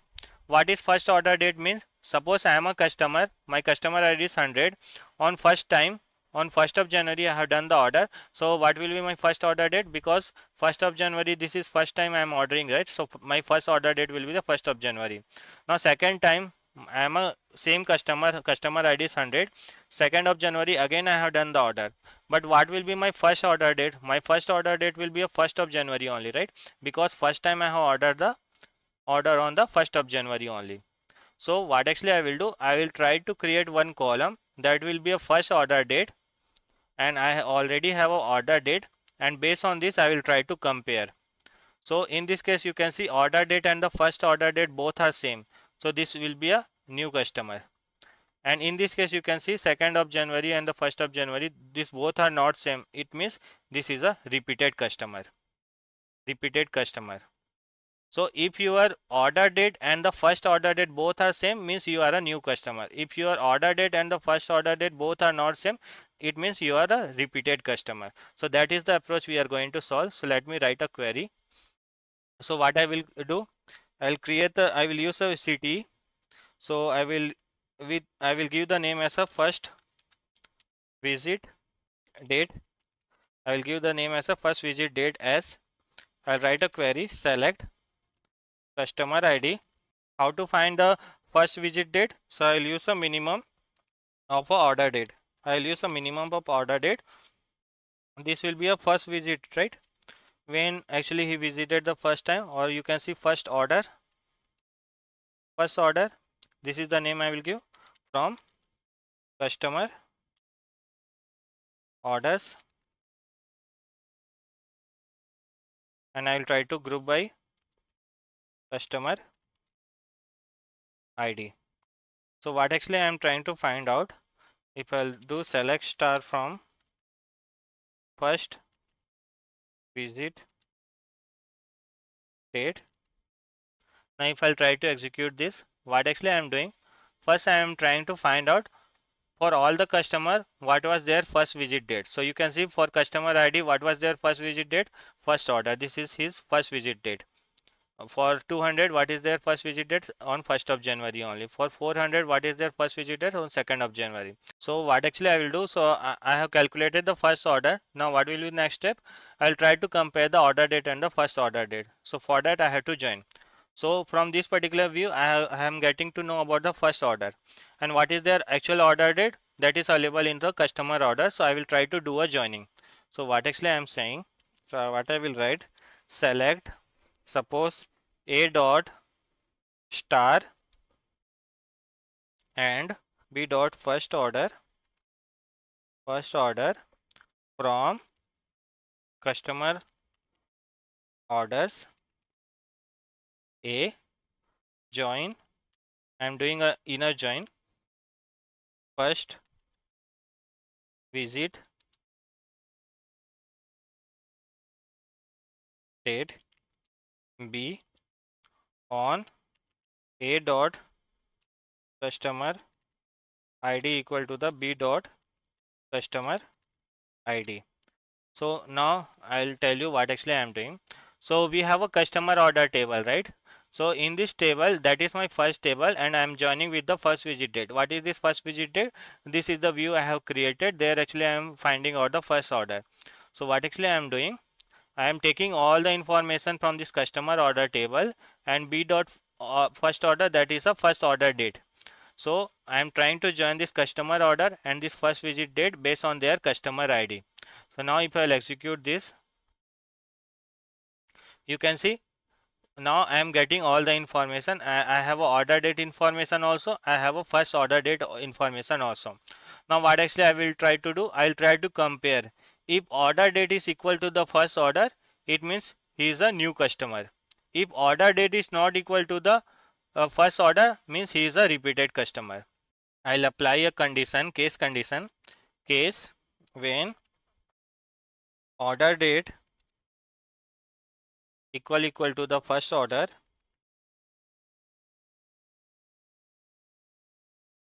then 1, else 0, and this name I will give new customer. I will write one more condition, case when order date is not equal to the first order, then 1, else 0, and this I will write else, and this will be a repeated customer. This is the thing actually I am calculating. So what actually I am writing, I am writing one case statement. If order date is equal to the first order date, then 1, and this will be a new customer column. If order date is not equal to the first order, means it will be a repeated customer. So now if I'll execute this, you see, suppose customer ID 1, right? He is a new customer. So I am getting information like he is a new customer on the 1st of January.